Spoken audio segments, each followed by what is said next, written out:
It starts with this, a person that you miss. Mine draws a blank. I wanna go back to the early days when life was an escape. Now I just wait for better days. I lost myself in your reality. Lost myself. I lost myself in your reality. Lost myself. I filled that life according to a friend. We're all shrink wrapped in families and making ends meet, stuck in jobs we'll never leave. I never wanna be like that, so I wanna go back to my reality. Wanna go back. I wanna go back to my reality. Wanna go back. Didn't mean to sound so concerning. Am I alone in the hurt? I never followed anyone. It's so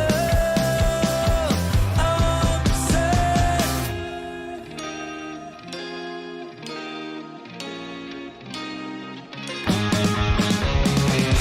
I wanna go back to my reality.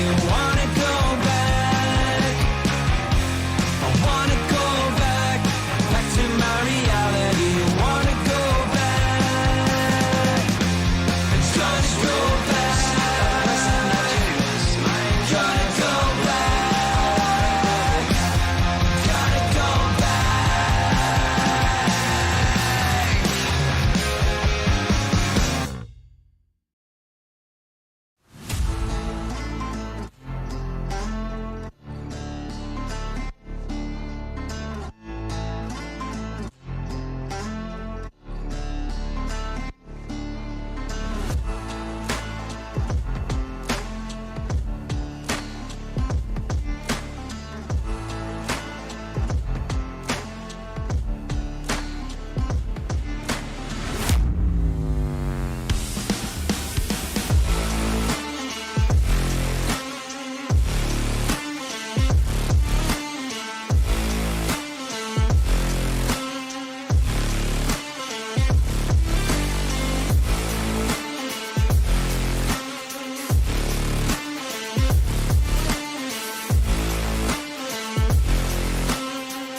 You love it, you wear it. Wear your passion. Share your passion. Wherever, whenever. Gaming is a lifestyle. Get your merch at shop.eslgaming.com.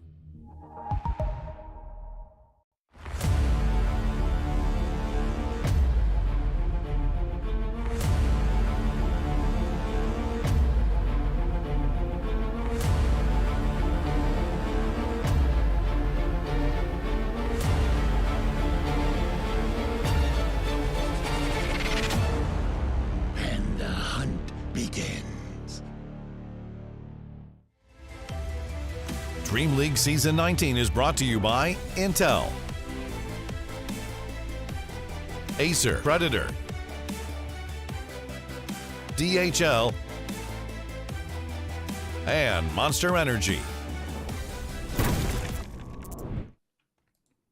Hello, welcome.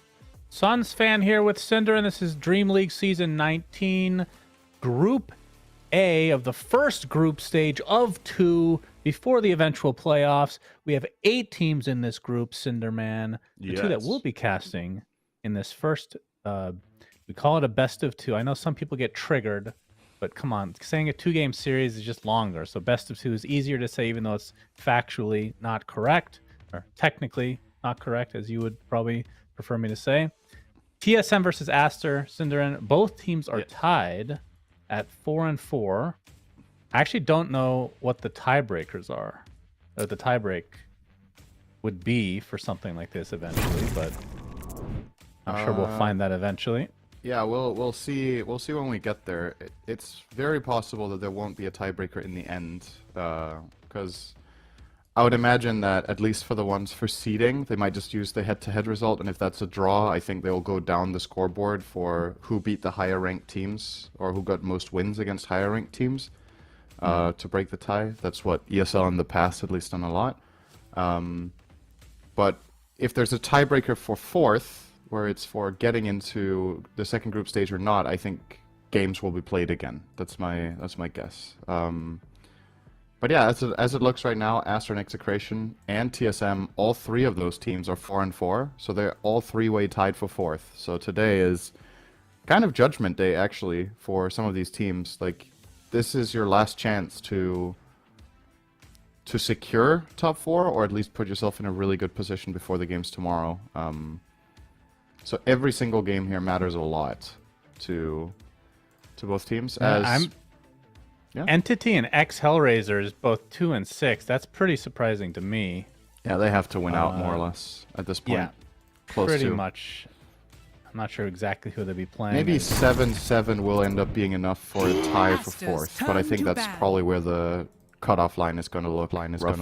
Roughly.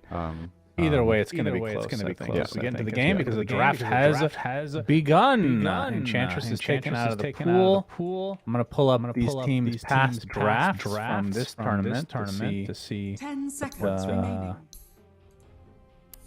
see what they'll be working with today. I'm guessing that there's going to be some heroes that are obviously similar in terms of the priority. Nature's Prophet comes to mind as one of those crazy heroes right now. And I want to highlight about TSM. So they got 4 draws so far. The one against Shopify Rebellion, they were looking really good in game 1 as well. So in many ways could have absolutely been a 2-0 for them. As far as Aster goes, they've been 2-0'd in a series, but they've also 2-0'd a series themselves. So they beat Execration 2-0, and they got 2-0'd by EG. And they drew with Hellraisers and also Shopify Rebellion. So yeah, the results they have are pretty similar. Obviously, they're both tied, so makes sense. But I'll say overall, so we cast 1 Aster series so far, right? We cast the Aster versus EG. I believe it was. Let me just confirm that was the one we did, but I think so. Aster's turn to ban. It was No, Aster sorry, it was versus Shopify somebody. Rebellion, not EG. That EG. Yeah, you're kind of right. Yeah, I mean, close enough. So we cast Shopify Rebellion against Aster, and that one was a draw. Aster was looking really grim in game 1, and in game number 2, they kind of lost in the blink of an eye. So, I don't know, dare I say overall, TSM maybe has looked slightly better than Aster. Aster's turn to ban. Pretty close anyway. Well, we're going to be seeing another Broodmother game, and we've seen this Disruptor come out as a counter, but now this time we'll be seeing a Timbersaw to be coupled with it.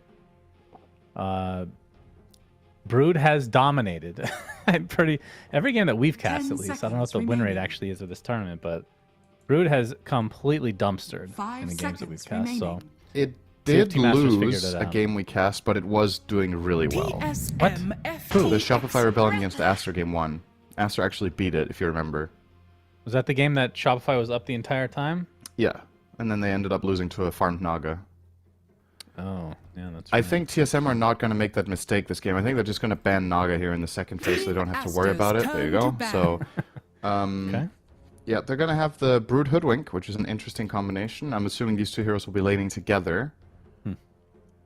Hoodwink has pretty decent damage output for position 4, which can kill with Brood in the lane, but more so often than not, what Brood lanes are all about is about getting Brood to level 6. Like, that's the goal. Hoodwink can assist and cover the side lane, the side of the lane rather, cover the jungle area so Brood can farm, and sometimes Hoodwink can maybe step aside and let Brood get solo experience to get that 6 faster. And Aster obviously grabbed turn Timber to as a ban. direct counter to Brood. This is the only reason this team is first phasing it. Aster don't really rate Timbersaw that high in general, but this is a plan they have against Brood this game. Yeah, So- They have played Timber so far in this tournament once, but XXS has played basically something different almost every game. 10 His seconds remaining. pool has been pretty big. Baboka has played the Hoodwink already. 5 seconds remaining. Why do you think the Hoodwink is? I mean, they could have picked any hero there. Is there? I mean, I guess we'll see with the rest of the lineup if it fits a little bit better. I mean, it has a break mechanic, which could be okay for against Timbersaw eventually, but It's very we've seen where that situational. sometimes, yeah, if the reactive armor stacks are already up, then it literally doesn't do anything other than prevent you from gaining more stacks. 10 I mean, I guess as far as remaining. position 4s go, Hoodwink is one of the heroes that does the most damage to Timbersaw 5 just because seconds the raw remaining. damage of Sharpshooter is really high, right? So at least you have that, plus a secondary magic nuke in the Bushwhack. But at the same time, the matchup can be kind of tricky sometimes, because Timbersaw just inherently cuts trees, so you need to be careful about landing your spells to begin with. I think it's player preference. Like they have a position 4 hero pool that they enjoy, and this might be Team the best one they Aster's have turn together to with ban. Brood when they want a ranged 4 for Ahri. He plays primarily that and the Rubik, but the Rubik was first phase banned this game by Aster, so Aster's turn that just wasn't available. I think it's just plan B, honestly. All right, so Aster end up taking the Monkey King. So Yeah. that is likely to be Baboka. Could be Monet. Could be. A little well. bit of flex. Good carry matchup against Brood, 10 so seconds remaining. they're picking this for the flex and to get more information. Makes a lot of sense to pick it 5 here. seconds remaining. And TSM would have loved to pick Bad Rider right now, but it's banned. So what do we have that's good against Timber and Monkey that they play? No Ursa either. The obvious choices here would have been either of those two. How does a carry Abaddon feel against the Monkey King if it's a position 1? I mean, I guess it can be okay because you can survive in the ring. You can just tank up and keep fighting him. But the problem is, I don't think your lane matchup against Timber is particularly good either. It's like okay because you can Aphotic Shield off the Whirling Death stacks, but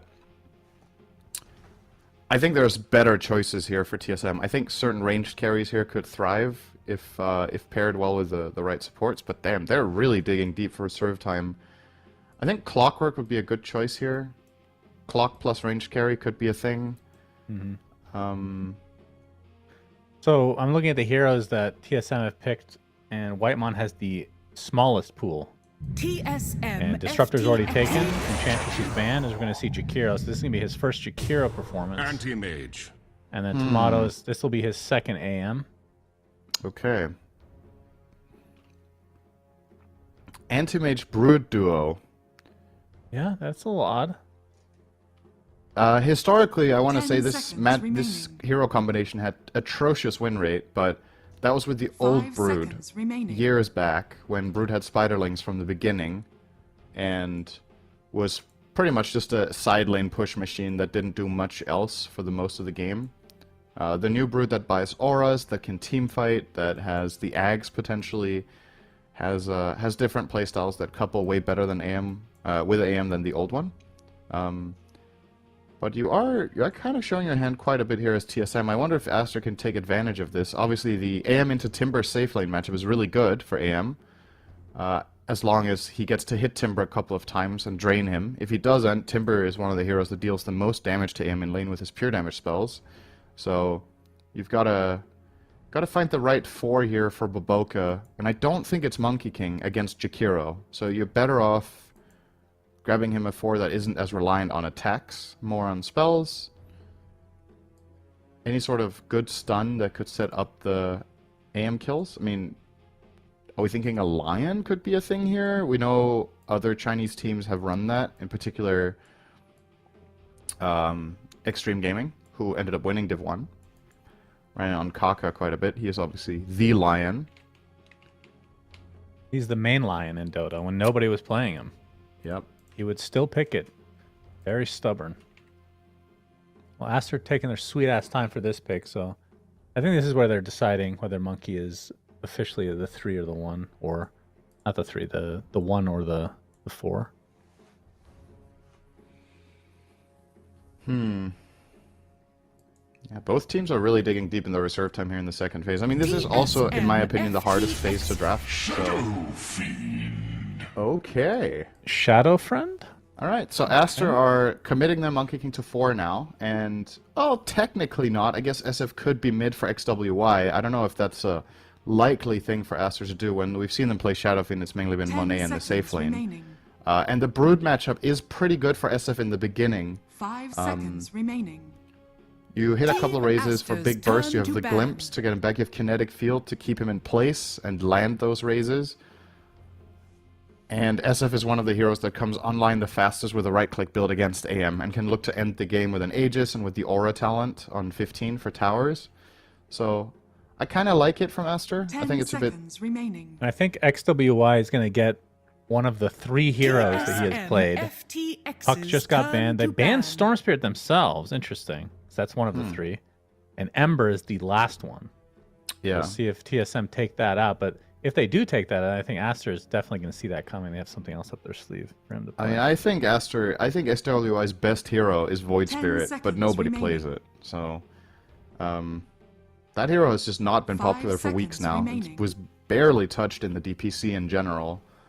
And I wonder if this would be the kind of game where he could bring it out, because it assassinates both enemy supports, it's good at catching Brood, it's also pretty good at catching AM, actually, and it has some decent damage against him with the ult, so...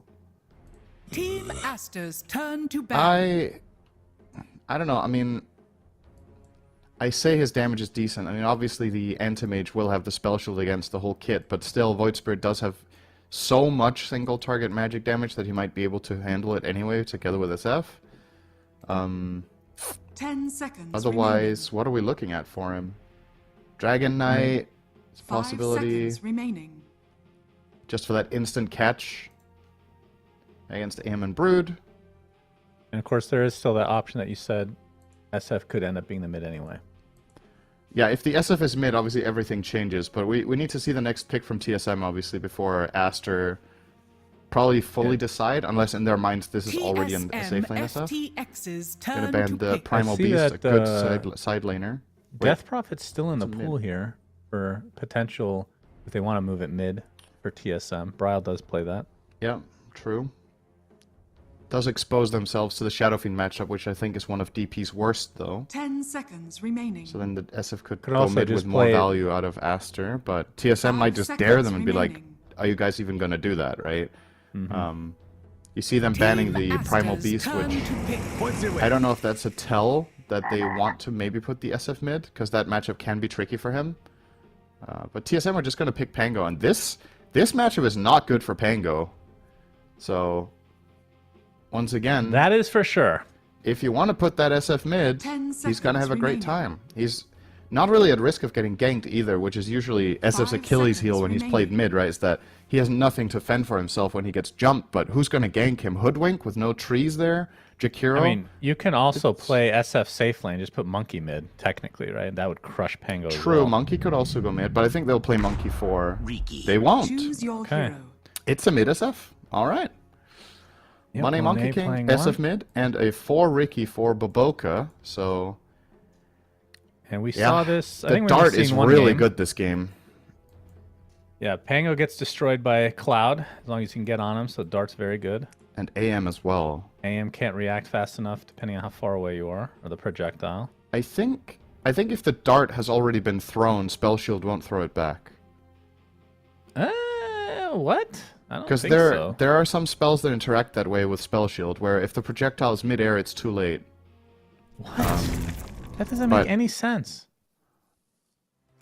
You're saying that's definitely the way that Ricky's dart works? Or I'm not saying I'm certain, I'm just saying there are certain spells where the projectile being mid-air, if you Spell Shield after that, it doesn't reflect. Okay, that sounds I like a was- bug then. You should make a bug report to we were Ice looking Frog. up. I forgot which spell it was, but at the DPC we were looking at it for another spell, and I was like, I feel like this is going to hit no matter what if it's mid-air, and we checked it, and it did. But I don't remember which spell it was. So, don't think it was the dart, though. Well, maybe we'll find out in this game. Yeah, it could happen. We'll see. But yeah, we get to see a A mid SF, the classic mid hero from days of old. Yep. And it's going to be against Pango. And I mean, Bryle, I feel like they picked Pango because it's a comfort pick. We've seen him play it a million times. But Shadow Fiend is... I mean, there's a lot of bad matchups for Pango. This is probably top 5, I would say. Yeah, like, you're going to be able to that. stack... You're going to be able to stack these raises extremely easily. Shield Crash, I mean, they nerfed it so the damage reduction doesn't last nearly... I think they literally have the time or something like that back whenever they nerfed that.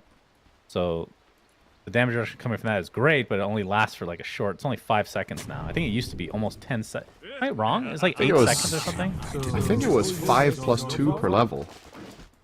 5 plus... So it would gain 2 seconds on each level? Yeah, I think it was up to 11 at max level or something like that. It was a crazy, yeah. I mean, now it's a higher damage reduction, but not that much. Like, it was not... Overall, it was a severe nerf. Yeah. Remember that, of course, as a Pango aficionado myself. The thing to keep in mind about this lane for Pango is... Well, this will work. It's very hard to CS with Swashbuckle and then CS for the rest of the wave, because Swashbuckle is your safety net against Shadow Fiend. If you use that to last hit a creep and then you walk into swing at another creep, SF can triple raise you, you can't get away. So that's why this lane is so hard, is that your primary range creep killing tool is actually kind of dangerous to use if you want to make sure to get the rest of the wave. And in order to set up the wave to get multiple CS with Swashbuckle, you have to go and hit creeps. And then we're back to square one, where you're in raise range. So I'm expecting XWY to destroy this lane, just flat out, win it handily against the Pango, and that's a position that Bryle hasn't really been in the games that I've seen of TSM so far this tournament. I don't think Bryle has been truly run over in the lane, but this one could be it. This is a... Well, how is their their ganking potential? I mean, you have a Jakiro and Hoodwink. Yeah. On the other side, pretty much you have... answers the question, doesn't it? Exactly, and then the Glimpse will be extremely good against a Pango before he gets level 6. Already look how XWI is playing here. Yeah. Yeah, this is definitely the lane to watch. I would expect First Blood potentially to be here. But we'll see. Maybe Bryle can do some crazy shenanigans to get back. And, I mean, this was kind of salvageable when the small camp used to exist, but... Yeah. Pango feels like you just can't even be in this lane at a certain point. He'll be able to secure a lot of these range creeps, but once XWI hits level 3, I think we might see a kill if Bryle's not careful. And if he is careful, then he's not going to get any CS. He'll die, but he won't get any Damn it CS. if you do, damn it if you don't kind of lane. He did okay in these first couple waves, to be honest. 4-1 against 6-1 is not a bad start, but as you pointed out, level 3 is the place to be for the Shadow Fiend here. And the top lane, Baboka has just pulled the wave away from the AM Jakiro. Timbersaw doesn't want to play this lane to start because he doesn't offer enough on level 1, and they're just going to chase him down and burn all his mana with Dual Breath and the Orb of Venom Anti-Mage, so I like that a lot from Baboka, that he just pulls it straight away. And bot, this lane should be very, very good for Monet, as well as Pichu, because I don't think Brood Hoodwink can really fight the Monkey King here very well, especially not with a Disruptor backing up with these high damage spells, so... Astra honestly might be I was wrong. First Blood pop. Yeah, it's a trade-off, but Tomato gets the big one. Not getting what you came for. Definitely a little surprising, especially considering Ricky has one of the highest base regen in the game. Yeah, Bryle still existing is definitely a good news for TSM.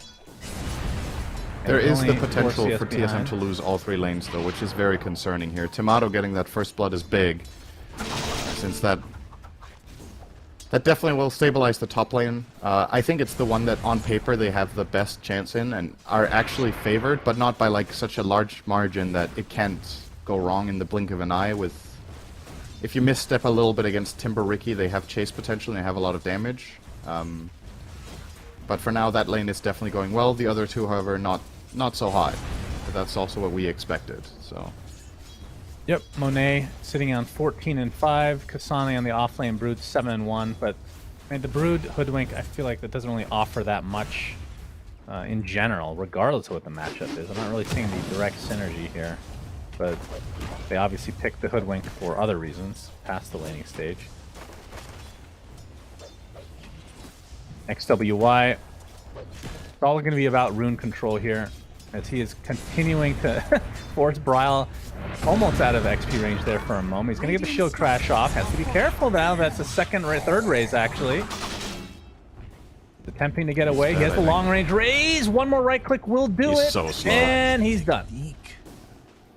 So, happened a little bit later than we were expecting, perhaps, but XWY does get the kill and is now dominating this lane. And now it's going to get even worse, because now Shadow Fiend's level 5. So now the raises go up by about 50% damage.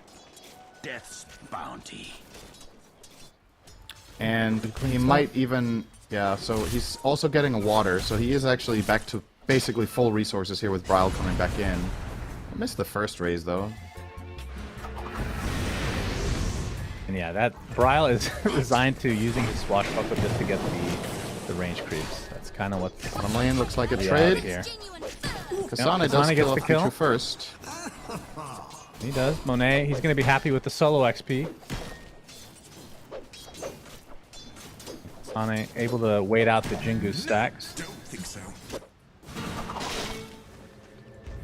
We're seeing Another bottle water, refill mid. Yeah, another Man, bottle they are refill. just babysitting XWY so hard. I feel like Bryle's the one that needs this attention. Is both Yeah. getting chased by Whitemon in the jungle, but tricks of the trade to the low ground. Oh, takes another liquid fire. It's way out. Now Bryle has resigned to buying raindrops to be able to sustain, but that's just more economical damage. Yep, that's fair. And And what he's kind gonna of just keep being bullied every time. So these raindrops, they're gonna keep him safe for a bit, but the question is, are they actually gonna even be worth the gold they cost? 225 gold, is he gonna get CS because of these, or are they just gonna get burnt? In which case, all he got for them was experience of being able to stand a little bit longer in the lane. He's already lost half of them. Not great. 6-minute rune is going to be coming up here. Of course, XWY is the one with control of the lane. He can push this a lot faster than the Pango can at this stage, considering the level advantage that he has right now. And he's also getting some assistance via Boboka, who's chasing off Ari now into TSM's Ari is triangle. not safe here at all. Gets off the bushwhack. Ends up getting glimpsed, and now Boboka blocking. You can see Whitemon on the other side of the cliff here. Oh! Ari is dunzo. What? You okay there? I can't believe that happened. The centaur chased him all the way out of the camp and just hit him in the head once in the tree line. Oh, I actually missed that. Yeah, he got killed by a neutral there. That's Very unfortunate news. for Aster. I don't know if Ari was trying to set that up. That looked a little bit like pure chance, but you know, you'll take it either way. If you TSM. You can take anything you can get right now with this SF becoming monstrous here. Dire's middle tower. Now the There's a haste pressure's on the rune as well, tier so 1 now tower. Bryle is not Dire's even... structures are fortified. Bryle is only safe in his ulti now. Even swashbuckling isn't going to get him far enough away. Mid from Hoodwink, they'll bottle refill for Bryle. Oh yeah, that's what he needs. Good stuff. Worth pointing out that obviously Bottom with lane. all this rotation, Kasane now is in huge trouble bottom. Yeah, they're gonna glimpse him back into the Wukong's command. Do they have the control though? Getting some good regen out of the spider webs, but he's not hiding in the trees anymore. Tricks of the trade not doing barely any damage here. And Kasane actually lives. Yeah, Aster misplayed that a little bit with their spells. They used the Dire's Boundless bottom Strike tower is first under attack. as they were glimpsing, so they missed some stun time. I think if Top if lane. Monet hadn't second guessed himself, he would have got that kill with the Wukong's command by casting that first. They're not doing any damage to XXS now that his mana is burned. Dire's I actually don't even think they can kill him. Yeah, he has He's Vanguard. regenerating faster. Oh my tower is under goodness. attack.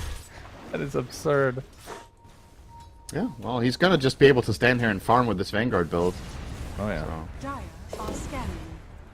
And they lose the safe lane, or the off-lane tower minute 7 due TSM. That is really rough. This catapult wave plus the rotation of the supports was enough. Brood can't really fend for herself at all against this kind of push. Hopefully for TSM they Rune get will a spawn rune here. top. Unfortunately, it's an Illu rune. Yeah, the most useless of all is Ari. Takes a couple raises, but able to walk it away thanks to the bushwhack. Bryle has been supplied some stacks in the jungle, much needed, of course. Still working on his arcane boots. And we can see in terms of farm, he is about 1,500 net worth behind XWY, who is going for the Dragonlance first. And what's the build on SF these days? I mean, this is a mid SF, so I think there's two general builds. One is the Dragonlance right-click build, and the other one is more of a spell casting focused build. And it looks like this game is going to be just the Dragonlance build-up that he's going for.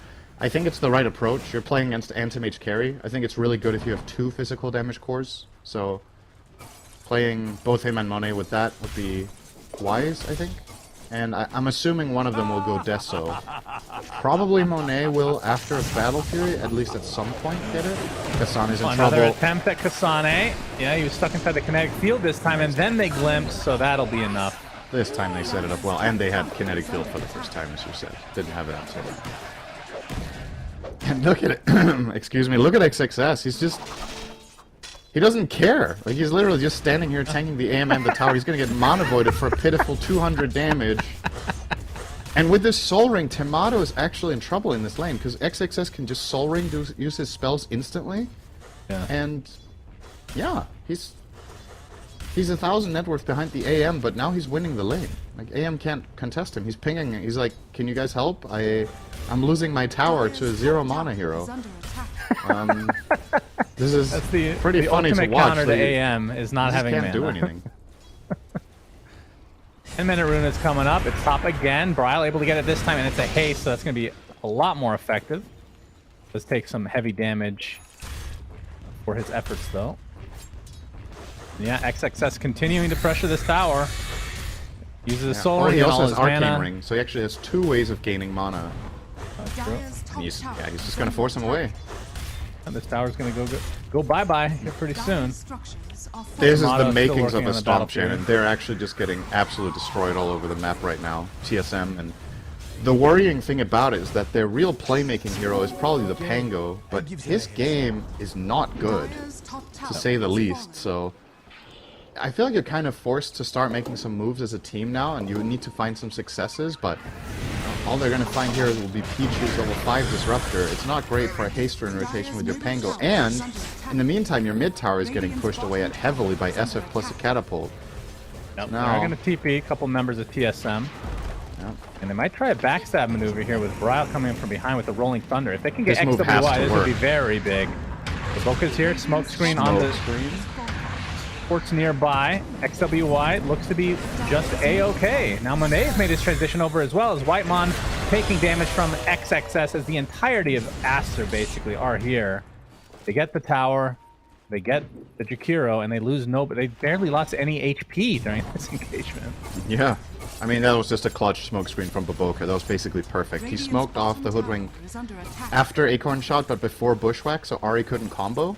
And the smoke screen also blocked off Jakiro's entrance path to get the Ice Path off. So none of their combo ended up landing on that Pango roll, and then the fight's just over. Like, they have nothing left in the tank, and they have to give up.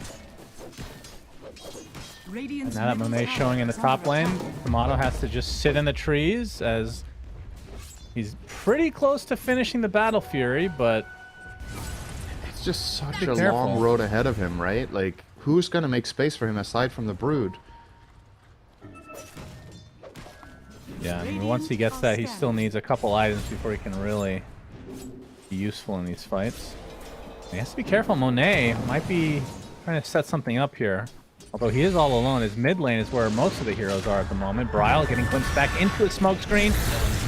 And the silence coming out from Siamese Cat means the end of Bryle. It's only a 6-3 game, but the lead in terms of net worth heavily in favor of Aster already. They're ahead on every position. Mid is ahead by, what's that, almost 3k? Carry is ahead by 200, offlane's ahead by 5 or 700, and the supports are ahead by 500 each. So, yeah, I think that's fair enough to say they've won all 3 lanes, despite AM having higher net worth than Timber. Just overall, the way the lanes have gone for Aster is very, very solid. And the scary part is yet to come, because what does the Dire lineup do when BKB comes out on the Shadow Fiend? They actually can't stop him at all. So he has 9 seconds of being a complete god in the fight. Aster will probably be looking for a potential Roche then as well. Timber can just tank it while SF gets it done with raises and attacks. They have Monkey King who can help out as well. With an Aegis, they might just be able to take every outer tower. Yeah, I wouldn't mind an early Basher Ags for Bryle. I know that's still a long ways away, but I don't know if the refusal is really going to do that much when you're getting it this late. I still think it's a must-have, right? It is cheap, valuable damage, and it is teamfight disruption that can very well be helpful. Like, if he hits the Swashbuckle on the Ricky, for example, most of his mana is gone. Burning mana from Shadow Fiend is also valuable. But yeah, I like that TSM are trying to look for moves quite a lot, but they're just getting outplayed. Like, the moves are not successful. They're maybe too telegraphed here. But if they just keep the status quo, it's not a winning strategy. They have to look for something. Yeah, well, they're going to be the recipient of a potential smoke gank here from Aster, as they might run into Tomato. I'm not sure. Do they have enough lockdown? I mean, with Ricky here, there's the glimpse into the Static Storm, and Tomato is just dead. Easy, easy kill. Now, he did have his Battle Fury, so not a whole lot of gold lost at the very least. That's a silver lining for TSM. TSM went for their own smoke 30 seconds ago, and now it breaks. Oh, and now they might just be. Oh no, Bryle! Monet, glimpse, and dead. Alright, this is. What you see is what gets you. Yeah, that is 0 and 3 Pango. There's not much good news in the TSM camp here. You gotta say. Yeah. I thought that maybe they would try to. I know they didn't have the greatest lineup for it, but the matchup mid was so bad. Like, you could see it, the writing on the wall. We talked about it before the game even started. I thought that they would maybe try to switch up the lanes, do something weird, or perhaps, you know, They bring just, in the Jakiro. when they picked the Pango, there was no hero that could win mid. Or even do well. Anti-Mage gets stomped. I would say Brood mid should also have a really hard time, and then you're playing Brood mid. So they just didn't have any options except pick another hero than Pango. That's why I thought that pick was peculiar, because you had the information there. Like, maybe they were just banking on the fact that XWY wouldn't play the Shadow Fiend and it would go on Monet, but you picked a seriously losing matchup, and Bryle knows this is a losing matchup. So I feel like there must have been something else in his repertoire here that would have worked. But Aster taking advantage of perhaps some hero pool issues here for TSM? Yeah, potentially. I feel like I'd have to look at the sheet again, but I feel like Bryle picked more than... I think there were some heroes that he's picked in the past that were still available at that point, but I could be wrong. I feel so too. I feel like Bryle plays quite a lot of different stuff, so... And this has definitely got to be one of the absolute worst ones for him that he could have run in the mid lane against SF. I think you're right, though. I think they just were not expecting it to actually go mid. But they are facing the consequences now. The mid tower is going to get denied. And Nice work there from Kasane to at least open up a little bit there. They will more than likely lose their top tier 2 as XWI has shown up with his BKB. Yep, that is looking pretty nice. Monet has the Battle Fury Orb of Venom, or Orb of Corrosion I should say, and about 1,000 into his BKB, so they'll probably get this tier 2 outpost, and then that's when Roche becomes available with any kind of a pick. And I mean, with this lead, they could potentially just do it without even needing that. I think they could Roche and take a Lena Rax, actually. I think the game is in that state right now. The Timbersaw is going to finish Kaya Sanj Vanguard minute 17. He's going to be borderline invincible. We've already covered how invincible the Shadow Fiend's going to be doing BKB. Static Storm onto Bryle. Baboka doing as much damage as he can. He gets glimpsed back again. And dead again. XWY is pretty low, though. Has to pop his BKB, so that's something. I mean, when you're happy with a trade of a BKB for your mid, that is when things are not going well for you. I don't think they're happy.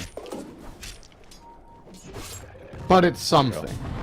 It's the best way to put it. It's better than nothing. Yeah, that is. Has been happening. Better than negative. It's their best outcome in the last 10 minutes. That is accurate. Death's bounty. Now approaching a 10,000 gold lead for Team Aster. XXS says nope, my jungle. 10k at 18 minutes. Yeah. Shalaka ding dong for sure. Really White is. Monster TSM with gonna the brown go for boots. another smoke move here, but Monet is already hidden in the trees, and Baboka will break the smoke. He will dart. And there's the dart, smoke screen, boundless strike. Goodbye, Hoodwink. Ryle was thinking about rolling thundering in, but goes against it. Still thinking about it. Gonna back away, and Aster just will continue having all this map control, continue to gain on their lead. XWY pinging Roche. While this is happening, Tomato trying to work towards his Manta style. 1500 into the ultimate orb. Yeah, the Roche.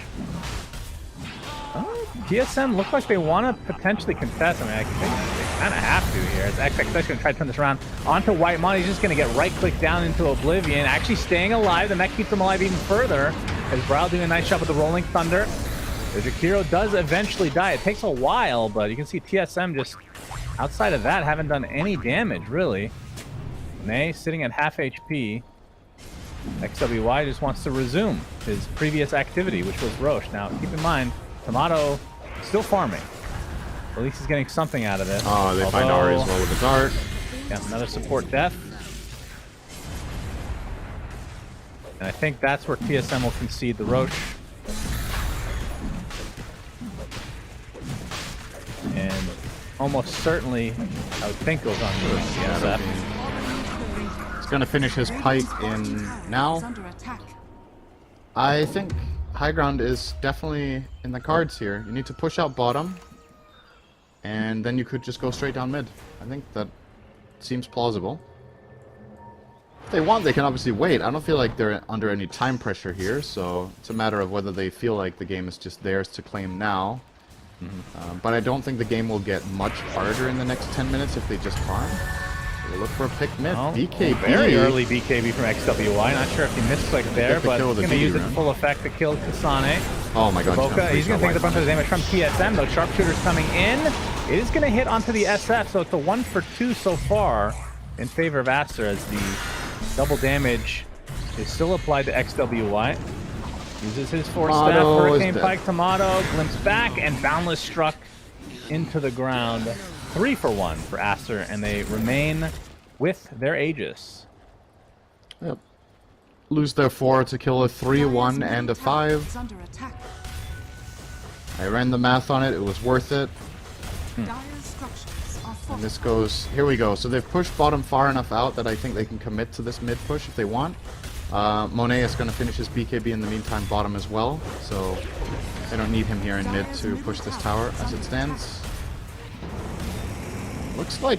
Alright, TSM just going to go for it. The carry is Thunder here. coming in, SF with no BKB, but again, has that Aegis. Whitemon in the meantime trying to pressure XXS, who's attempting to run away now from the Brood. SF looks to be quite low, so they're going to be able to burn the Aegis, as Tomato has now finally respawned. Still does not have the BKB for another 12 seconds. Can XXS and company keep their SF safe? He's going to get stuck inside the Ice Path. It's hit by the Spiderling, but it looks like enough space has been made for him to get away. Oh, Nice nice Manta Manta. for Tomato. Clutch. Dodging out on the glimpse, so If he mistimes that, he's we'll dead. stop. That had to land. They've got pretty close to killing XWY, just Yep. able to finish the job. Dire's bottom tower is So under in the end, not the best use of the Aegis, I suppose. Aster were playing the map a little bit greedily there. They had Monet bottom. If Monet was mid with the SF push there, the go doesn't even happen. But the reason TSM feel confident that they can actually take the fight is that the Monkey King was showing bottom lane. But now that they're together, they'll still go high ground. Presence affects aura, presence aura affects buildings, talents unlocked. In the meantime, they're also killing the Brood mid.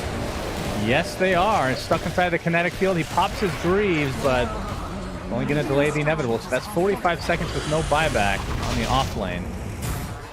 Rolling Thunder not going to be fully used. Looks like TSM definitely didn't expect that, considering Timber and SF were hitting the bot tower.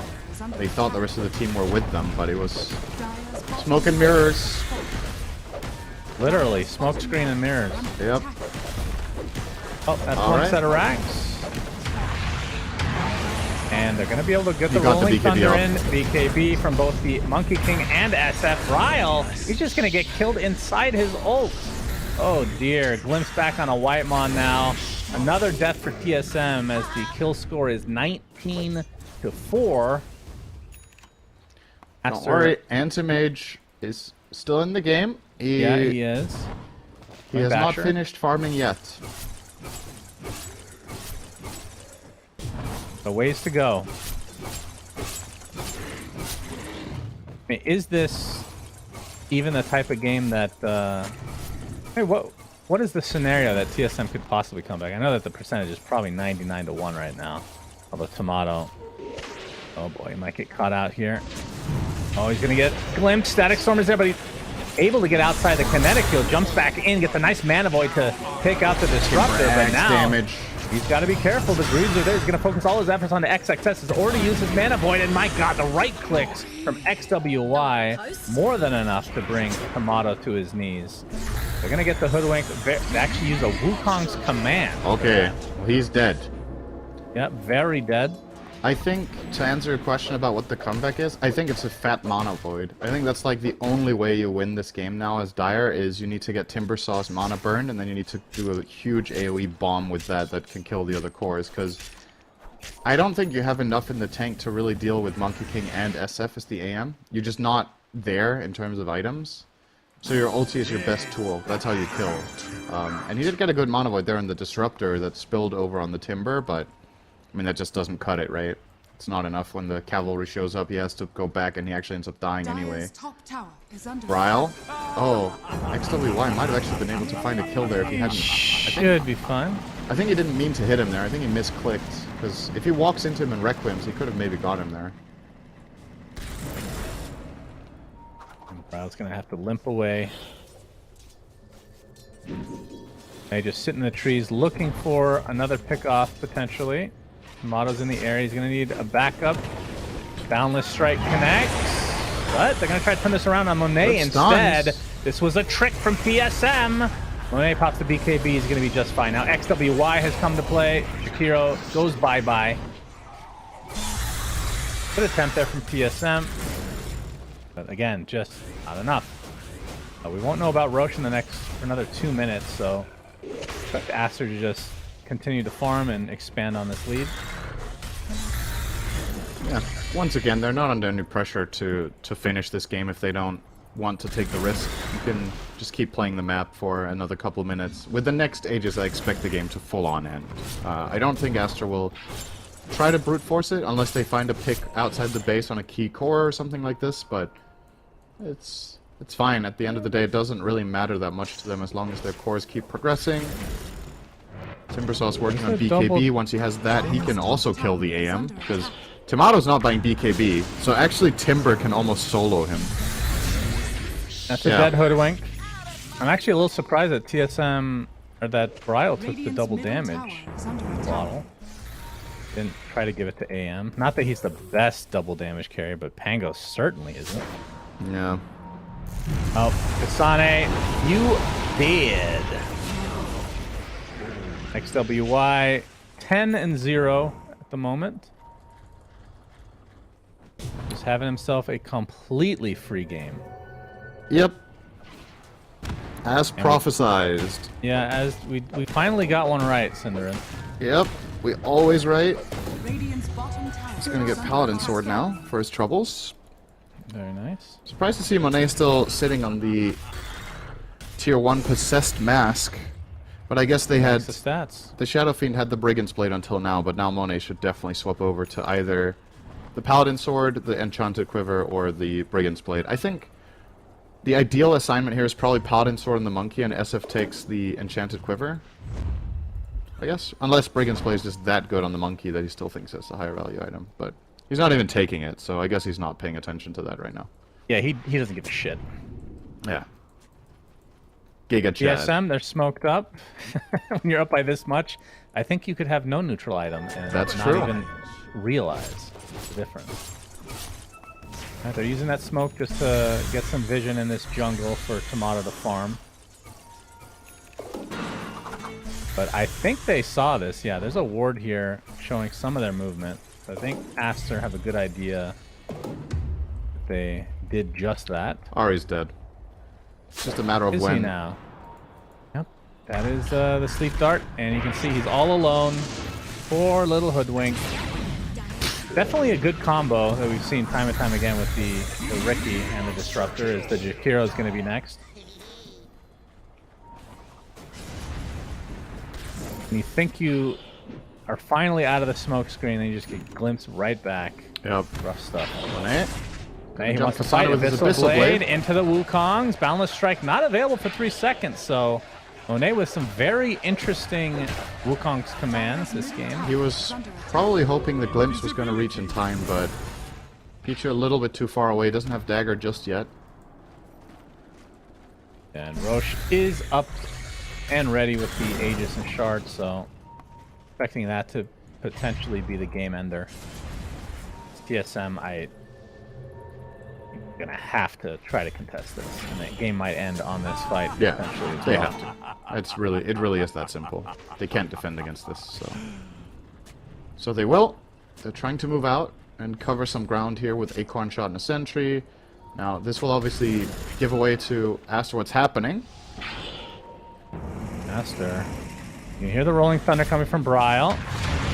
And the newly picked up Blink Dagger. Pretty good stun onto 2 heroes. Timbersaw as well, as all the damage is being applied to XWY, but pops the BKB and destroys Jakiro. Tomato able to blink away. The glimpse now onto Kasane as the Requiem is procced. Down goes the Spider. So with the Hoodwink just falling there, that's a 3 for nada as GG's called. TSM It's over. dumpstered game number 1. Yeah, and I mean, when you see this game play out, it's pretty clear what TSM needs to adjust for the next game, right? But they have to give themselves better lanes and better conditions to play the game in general. Aster just took advantage of a clear weakness of the TSM strategy, and they played a great game. I think Aster deserve a lot of credit for how they played their laning stage. They crushed mid as they should. Shadowfiend was really pressuring Bryle. Played it very offensively. The Timbersaw offlane ends the game deathless. All 3 cores deathless, actually, on Aster. But Boca died twice and Pichu died 3 times. So I'm looking at Bryle's heroes, and there were a lot available. I'm not saying all of them were particularly great that game, but obviously we know that Shadowfiend was mid. Death Prophet was still there. I know that's still not the greatest matchup. Yeah. DK Huskar, I can understand why they wouldn't pick that because they're melee, or, well, Huskar's not, but against like a Timbersaw, it's not a hero you pick. Still Keeper of the Light, still Invoker. Like, there's stuff that you could have played that I think would have fared better, but I think they just weren't expecting the SF mid. I think out of all those heroes you mentioned, Invoker was probably the best choice, just because he is a playmaking type mid hero that's ranged, right? So that could have potentially worked. But again, TSM might have just been stuck thinking that the Shadowfiend was absolutely a carry, and if they don't know XWY plays this hero, or if they don't expect it, then obviously that's gonna surprise you. But from a theory standpoint, I think when you look at the draft, you can't pick Pango there. That's my 2 cents. And they got punished so hard. This game was very easy for Aster. And this series is really important because if coming into this, both teams were tied in games, and they're kind of on the... Yeah, we can look at the standings real quick. It's not going to be fully updated, I don't think, but... Oh, it actually is. So Aster's 5-4 now, TSM 4-5. If they win, they even it up, and then they're in that conversation for that last slot. If they lose, they put themselves in a really tough spot to actually get, because then they have to get at least 1-2-0 to get back into the conversation. Pretty much. This next game, maybe 6 and 8 can be a tie for 4th, but with this development, I don't think that's going to be enough. Yeah, agreed. I think 4th is probably 8-6 or better, even at the rate this is going. So, yeah, next game feels pretty much like a must-win for TSM. So, yeah, hope they make some good adjustments to at least make the game more competitive than this. Like, whether they win or lose, it's just not... It's not enjoyable as a team to play games like this, where you could tell that they felt helpless, right? Yeah. 15 minutes in. Well, that's the thing. I don't think they're really outclassed by Aster. I mean, they were that game, but I don't think that Aster's that much better than them, if they even are better than them. So I think that was just a drafting thing, and they're going to go on to the next game. It should be a lot more competitive, but we'll see. After this quick break, game 2, be with you shortly.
Wear your passion. Share your passion. Wherever,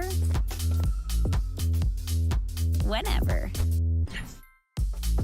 Gaming is a lifestyle. Get your merch at shop.eslgaming.com.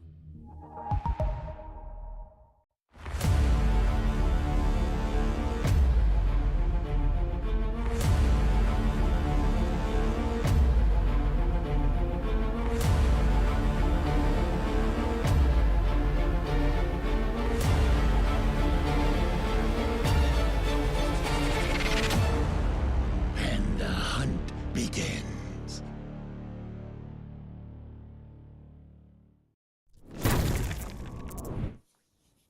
Welcome back to game number 2 between Aster and TSM for the Dream League Season 19 group stage.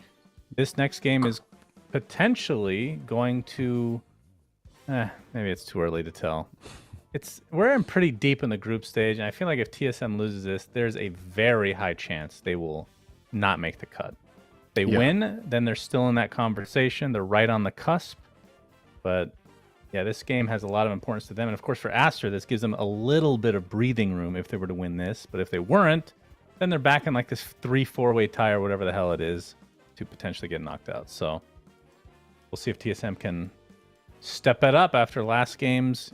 We talked about this the last couple of days, Cinderin. The first day or the first game of the day sometimes just sucks ass, right? You know all about that. Yeah, the thing is, I feel like the way in which they lost that game, I don't know if I want to put too much of a first game of the day syndrome on that, because they kind of, picked stuff that they're good with and they're comfortable with. They just picked it into pretty rough matchups. It felt like they were just figured out and very well prepared against from Aster's side, so... I mean, we'll see if how TSM adjusts for this next game. I refuse to believe this is going to be as one-sided, because it can't really get much more one-sided than that at this level. And for TSM, it's pretty simple what you need to do. You need to have better lanes, and you need to have easier access to fighting. And if you have that, as you talked about, I don't think Aster in this tournament so far has completely outclassed TSM in terms of like how they've been playing against other teams. So... I feel like that was just a bad game for TSM. The strategy didn't work. They're going to reset, and they're going to come in with something fresh. And we're going to have a better game on our hands. That said, though, I think it's fair to say Aster's probably still at least a slight favorite for a second game. Also momentum and everything considered. But TSM have got a lot of draws. So, they might just get another one. They might. I do have a question for you, young man. Mm-hmm. Yeah. I was told... that Nature's Prophet was very good. Yes. Very good here. Unpicked, unbanned in that last game.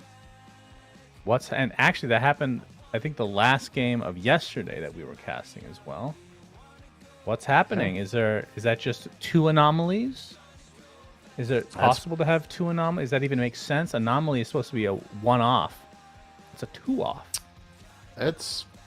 Yeah, it is a bit surprising. I don't know if the teams are starting to figure something out about how to handle this. They're speed Prophet. banning, by the way. Yeah, this is very fast. Wow. Right, Aster banning the Brood this time.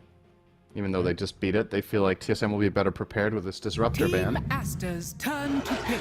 That will give Kasane his Beastmaster. So let's see. So it's Ench Disruptor out. So last time around it was Ench Night Stalker and then Lycan Rubik. So Rubik and 10 Night seconds Stalker remaining. available. Night Stalker seems kind of random. Aster's turn to That's pick. just me. Jakiro again. Pichu is taking a liking to this hero this tournament. They've started picking it a lot. I think the last series we had with Aster, they also picked it twice against Shopify. And, well, they're gonna grab This that should be a good Rubik game. There we go. Very good Straight Rubik away. game so far. No hesitation there Aster's for turn Ari. to ban. I'm sure they knew that was coming, though. Maybe they don't care. I mean, This Ice feels Path like is the extremely makings good to steal. of a better start for TSM, I want to say. Having Ari on the Rubik instead of the Hoodwink and The way this lineup can transition from a drafting 10 perspective can be seconds very adept at team fighting. So, spell 5 stealing, seconds Jakira's remaining. Ice Path is huge. You can build some sort of, just, I don't want to call it cookie cutter, but just, it's more standard lineup than what they had in the last game with an active mid that isn't counterpicked as heavily, and Team Aster's turn standard carry to for ban. Tomato that fares well against the monkey if it is a 1. Obviously, we don't know yet, but part of the reason Aster love to pick this hero is they flex it between 1 and 4, and they also see a melee matchup in the safe lane. So they have the options available for now. And in the second phase, we see the 10 Timber go seconds away, remaining. Puck, Morphling, and 1 to 5 go seconds for Aster. remaining. So, yeah, like you said, Monkey King could be a couple different positions here, but TSM's lineup, it's very clear what positions both of these Yes, will be. absolutely. So less flexibility, but still looks pretty solid. And Rubik is just, like we said, very good against both these heroes, I think. The Rubik can go in both lanes, though. It doesn't have to be played with a Beastmaster. If they see value in putting Rubik safe lane, Ari can play it there as a 4 and play a 5 in the offlane with TSM Beasts, for turn to example. ban. Or they could have Whitemon play the Rubik, which I don't think TSM do very much. So it's probably Ari playing it, and it is more than likely with the Beast, but there are some cases where you could choose to swap it around if you see value in it. We actually saw Shopify Rebellion do 10 that the other day. seconds remaining. Yesterday, as a matter of fact. They had Rubik Undying supports, and Crit played 5 Undying seconds 4, remaining. and Fly played Rubik 5, which was very surprising to me. It almost felt Did like a we cast that? misclick. What's up? We didn't cast that, did we? No, it was a game later on after you were, Okay, you I were was probably gonna say, asleep. my God, am I that old that we cast that and I don't remember? Crit No, Undying. it was one of the later series after you must have gone to deck because it was Aster's really turn to terrible o'clock ban. for you. But yeah, they had crit on Undying. It was against TSM, as a matter of fact, that game, and I was quite Interesting. surprised to see them do that. But they did end up winning. It was a rough start. That was the game that TSM could have definitely 2-0'd. 10 seconds remaining. Didn't happen. Well, we're going to see the 5 Puck Pan go seconds out, remaining. Bat Rider, and one more for Aster before the second phase of picks. Any problem heroes? I mean, I feel like Team most of these bans are gonna be Aster's stuff that they- turn. okay. FTXs. Storm DK. Spirit. a Storm Spirit. Yeah, they banned the DK as coverage here. XWI Storm. Picking the mid hero rather early. This gives them the opportunity to keep the Monkey King concealed as long as possible until the ultimate last pick, probably.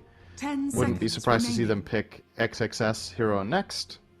Especially if TSM 5 go and show their seconds carry remaining. now in this spot. I personally think what TSM should do is pick a mid and their other support to keep XXS guessing about what he's going to face. Yeah. Take advantage of the storm that you've been shown. And what mids are available that you think are good matchups against Shadow Storm? Fiend. Death Prophet is fine. TSM Yeah, FTXs. people have forgotten about You Death run the Rider. Invoker. Okay. Sure. Also fine. All right, so this will be a support. Probably Most the next likely. pick's to support, yeah. So the Invoker with Meteor Hammer Quaswex is actually a very interesting solution to Storm. 10 seconds remaining. He can more or less solo the hero seconds almost remaining. when he has the hammer. Just needs a little bit of help from one hero. Tornado into EMP and hammer, and then you cold snap. And if the snaps land well with the Team attack Aster's / turn. meteor hammer burn damage, then Silencer. Oh. all right. Doubling Okay. down against XWI Storm here. I like the silencer pick a lot this game. I think it's actually really good. I find this hero to be its best when paired with clear-cut initiation. Like a 10 classic combo with seconds silencer is remaining. Bat Rider. You lasso a core and then you global so the team can't help. 5 seconds In this case, remaining.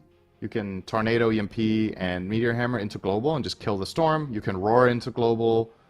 And you're not TSM necessarily too FTX worried about getting Phantom jumped by the storm Assassin. either, because you have decent Wow. coverage from Rubik and Invoker. Yeah, PA here. Wow.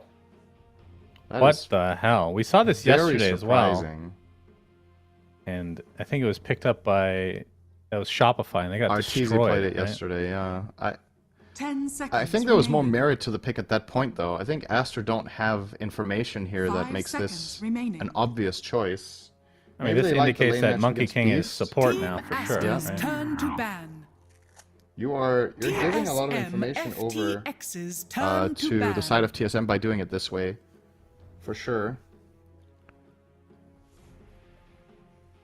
So time to ban all the carries for Team Aster, and TSM will ban the off lane. So Darkseer's out, which to me would indicate that what they want to 10 pick would seconds remaining. make for good illusions. Am I wrong in that? Or is this a laning thing 5 against seconds Beastmaster? remaining. If they try to go head to head, or against whatever carry they're going to pick. I mean, Darkseer is a nice teammate for for Monkey King in the lane in general, and then you have Ion Shell on the PA for some extra damage when she jumps in. But yeah, it's probably a clue, like you said, and that prompts Aster to instantly ban out the Terrorblade, which would have been the pick, Team because Aster's not only is he turn good to against the ban. PA because of his high armor, but also with the Darkseer ban, you know, you're just setting him up for a better game. But since they're not going to get their hands on that, I'm looking at what Tomato's options actually are now. No Morph, no Terrorblade, two of the best carries against PA. TSM FTX's Bloodseeker? turn to pick. Banned? Ban? Uh, I mean, yeah. what else does he play? He's played some Doom. You could go for position 1 Doom, theoretically. 10 seconds remaining. He plays tanky heroes like Abaddon, but I think he just goes shard on PA and 5 just seconds crap all over remaining. Abaddon. The problem is he doesn't know his matchup. So he's going to be playing with a Silencer in the safe lane against Monkey King plus literally anything. Aster's lineup doesn't need anything specific from their last pick. They have this good a- catch, they have team fights, they can literally just close the draft by counterpicking the crap out of Tomato here. How bad is... Well, if they pick Naga, what can they pick in the offlane that will crush it? I just don't know if you want to play Naga against Storm PA. It doesn't strike me as a particularly good hero this game. But if you do... I don't know. Tide sounds decent for Aster, for example.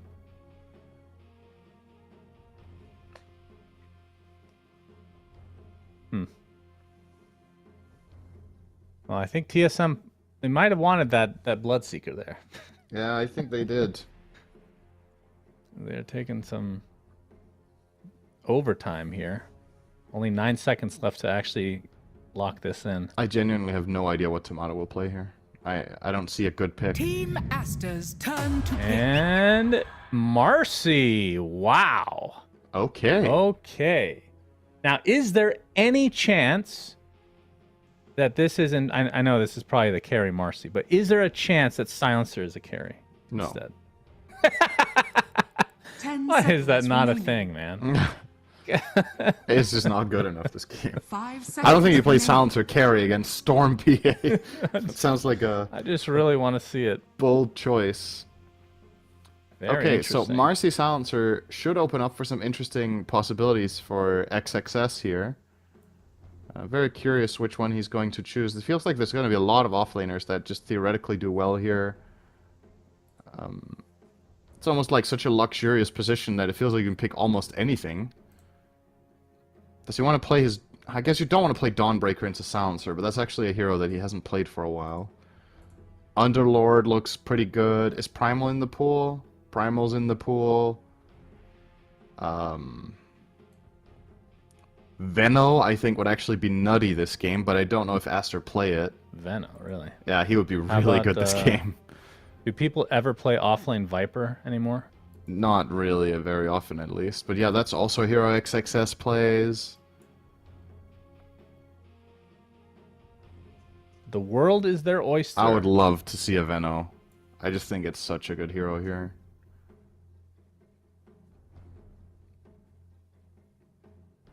There's still Nature's Prophet, of course. True. Ban, ever? Yeah, they could also just go for something like that. He should have a pretty fine lane with Monkey King covering him. If you get disposed, you can just TP out. Or rather, yeah, because you're never going to get caught with dispose unless Marcy jumps on you first. They can just TP away. Whoa! Oh, as we all expected, it's going to be Is the this- offlane Spirit Breaker. Is it? Okay. Yes. All right. That's freaking cool. That's wild. Wow.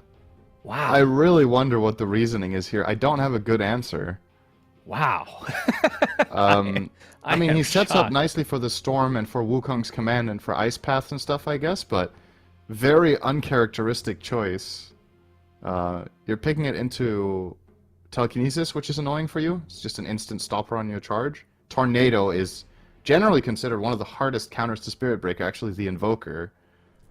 But it seems like they don't really care. Very curious. I feel like there were better picks in the pool here for XXS, Yes. but Aster might have a... There's something here. There's something we're missing. yeah. This pick makes no sense. I mean, it's really cool, and I'm looking forward to seeing it either be horrendous or god tier. Yeah, that's strange. I mean, you can dispel, like the tornado dispels his Bulldoze, yeah. That's why the Bulldoze, matchup's right? so So- rough. Because that skill's Yeah. dispellable. Is it gonna Now- be like who's laning with him? Is it gonna be Probably the double Monkey King. melee? No, yeah, they need the Jakiro to lane with PA in this game against the Beastmaster, so they don't really have a choice. But I will say, as far as Aster's overall strategy is concerned in this game, if they get to late game, I just have them hands down. I don't think it's likely that Marcy Invoker can win this game very late against a farm PA and Storm. Yeah, I mean, think the from the chorus- games that I've cast with you, where Marcy is a core, it feels like they drop off a cliff at some point. Yeah. Feels like they need to get off to a good start, and then they can snowball, and then they can do well. But if they don't, then they're in trouble a lot of the time. But we'll see if that... The good news for TSM is their lineup can play pretty fast, right? You have Marcy carry, Beastmaster one of the faster offlaners, Invoker mid playing Quaswex will be very fast at moving around and doing things, so they definitely have the tools for it, but the level of execution here, I do feel like TSM need to play a solid game to win this. You can't just kind of like snooze your way to victory here. You need to be active, you need to put pressure in the right points, and make sure Monet doesn't get a clean game. I feel like if this PA gets a fast Battle Fury, you have 10 minutes, and then the game is just out of control almost. Because nobody on TSM's lineup kills PA. Exactly, that's what I was going to ask. actually How nobody. do you kill this hero? 30 Like, do you need to seconds go... to battle. You have to go, like, Silver Edge or something on Marcy, right? Yeah, or you need an MKB? early MKB, like maybe go BKB, MKB or something? Because Marcy also can't play this game without BKB, right? Like, there's just way too many issues. Attack speed slows, stuns, random... Even when you have BKB, you're still at the mercy of charge and... Wow. Another This strike. ward is actually in range of a sentry, so it's going to get dewarded Yep. at some point. I'll lose that. The battle And begins. they might be fighting over this rune. This is not Aster good doing a news good job for of hiding their Kasane. heroes. Yeah, Kasane is going to take most of the damage here, so that should be First Blood, and it's going to go to Monet of all heroes. Definitely not who you want to give it to. Well, The either him or Dream Star. XWY would have been just awful But my for blades TSM. never will. Okay, so good start for Aster. The ward has been dewarded now, so Bryle no longer has vision in the area. But Storm versus Invoker, how does this lane typically go?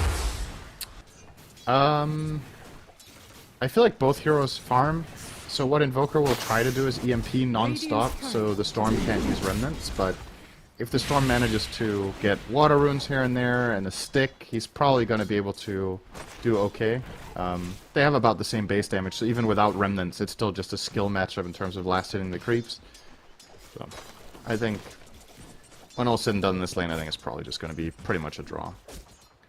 And bottom lane, XXS is getting pressured out completely, but Baboka has pulled an entire wave, and Spearbreaker as a laner, I mean, is it as bad as I think, just generally? I mean, obviously, like, double melee could be good in certain scenarios, but you're against a silencer, man. This feels awful. Spirit Breaker's saving grace in lane is that he has pretty good stats. The hero has a lot of base armor and a lot of strength. Well, they're going to try Well, to double team Whitemon. Whitemon. He's Okay. very aggressive here. Double Hits back bash? twice, XXS. Will he get Oh my another? God. No. I understand him TPing there. It's like, there is no way he bashes a third time with pseudo-random. Nobody in the world is that lucky, and he's right, so... Well, he gets out, but having to TP there is definitely a bit of a blow to his laning stage pressure now. We can see Baboka just pulling the next wave here. And this one range creep. XXS might just charge this to guarantee the CS. Definitely think he should. Tomato will be forced to farm under the tier 1. Oh, he actually gets a dispose off on XXS. He is but not stronger here. There is a full creep wave. and Tomato still looking for that high 5, but the tower will be the one to reciprocate. What do you think about early- Marcy's attack sound? Let's see. It's a little weird, I guess. I really thought about it. It's very bare-handed, which fits. Yeah. Why? You hate it? I figured it was the kind of sound that you found was a little bit dull. It is dull, but again, it's bare hands. Oh, right? top That's lane. how it's Baboka sounded. actually rotating to Ari. Very early rotation. Ari's dead. Get the kill on the Monkey King. They could have absolutely set that up for Monet to get the last hit, but definitely not bad to get a bit of gold in the MK as well. And XXS, lane. the good news is they can kind of leave him alone because Marcy's Silencer don't really pose the biggest of threats to this hero. If he's ever in trouble, he can just charge mid. They have no way of stopping it because in order to pressure him in the first place, Marcy has to melee him, and then she can't react with. Oh my But the god! charge bottom, Whitemon Oh just my dead. goodness! What in God's name just happened Tomato there? tipping him. It's like, you lucky bastard. Wow. All right, well, if you have XXS that, definitely. if you have great bashes, Cinder, then I think Spirit Breaker works any game. Yeah, if Bash wasn't active, this hero might be picked a lot more. Your next attack will bash. Sounds like Slardar. Yeah. Baboka went mid during that time, and as we're seeing top lane actually some more action. Monet taking a ton of damage from the axes, but Kasane has to be a bit Kasane's careful. gonna die. And he'll just a give little bit of vision for Monet vision. to get the Monet. Echoing dagger. Shannon, this gives is him not another good. kill. This is about worse than last game, and I said it couldn't get more one-sided than that, but this Is start it worse? for Aster. The mid lane's not the worst. Mid is better, but the Bryle's again, losing, but not by that much. The thing to keep in mind is we talked about the overall implications of how the game is going to flow, right? And what each team has to offer. If Aster win the lanes this hard, PA will get a fast Fury, and the Storm is doing well too. So, I mean, it's not like I'm dooming the game now. It's not. Don't understand it like that. But TSM definitely have to find a better start than this. And I don't know where it's going to come from. It's probably going to be Bryle rotating.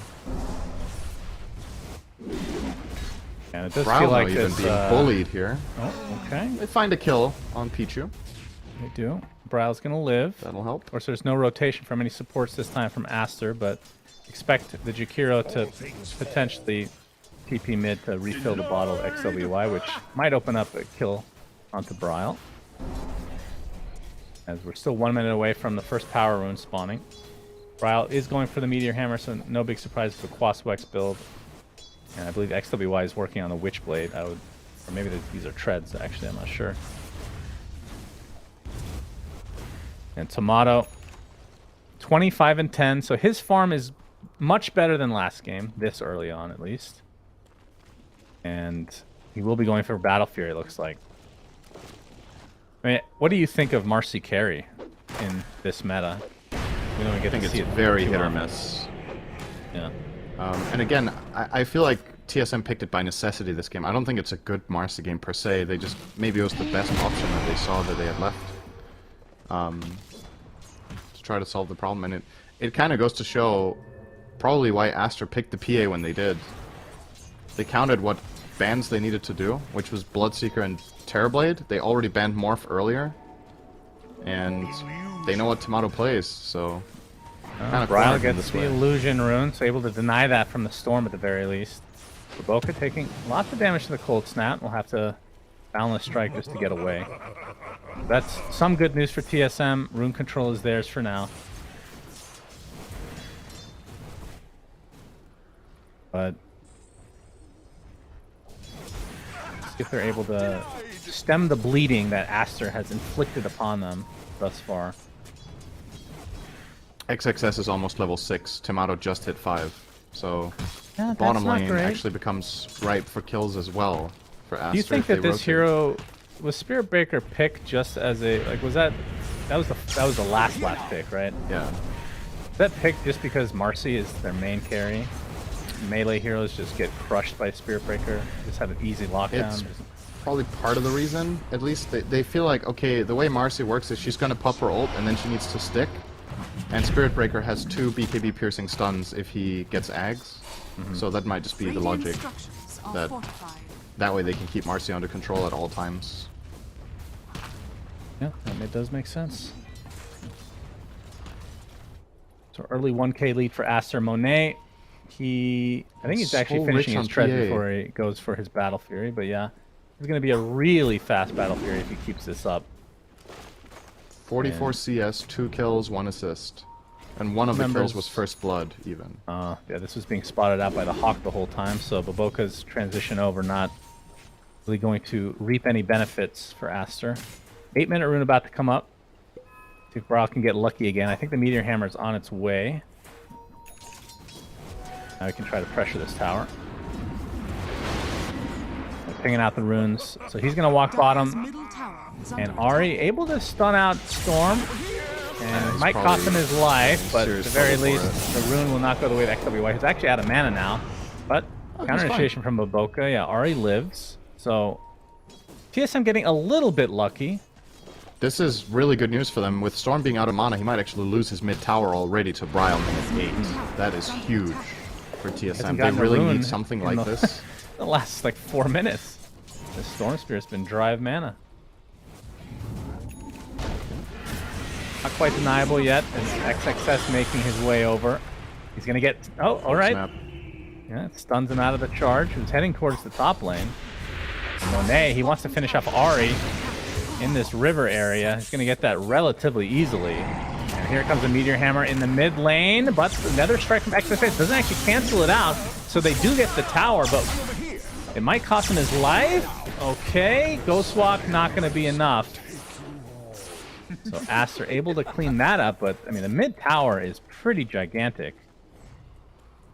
Yeah, for sure. This is Actually, which one's better? I mean, I think it's better for TSM though, right?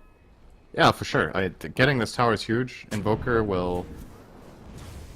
You know, he's going to make moves to the side lanes now that he dies. I think the perfect play is to find a kill on PA, if you can accomplish that somehow.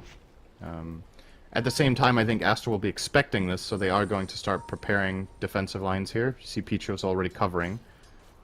But with good execution, this Jakiro is not going to keep the PA alive regardless against Invoker. But Bryle is back to mid for now. And him showing on this wave is actually pretty important for Aster. It gives them a lot of safety. I guess he's going to push out this wave and try to get it all the way to the mid-tier 2, and then he can make his move, and he has a lot of time to go wherever he wants. Let's see what his... 10-minute rune coming up. And he guesses right again. 3 in a row for Bryle. What a god. Pulling his inner Quinn. Now that Quinn's no longer NA, Bryle's able to kind of take that from him. Baboka's going to be spotted here. Okay, cold snap into the tornado. Meteor Hammer to follow. Does not connect, though. Of course, his support's only level 4 apiece here. As we're going to see the charge top. Now that they've seen all these heroes down there, Sonny's going to get pressured. It might just be the death of him. Does have his ward. Able to get it off before the Ice Path actually connects. Whitemon TP's in as well, but another strike. Stifling Dagger. And the presence of mind of XWY to go for even more. Oh, he's in trouble, actually, if he stays too... He's out of mana. Yeah, cold snap. I missed the Telekinesis NATO! back.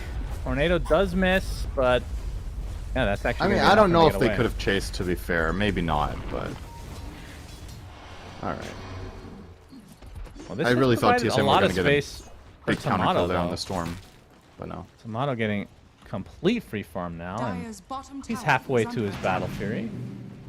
Which, if we compare to the PA, actually roughly the same. Yeah, Monet has a Orb of Corrosion, so... But I guess Tomato has a raindrop. It's like somewhat close. Monet 500 ahead on net worth.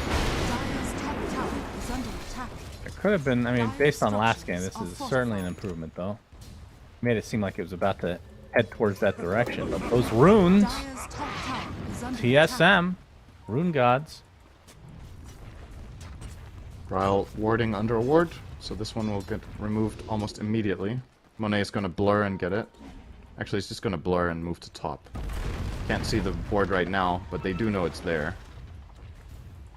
You would think. And Brile is charged. He was looking for a potential opportunity there to get Meteor Hammer off, but they have vision. Stifling Dagger. I think he is just dead. Actually, nice tornado. Meteor Hammer coming, but canceled by the Boundless Strike. And 4 members of Aster will be happy to take his life. His charge was stolen.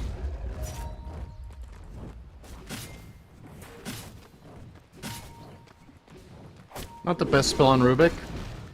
You put yourself in a pretty rough position by using it. Yeah, a good juicy stack here. XWY, he's going to zip in with very little mana. He just gets Primal Roared, and Tomato going to be using the Unleash for the first time. A very weird kill. Guess Aster just weren't expecting these heroes to be there. Like, TSM had the entire team in the triangle. Nobody bottom, nobody mid. Which, to be sure, is kind of surprising minute 12, that they're grouping up that hard. Like, that's generally not what most teams do in terms of overall efficiency, but that time around, you get a big kill for it, so can't say it wasn't worth it. Oh, charging on Monet. Ari making good use of that spell. EMP's there with the Cold Snap and the Meteor Hammer. That's Huge enough. kill. Big kill for TSM. One they need. This puts Tomato ahead for the first time this game. Radiant's middle tower is You under can see attack. Kasane taking out a nice stack here as well, so working his way towards the eventual helm of the Overlord. Yeah, looking a lot better for TSM now. Yeah, I was maybe dooming them a bit too hard. I thought the first 5 minutes were starting to look really grim, and this could have turned really snowbally, but they've stemmed the bleeding. They got the mid tower, they got the top tower. This Meteor Hammer on Invoker has been huge for just the overall flow of the game now. Ari will die. Boca. Bought it. If they Ari, cast their spells. Charge! Alright. Oh, Wasn't are you able to get vision for serious? the Nether Strike, and Storm couldn't get him either. Mid lane, though, we're going to have a big fight as the charge actually might be used to take out the PA, potentially. Brile, he's just going to right-click. There's the Global Silence for the first time this game. Down goes PA, down goes Jakiro. What a turn of events for TSM. Gracious me, oh my. I can't believe they didn't cast a spell on the Rubik. He was envisioned the whole time. Might die here, but he did his... That might be the best charge I've ever seen from a Rubik, ever. Yeah, Like, he avoids he 3 got out of heroes 2 and he heroes, kills he- the enemy 1. he stuns Storm Spirit as he's traveling there, which could easily have stunned him. But I mean, that's just first game of the day syndrome for Aster in game 2, right? Like that's... I mean, there's no need to sugarcoat it. That's just not good enough. Like, how do they let him charge there? That's crazy. And it can't be overstated how important it is either. Like, he survives, he kills PA and Jakiro, and none of these things happen if they just cast a spell on him in the trees there. I'm pretty sure they had full vision from the Monkey King. You just let him get I out. thought so, but... Guess they just mean, weren't aware he maybe- had charge? I mean, that's the only explanation I have, but Yeah. there's plenty of time to See click the hero. combo there. again from Brile. Yeah, it's gonna get Boca double Boca here. completely drained of mana. Deafening Blast. Maybe. Oh, he Alright. actually pops the Good wand. sticks. He's fine. Never mind. And you've been making a lot of great calls. Yeah, I must say... I've been on point so far. Yeah, keep it up. You know that there's a stock market guy, what's his name? Something Kramer. Oh, yeah. You know about him? Yeah.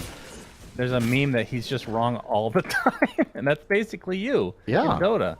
It's impressive. Like, you can just bet against everything you say, and you'll probably make a lot of money. Yeah. That's pretty sad when you think about it. Yeah. You're an analyst. Yeah. I mean, that just goes to show how the small little... Oh, He not a actually long enough does get zip. tornadoed, and that is the death of Storm Spirit. Man, I thought he was out of there for sure, and that's a big steal. The zip. Notice onto how I didn't Ari. predict him dying or surviving, so I can't be wrong. Yeah, that's good. You just do, oh, that's what all you have to do, and you never know which way you're thinking. That's play-by-play right there. Pretty much. That's how I made it. Monet? He's blurred right now. Damn, His Kasane farm. now almost topping the net worth on the Beastmaster. This has turned around in a big way for TSM after a Radiant's bottom little bit of a tower rough is under early attack. laning stage. They've made a couple of good moves and really, once again, the mid-tower falling minute 9 to that Meteor Hammer from Invoker, instrumental in their ability to play the map this way. Dire's middle tower is under attack. And in terms of the Battle Fury watch, Monet finally gets his. So he was on track for a legitimately 13-minute Battle Fury with Yeah. treads And corrosion. Killed him twice. So That's big. delayed by like Radiant's 3.5 bottom minutes, tower is under and attack. that obviously gave Tomato the opportunity to lead now.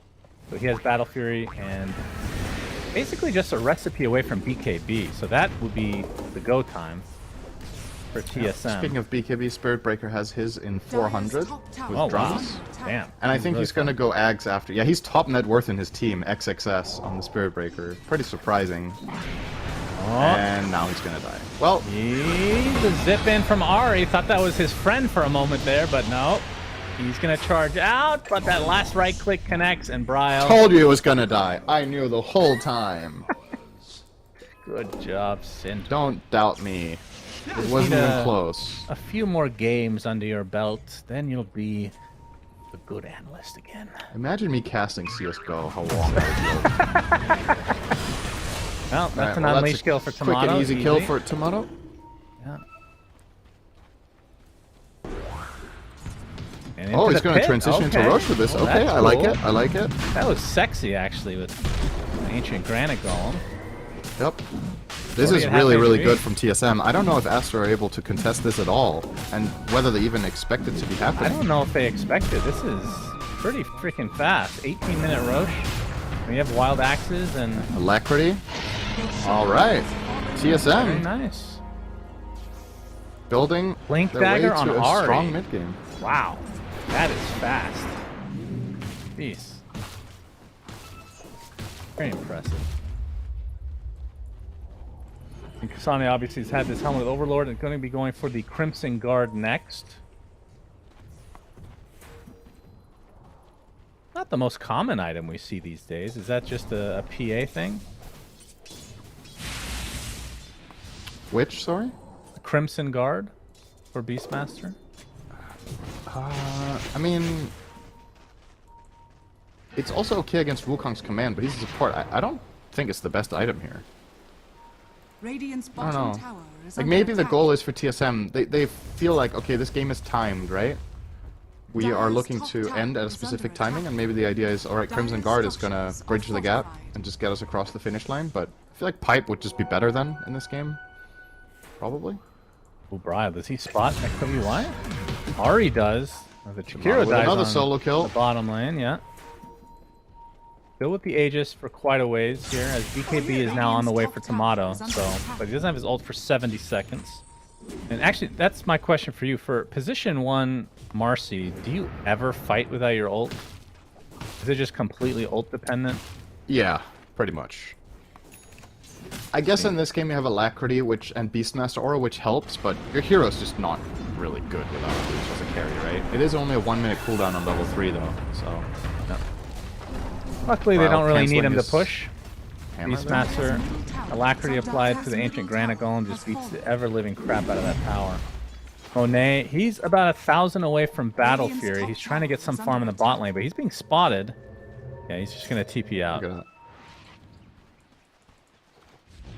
Still, it feels like these last 10 minutes have just been TSM success one after the other. Now they get the mid-tier 2, so they unlock outposts. But there still is that... I can't shake the feeling that Astra are gonna get a good fight sometime soon with these items that they're about to get. BKB on Breaker, BKB on PA, and a BKB on Storm. The Storm one is the furthest away. That one is about, what's that, 2,000? So quite a ways to go for that. But the other, even just the other two, Brown's gonna open Boboka. Should be able Yes, to get him. indeed. He is Dunzo. With the double damage and Witchblade, he deals a lot of damage now, but didn't get the deny on the tower though. Because he was Bit too of a- busy trying to get gold. Yep. You get gold for denying the tower though. Yeah. You knew that. Yeah. Sure did. Oh, they found Storm.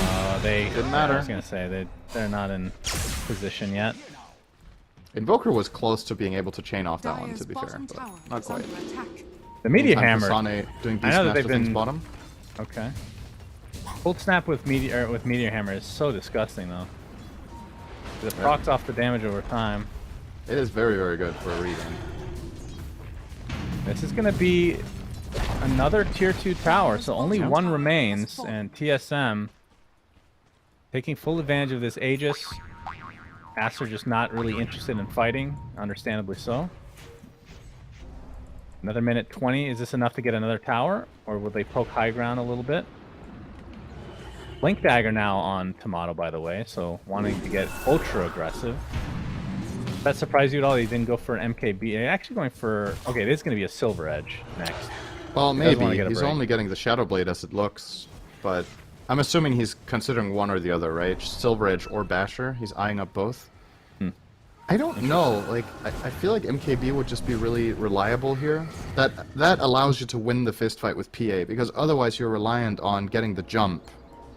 If PA ever gets the jump on you, or his team initiates and PA BKBs, I don't know if you can really deal with her at all, but with MKB, you're always a threat.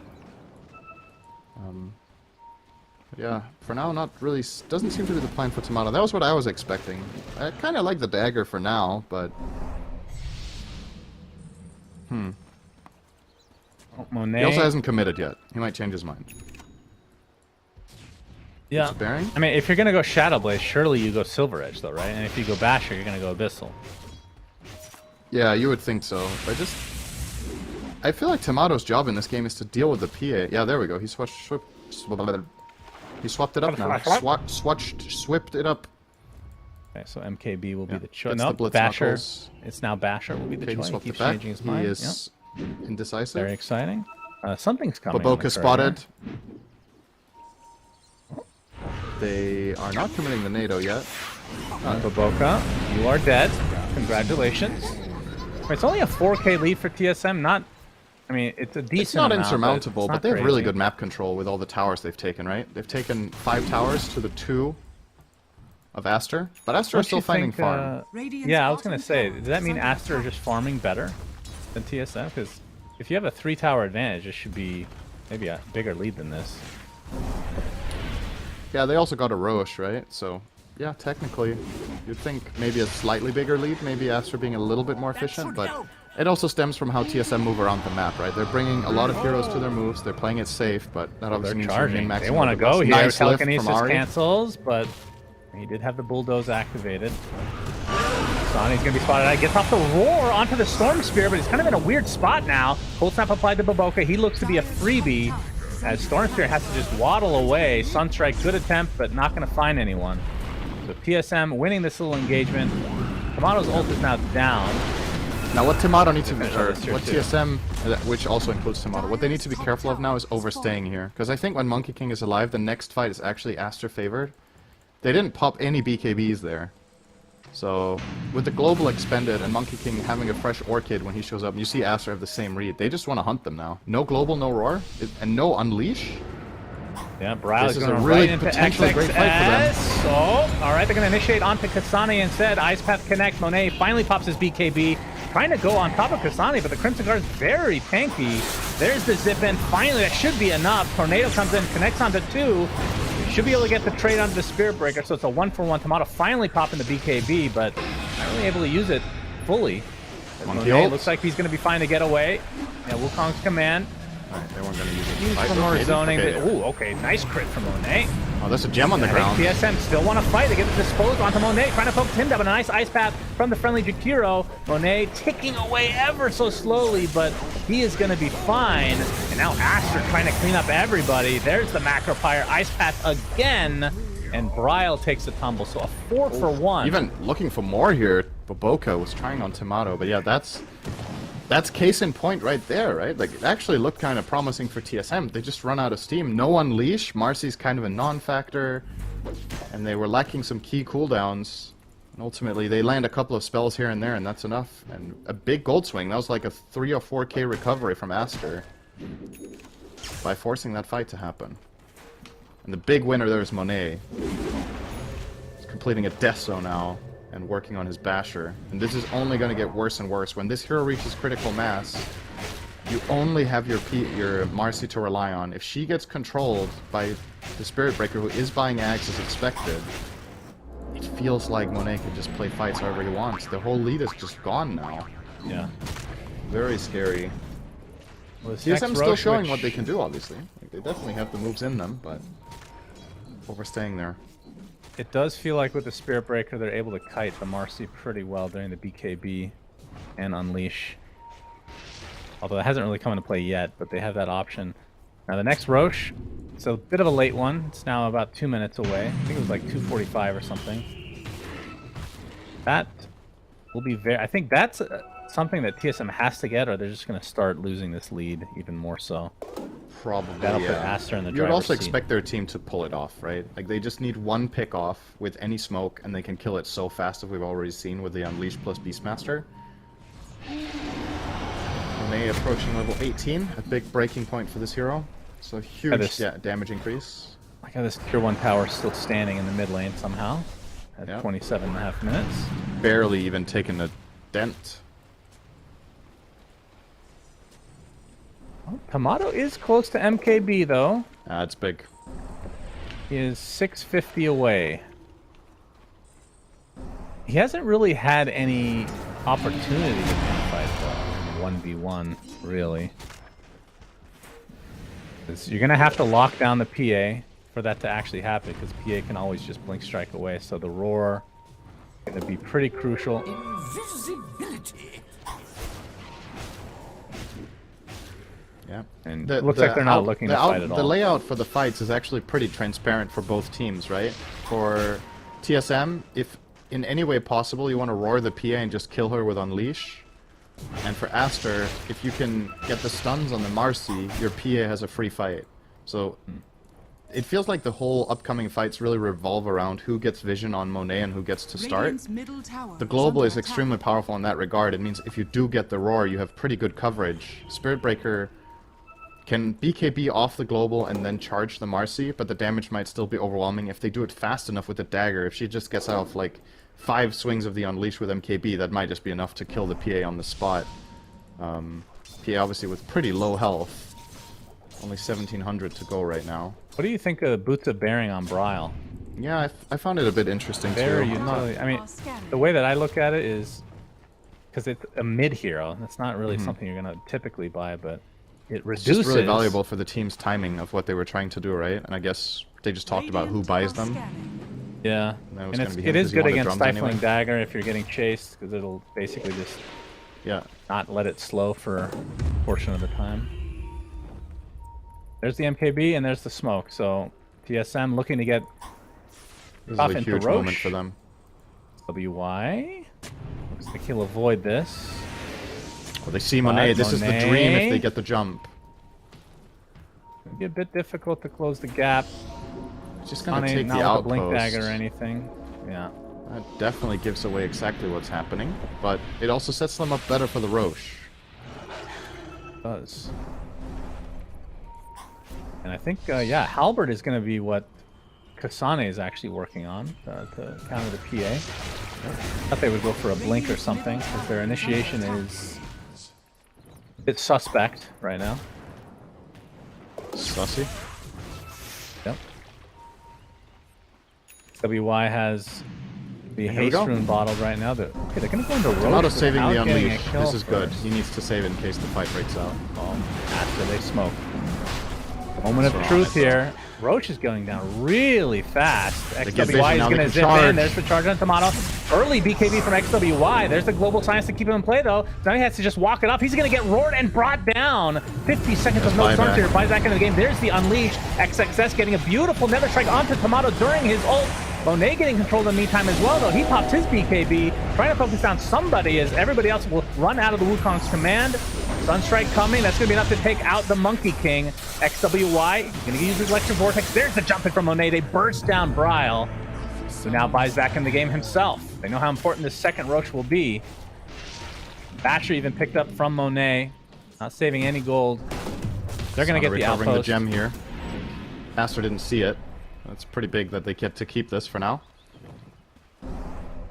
Now the Yeah, stalemate continues. Great play from TSM to lock down the storm there, right? They global after his BKB initiation, then they roar him and kill him, but it also means that they've used a lot of spells and he does have the buyback, so kind of seemed potentially premeditated there from Aster to try to bait a fight out of that.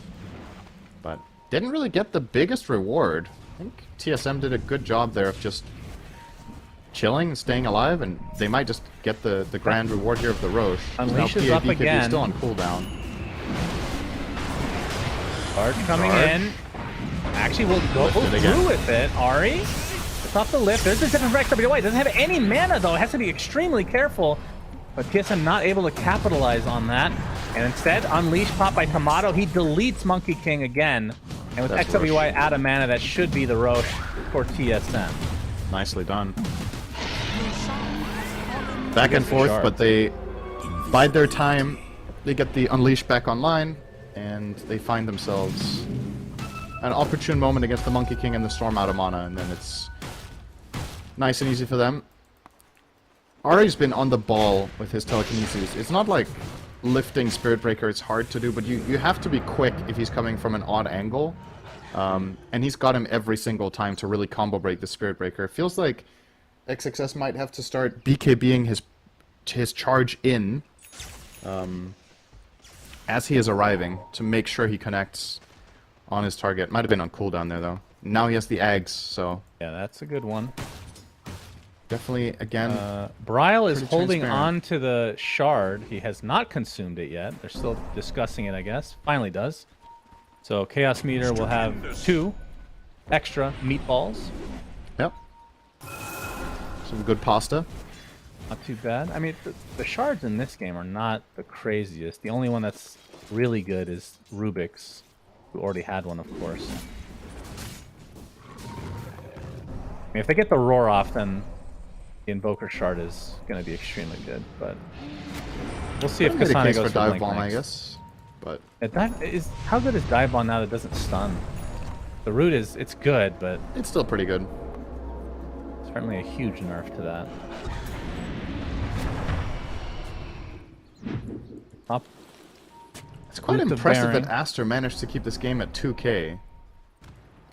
Still, like, the lead is so insignificant. This is just all about execution. There's no, like, clear massive advantage except for the Aegis.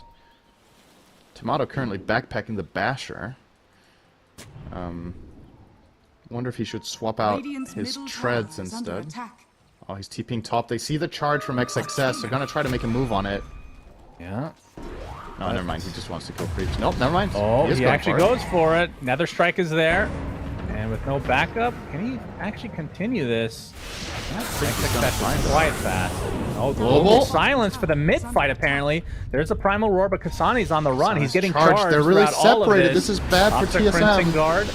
XWY is out of mana, though, so I don't know how much he can contribute here, but there's a triple meatball surprise. Delicious spaghetti for everybody.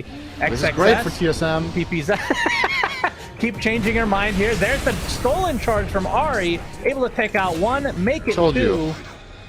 And now Oh they shit, steal the Storm's out of mana static again. Would you remnant. look at that? He doesn't have the zip, which is what he would want. As he's attempting to TP out. Bryle. Probably fine. Yeah. Bryle had no stuns.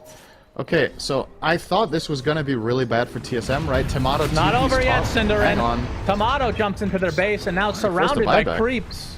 Very nice. All right. Very exciting. Okay, go ahead. So the reason this looked so good for Aster is that Tomato jumps top and uses Unleash and doesn't kill the Spirit Breaker, who then charges mid. And I thought he was going to be able to connect on the Beastmaster in the river, but Kasane managed to get all the way behind the tier 1 tower and get them into a really compromised position. And Aster just couldn't dive it. So that worked out way better for TSM than I had thought. Dire structures are fortified. Glyph forced out here. Dire's middle tower And Macro is under Fire. attack. Okay. And all 5 up for Aster, so they can definitely try to defend this. Tomato with the This Aegis is for another minute 20. Not the easiest team to push into. Wukong's command soon. Storm always a beast on defense. Spirit Breaker charges. Ice Paths. They do have a lot of damage to hit this. They do. Between the sidekick and Invoker buffs. Okay. They zipped in, but now zip back out. Mono at half HP, but like you said, Aegis still intact in a minute. I'll get the range tracks with the Alacrity Alacrity on the will Siege help. Creep. They're going to try Whoa, to go in here. okay. There's the initiation onto the Jakiro. A nice roar onto Monet. He's actually completely out of mana. Gets bursted down by Tomato, but he buys back into the game, and that means TSM will try to back away. There's the stun, though. And the global silence to follow, so XWI can't do much yet. Nether Strike just trying to buy a little bit of time, but XSX just getting bursted down again. But nice stuns onto Tomato to prevent the death under the Spirit Breaker. So he's going to have to back away now. But again, no deaths for TSM, and they end up getting the melee racks as well. So full set of racks going their way as Baboka. Not sure if they know he's here, but he's fine. Yeah, they're looking in the trees for him, but Just super clean from TSM. They did exactly what they needed to do. They get the Roar on the PA, they burst her instantly with the Marcy, and then they reset and get out and lose nothing. And get the melee racks. Just very, very clean. You can just chill now. Sure, you lose your Aegis at this point, but I don't think it's even necessary to have it as long as they can... As long as they're the initiators, and they kill PA, the game ends. And another courier? PA will not survive. And Ari for the 100th time there. Oh, they got it! Did it not have fortification? What is this? Monkey King? Baboka? They find the PA. Oh boy. Oh boy. That's a big one. That is a dieback. And now they're focusing down the Spirit Breaker. He does have the buyback, but without PA, they just called GG. My goodness. TSM. Yeah, this Radiant lineup's gonna get megas within the next 30 seconds. With Marcy, Beastmaster, and Invoker Alacrity. So, wow. Damn. That was... In classic TSM fashion, they get a draw. That's their 5th draw in a row. Yep, and that means Aster also has the same record, right? So Really? Yep. They're both 5-5. Aster has a full-on loss and a full-on win, though. But wow, I have to admit, I did not expect this game to play out this way. But so many things going right for the side of TSM here, with finding the PA multiple times with the Roar, finding the Storm with the Roar, and he's beekeeping and killing him off. Kiting and resetting, playing well around the vision of their beast, getting the towers with Invoker's Hammer. There are multiple things in this game where TSM just did a really, really good job, and Aster had a couple of slip-ups that ended up costing them the whole thing. This was definitely a game they could have won at multiple stages. Not like pushed and ended, but built an advantage. TSM just stopped them in the tracks every time. I think very bold play from TSM. I mean, picking Marcy, I think you gotta have some balls to do that. Yep. As your carry, especially after coming off such a horrific loss. Oh my goodness, that was a shellacking of a lifetime. But Bryle really set the tone. His Meteor Hammer absolutely owned. Kasane got some great farm. Tomato got off to an okay start, and then enough space was made for him to actually take over. But and the X factor. Cool to see a Marcy work out. Global silence, I feel like, was really, really important in this game.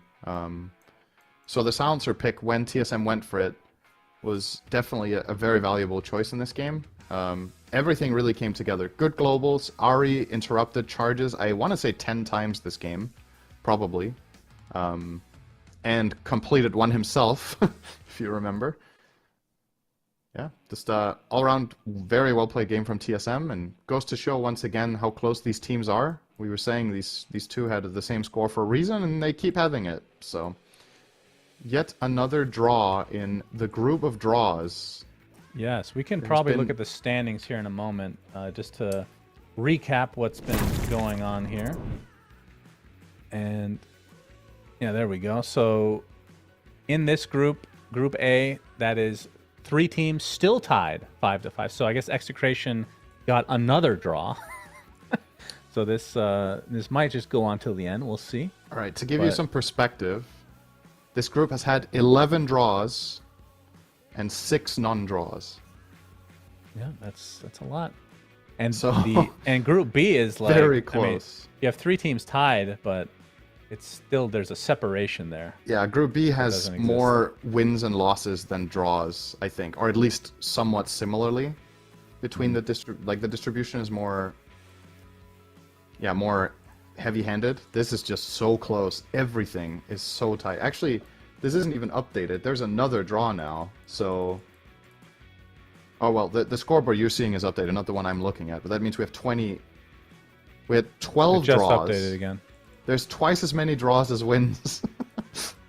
Yeah, that's pretty much. I mean, that's kind of crazy. It just goes to show how competitive these teams are amongst wild. Each other. Yeah, very nice. Production, did we have an interview today? All right, it's a negative for this one. That's okay. We won't be offended. I assume we graciously TSM. accept the absence of interview. Yeah, we'll get them next time, of course. And for our next series, we have a pretty damn good one. It is, I believe, Team Nigma versus Team Liquid.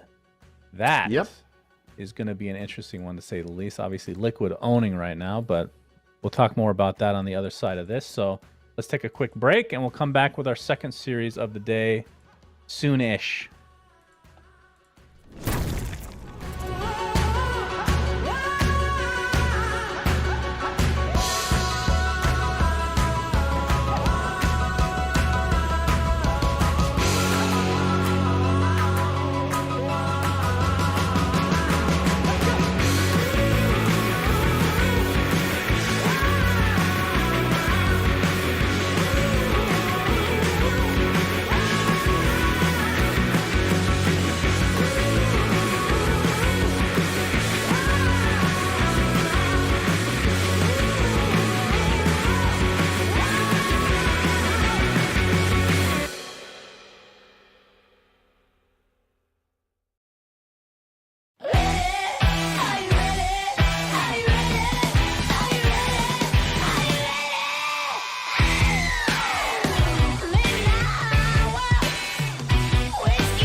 It starts with this, a person that you miss. Mine draws a blank. I wanna go back to the early days when life was an escape. Now I just wait for better days. I lost myself in your reality. Lost myself. I lost myself in your reality. Lost myself. I feel that life, according to a friend, we're all shrink wrapped in families and making ends meet, stuck in jobs we'll never leave. I never wanna be like that, so I wanna go back to my reality.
creature with no skeleton inside your hands. Got no home address, I come and go as you command. And it's fine with me, and it's fine. I'm a bandit that you use to keep from bleeding out. I'm the lover you don't love, but love to keep around.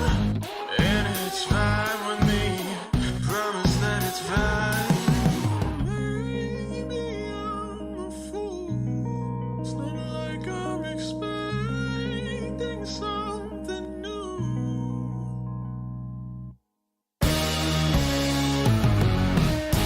You need examination.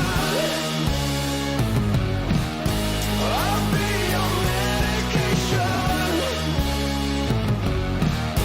Whatever, whenever, I'll never tell you no.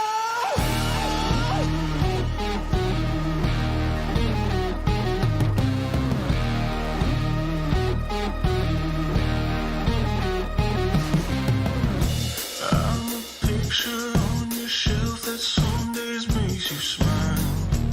Then I gather dust and watch you go about your life. And it's fine with me. I swear it's mine. I'd be offended if I still had any dignity. Instead of savoring the drink, you're slowly killing me. Say it's fine with me. Tell me that it's fine.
Wear your passion.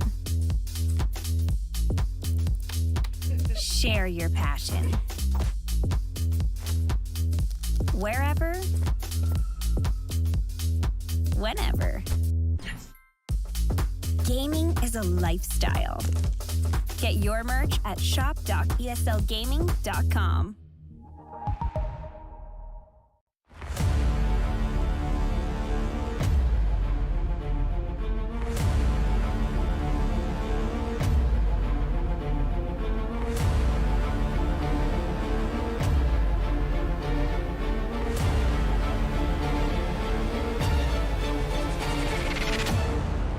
And the hunt begins.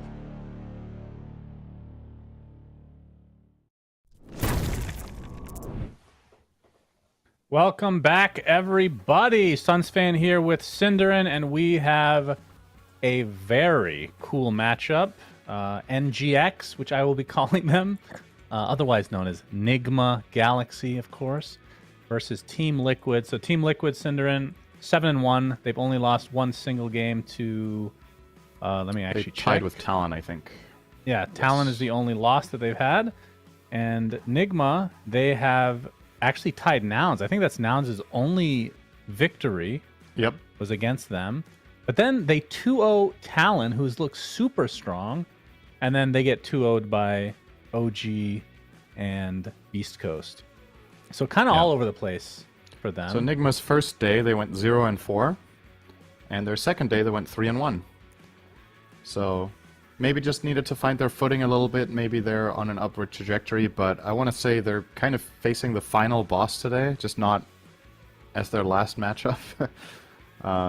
This is going to be a really tough one. They need to pull out all the stops, and from my perspective, a draw here is a really good result for Enigma. This is the top dog of the group in Team Liquid. They've been looking outstanding, as per usual. And the thing in Enigma's position right now with their 3-5 scoreline is if they can get a draw or two and then one win, they might actually break into top 4. It's definitely not out of the question yet. Most people had probably written them off after day 1. You know, you're 0-4, it's not looking that great, but the momentum is definitely going the right way for them. So, by the way, we'll see. I said that Talon were doing really well. They're 2-6.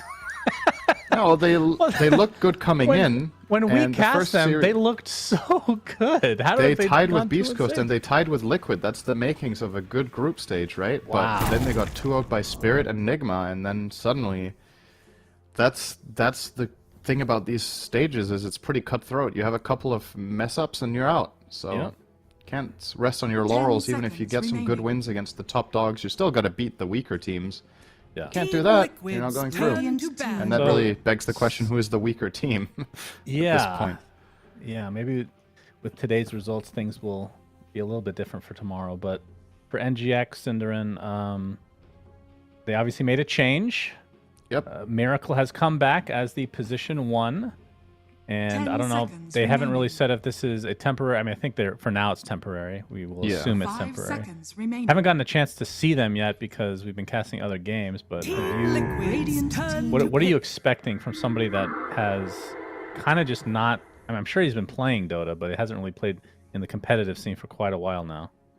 He's been owning it up in pubs. I think Miracle is actually in pretty good shape, and the games that I saw from him yesterday against Talon, he looked very comfortable in lane. 10 seconds remaining.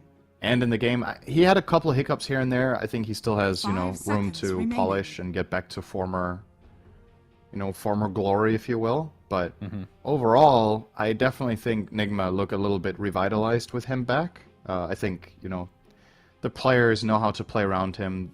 Once you've built this kind of infrastructure that you've had for years, this kind of piece, getting it back on your roster can be really helpful for, just comfort.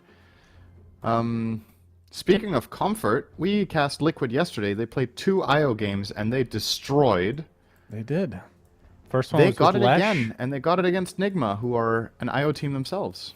Yeah, so a bit of a takeaway as well. They played Lesh and they played Storm, were the 2 games, the coupling of the IO. So, yeah, there's a lot on the play here for Kuroki. What does he take away from them? Beastmaster is the first. An AA, okay. So an old school counter to the IO. Yeah. You get. So, is this here's the is there thing. any way there's a Miracle mid AA? No. He's done that before, right? It's not. From a long time ago. It's just not 10 good. seconds remaining. It's more of a Dendy thing, but So, AA is a traditional 5 counter to seconds IO because of remaining. obviously the Ice Blast negating the healing, but IO doesn't really necessarily have to be played that way. I think Storm is great here because if you're thinking about what Liquid will want to do with the IO, it's one of 2 things. Either they're going to play it with a frontline hero like Lesh, who's really strong and takes advantage of all the healing, or they're going to play it with mobile heroes that make moves all around the map, and they're going to play on relocate. And when you're facing AA, you might as well go the 5 skirmishing seconds route, right? remaining. So Radiant team I just think battle. this is very good, and I think AA doesn't counter this opening at all, personally. I think at this point you just play IO with heroes that move, and then Ice Blast is not really that big of a concern. And to be honest about AA, that's kind of what the hero is, right? It's not a good laner. It's very dependent 10 on its seconds carry remaining. setting its cold feet up. So if you want it to have an impact in lane, you need to pick 5 something like seconds Chaos Knight remaining. or, classics that keep people in place for the snap of the feet. I can't stop looking at AA's fingers. This is probably the creepiest fingers in the game, and that is including Bane. Like, this is just nightmare fuel. Anyway, back to the draft, of course, very important. Yeah. Second phase. Lycan's taken out AM and Dragon Knight. A few more to go. Yeah, obviously the AM 10 taken out because seconds that's a remaining. pseudo counter to Storm late game. Absolutely demolishes him with the Mana 5 Void. seconds remaining. Would like to see a Night Stalker ban from Kuro here. I think you'd be playing against Night Stalker with your Beastmaster, which we've already seen other teams have success with. But not only that, I think NS IO actually play really well together. They play like the same type of game if it is a skirmishing IO game. So I think there's a lot of merit to that ban. Also, considering Night Stalker is also good against AA, so just even more reasons. He's gonna ban the Doom for now. 10 seconds. I don't know if they're remaining. gonna consider it as something Liquid would run, but I feel like I've seen Mickey 5 play carry seconds Night Stalker remaining. before, and I've seen Zai play it offlane. So definitely a hero to keep your eyes Radiant out team ban. for here as Nigma. Banning out the Ember for Liquid. Just covering their bases for their Storm here with some triple bans actually protecting Nisha. And Nisha has kind of played a wide variety of. I mean, 10 his seconds hero remaining. pool is insane, but we've seen carry in the mid lane, like with snipers. We've seconds seen remaining. obviously the normal mids like Lesh, Storm, or whatever, and we've seen off lanes like Timbersaw. So Yeah. I don't know if banning for him is even an option because he can just play pretty much whatever. Yeah, you But don't ban for he his will be hero pool, you playing- ban for what's best in the game. He can play almost Yeah. anything. So does it surprise you that they picked his hero so early? Because I feel like that No. could be an advantage in the draft, right? I don't Obviously, the think- Storm IO is crazy good. Exactly. It's about if the opening is strong enough for Nisha's game, I think they just get it because it's the best. Sure, he can play a plethora of heroes, but if this is just a great game for their overall strategy that they play with this IO, like let's say Enigma hadn't picked the AA, I think Lesh would have potentially been on the table, right? Nice Stalker band, there it is. Team Liquid's I think- turn to pick. Yeah, they're just very confident with it, so they're just gonna grab it when they can. I think this is likely to be a tiny mid actually for some mail. At least the possibility is open, flexing it for now. A pretty good matchup in the mid lane before the zip 10 is online for seconds Storm, remaining. and it also kind of takes away from a potential Mickey hero 5 because he seconds absolutely loves remaining. Tiny. But still technically flex because that could always be a support for GH, who Yep. also loves that hero. And from Miracle's side, I want to see what he's been picking in this tournament since we haven't gotten to see him. He's played a lot of Morphling, so 3 Morphling games actually. I think it's gonna be Ench first. They played this yesterday. They played the IO Ench support duo with some playmaking heroes, and your Ench against Beastmaster, your Ench against AA, which you might be like, AA is kind of good against Ench's heal, but it's not good against the rest of the hero, right? It's gonna just take creeps, it's gonna push your towers, it's gonna dominate the early game and not let you play at all. And AA offers nothing defensively against this hero in the first 15 minutes, so... yeah, can't say I'm surprised here. Now what carry? Sniper seconds looks remaining. interesting. Beastmaster matchup, you have IO. The enemy 5 team doesn't have the seconds best remaining. backline jump just yet. You have the Storm yourselves. You banned the Ember. You'd rather go for that versus the offlane? It's just because you see the carry matchup, right? You know that the carry is facing Beastmaster, so you have the luxury of picking a good lane. Both options are fine, right? But the thing is, you don't even have the ultimate last pick anyway. So at this point, I think picking the carry is just better because you have more information in that lane. Radiant team pick. Is that what you're facing? Dusk. Ooh, But they will mixing pick- it up. All right, so Probably offlane Tusk, offlane. maybe? I mean, we've seen Nisha play Tusk before, but then who's playing Storm? Like this is a definite curveball here. 10 Yeah. seconds remaining. I mean, we can assume IO and are the supports, right? I think that 5 is seconds. kind of IO set in can be stone. played as a 3. They could play IO Tusk offlane with IO as the core, but I don't Okay. think there's any point. I just don't see the value. Yeah, I feel like very strange. All right. Well, Looking they have forward to the seeing what snowball that's gonna save be against like. Roar, and against Ice Blast if you're clutch. Yep. They have, again, I was talking about how they want to play a skirmishing style when they have this Iowa Storm, right? So this fits the bill for sure. Yesterday we saw them run it with Mars as their offlaner. Yeah, I think it's just more pacing thing than anything for Liquid. They just want to play very aggressively and make moves around the map, and this hero will accomplish that for them together with Ench. Team Liquid's turn to ban. Mirana. Oh, Mirana. Okay. This puts Tiny mid, probably. Yeah, so this is a support Mirana. Yeah. Pseudo counter to Ench. Can arrow the creeps. Can trade with her in lane relatively well after the buffs 10 that Mirana has seconds received. remaining. She's mobile. Ench can never truly lock her down. 5 seconds remaining. And you have some setups. You have Roar into arrow. You have Avatos into arrow. Radiant And Moonlight team Shadow ban. is always going to be Liquid's a great turn tool to for any ban. pro team at this level. It's just a Wow, great the spell. Pudge ban late. Okay. Yeah. Let's go to that Pudge Tusk combo. All right, I wonder Classic if there's a Pudge. clue here. What do they ban Pudge for? So illusion carries usually don't like phasing Pudge, like Naga and Chaos Knight. 10 seconds remaining. I could But definitely they see also a Miracle will get CK last on the pick. table 5 here. seconds remaining. So Morphling is banned. So that, like we said, was a miracle hero.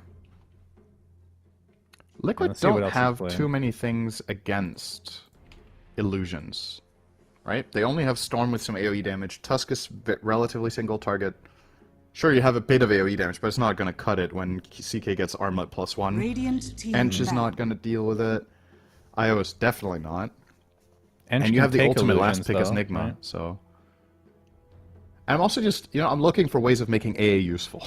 So, I definitely think that type of carry that can set up would be helpful for them. 10 seconds They remaining. take out, or they ban Slark. That's another miracle hero. So he's, Five I don't know, seconds is remaining. Bloodseeker or Lifestealer banned right now? Because those are the two other No. ones that he's picked. Neither. But I don't think either of them is good. Turn They're to going to pick. ban BS themselves, as a matter of fact. Liquid also played this yesterday. Radiant team pick. Very fast pick. Monkey King. All right, Monkey King. So Probably just a Monkey King carry here for Mickey. yeah. So Zion Tusk. This makes CK worse. Makes every melee worse. Yep. 10 seconds remaining. But do you want to play a ranged carry into 5 Storm seconds Tusk? remaining. I Also think sounds Ursa pretty... looks pretty good. Drow Ranger. You may now Drow. select All right, your so we'll be a hero. range We'll play carry. carry. So they have the backline jump with Storm and Tusk. Yeah. But Miracle feeling confident. So we'll see how this goes. I mean, Gust is always going to be a cool spell against Storm and Monkey King. You can silence the Storm and you can knock Monkey out of his ring if he's on the edge of it, but I'm worried for Nigma's safe lane. Like, AA Drow is just not strong. And what we've seen Liquid do is they've played Io in the safe lane with their carry, and then they've just played an Ench in the off lane with Zai. I think Enchantress Tusk, if Ench finds a good creep, this lane is just toast, right? Like, that's kind of concerning. You don't need to put the Ench against Beastmaster to win the bot lane because you have Monkey King, who does well in that lane regardless. You just put Io there, and this will be a true challenge for Nigma's early game, because I think one of the things they've done better recently than they used to in the last year where they've been in a slump is that they've tightened up their laning stage a bit, but this one is going to be hard. I don't know if they ever do this because Kuro is just the tradition. I mean, he's going to be a 5 no matter what lane he's in, but is there any way that they would rather have Mirana coupled with the Drow? Because, I mean, I don't AA think- Beastmaster does sound like, in theory, like that's actually a pretty good lane. That's a lot of harassment. I don't think it solves any problems. That's the issue. I don't think it helps. I don't think Mirana Drow is going to be much stronger than the AA Drow against what they're facing, and I think Mirana is definitely better with the Beastmaster than the AA is. Beast can't set up cold feet at all, so all you have is your right click every, 12 seconds level 1. You got the Chilling touch. boar slow, For you know? battle. Yeah. That's a good one. That's Okay, a so very game good number one one. underway. NGX, they desperately need a win. If they lose this, even if it's like 1-1, they're still going to be in quite a bit of trouble, but they are on the relative cusp to making it. But they're going to have to start racking up the wins. And So it's not gonna based get on any what easier. Liquid Oh, were... Foxy. Foxy, we'll have to tether away. Yeah. He So gets based it. on what Liquid were able to accomplish with this kind of strategy yesterday, when they absolutely ran over Game 2, I'm worried for Enigma about these lanes. Like, you have to not lose, like, control too early. there's a real possibility here that Liquid just run over you in the lanes and take full map control very early. 30 So seconds to I think one of my players to watch here is probably going to be GH on the Mirana. I think gaining information, maybe finding some kills with his Tiny, finding some kills with the Beastmaster, and just slowing things down would be really crucial. And of course, goes without saying, Sumail on the Tiny has to be involved. He has some really good targets this game. The enemy team has very frail heroes. Enchantress dies in a combo, Io dies in a combo. Even Monkey King as a carry has pretty bad base stats, so he's also killable for the Tiny. So, but yeah. Let's see how Liquid place their lanes. They get 3 runes. bounties. And they will play the Ench in the safe lane this time. Play Io with the Tusk down bot. Obviously, tag team plus overcharge, really powerful. So either constellation of supports plus offlane or safe lane will be very good here. Yeah, we'll see if this safe lane for NGX can actually survive. Drow AA not super... I mean, correct me if I'm wrong, though. The reason they picked AA is because of Aya, but you just don't think that it's even a good counter. I don't think it counters the way Boxy's going to be playing this game. Like, they're not playing a strong frontliner that's going to be sustained and just heal through everything, right? They're playing way more skirmishy. It's going to be about moving around the map. It's going to be around catching heroes. And sure, Ice Blast is going to do something. It's definitely not going to be useless, but it's not... Like, considering what the drawbacks of AA are, I don't know if it's going to feel worth it. But maybe if they find 1 or 2 teamfights where the Ice Blast is key for finding a kill on a core, it could definitely help. Top lane's already a big problem here for Nigma. Insania gets to do whatever he wants. But there's a huge wave here, so Yep. Mind Control's going to get some, I would think, some good farm, unless they get some hardcore denies here. But they do get 1 range creep deny. And Insania, I mean, Enchantress got to be one of the most annoying supports to play against in lane. Especially when you can just take over the board, which I assume Mind Control will just not be going for that spell at all. Yeah, he's how they not play going this. to. Always feels bad because boards are quite helpful. And the bottom lane, catch seeing a lot Kuro. of action. Kuro stuck inside the ice shards. Looks like he's just dead. The tag team overcharge, like you're talking about, very powerful indeed.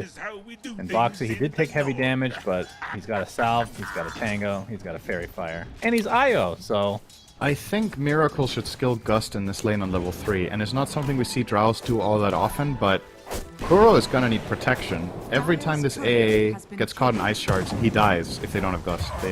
Miracle can never help. oh, Mind Control guys, top lane. GH killed his courier, but leaves his friend alone, and Liquid just take advantage of that immediately. Keep the pressure on. And Boxy still pretty damn low in that bottom lane. GH was taking a lot of damage top as well, so the only lane that hasn't been too much action is Sumail versus Nisha mid, where Sumail sitting on 9 and 5 CS versus Nisha's 10 and 1, so pretty damn even so far. And very rune-dependent matchup, I feel like, if there's no ganks to come, because both heroes can absolutely crush a side lane if they get the right rune. Yep, for sure. And looking at the trajectory of this game, already Liquid with big side lane leads means probably Sumail will have to do some lifting later on, unless they can somehow equalize this. But that's the problem for Liquid, or rather for Nigma, is that their lanes are not self-sufficient. Oh, It's Sumail tosses unlikely back that Nisha to the AA tower, and I just interrupted Cinderin for no reason, which is my favorite pastime. Thank you. Go ahead. Yeah, I love it. Good damage from Nisha here again. Yeah, so the problem for Enigma side lanes is that they're not self-sufficient. They're going to need help. AA Drow are not going to be able to balance out this lane with some levels or whatever. They're going to maybe be able to stay alive, but not find that much harm, and the top lane is just inherently Monkey Edge favored, so yeah, Sumail will have to move. And the power runes, as you said, will be very, very important for his ability to do so. Sumail takes a bounty rune in the meantime, and we're getting a water rune on top of that. And there hasn't really been much rotation from the supports yet. Mainly because from Liquid side, they've just been owning it up, it feels like. Of course, it's not a drastic lead by any means, but... Really good damage here mid from Sumail using the glyph. Looks like Mind Control is going to die in the top lane. Mid lane in the meantime, Nisha and Sumail heading off. Big damage between the two of them, but neither can find a kill. So that offlane for NGX looks like a disaster. Of course, it is a Monkey King versus like, literally any melee is going to be rough most of the time. Especially just, with Mirana just doesn't help here. A Miracle looks to be dead as well. Great blocks from Boxy. And Zai again putting the tag team to excellent work. So 2 side lanes, complete control for Liquid. Their only saving grace is that Sumail is not getting Mega Crush. He is losing this lane, and oh, this would be really bad. He gets off the Avalanche. Toss is available as well. Tree Toss. Nisha forces out the Fairy Fire from Sumail. Another right click, not going to be enough. And Sumail will likely just have to go back to base. He misses a couple creeps in XP, but... And Nisha still has his own bounty rune to claim here. It's been sitting around there for 2 minutes, ready to grab, so he doesn't need to reset fully himself. Stupendous. Yeah, this is the makings of what I was worried about for Nigma with their draft. These early lanes are not going in their favor, all 3 losing. Sumail, this is probably one of his roughest early laning stages that we've seen, and now Mind Control will die again. He is definitely Jingle over dead. to Mickey. Insania gonna be saved by Mickey's Boundless Strike. And Miracle dies again. Oh boy. This is very bad. I feel like this is a game that Sumail, he just needs to get this power rune, which is about to spawn now. Nisha. Like Sumail will get better. Wait. Yeah, it's a haste. Avatos though, but the save from Boxy. Enough HP regen, and Sumail is gonna die. All 3 lanes lost for NGX. Just perfect from Boxy to be there, right? They recognize that this is a possibility, that Tiny could fight Nisha for the rune and he might be able to kill him. So they have that little bit of extra assistance from Boxy just for the safety, and yep, they get the rune. Burrow's dead. Yeah, probably. They just need to see him. There he is. Electric Vortex. Zai wants to get in on this. Nope, he's giving the XP up. I would never do that. That's a true professional. You would never be in this game. Well, I technically am because I'm casting it in the server, so technically you're wrong, Cinderin. How do you feel about that? Oh, that's a good point. I know. That's why I said it. Only good points today. Oh, Sumail. Alright, well, since you're in this game, what should Nigma do? Continue to play and do your best. Effort, that's half very the battle. motivational. Thank you, Sunsfan TV. Any I mean, what can you do? suggestions? You're playing arguably the best team in the world. You're down 8-0. You lost all 3 lanes. I mean, it's too early, Cinderin. What do you think the win probability is? It's probably 80-20. It's 58-42. What? I couldn't believe it either. Hell?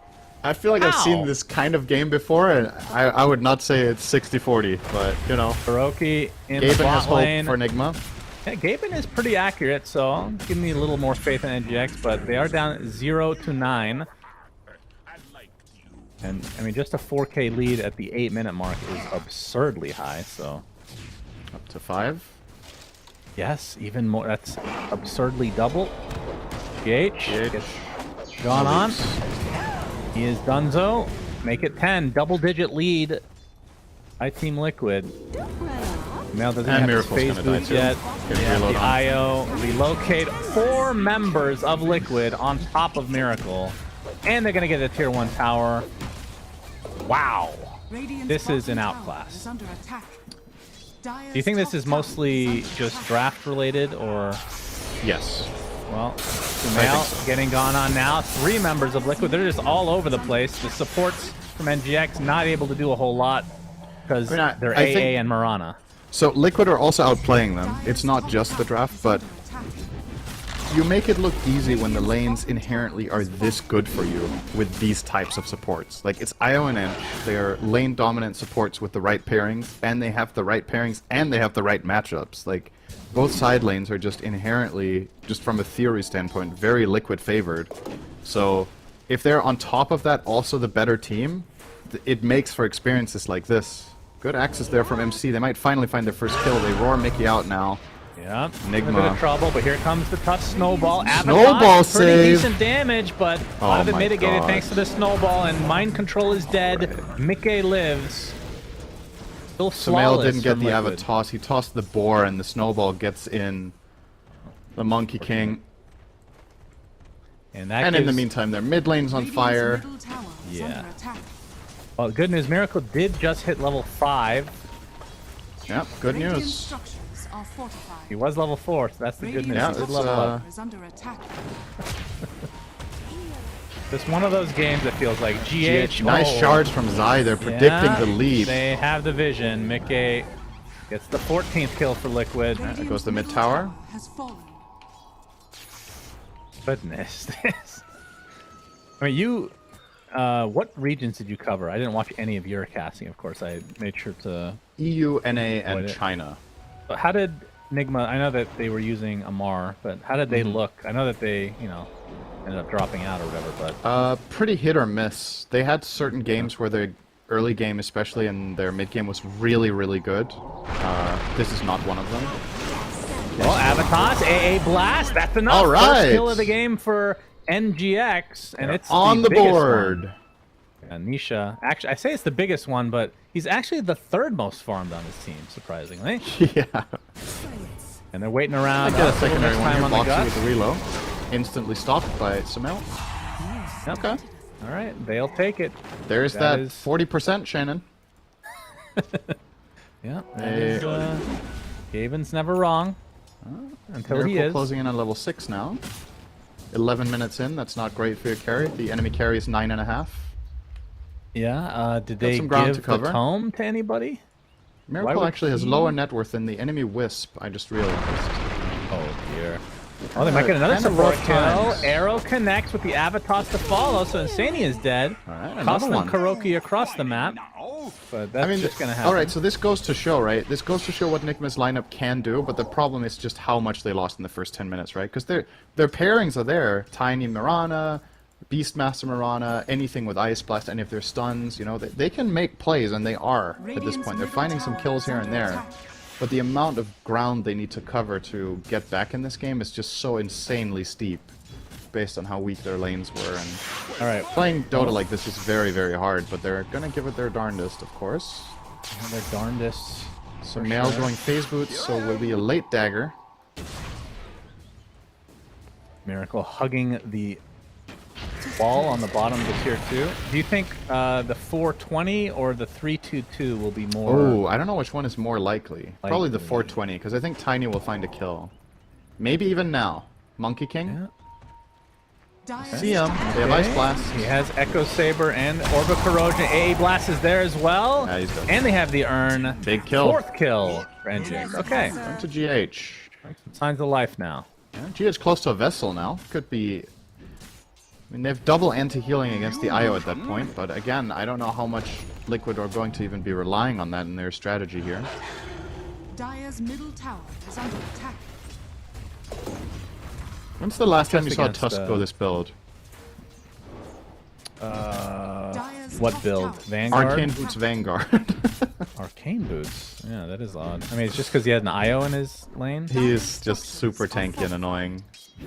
Dire's top tower is under attack. It's an interesting way to play Tusk. It's I mean, will he take basically it apart for recognizing that he something? probably doesn't need to deal much damage.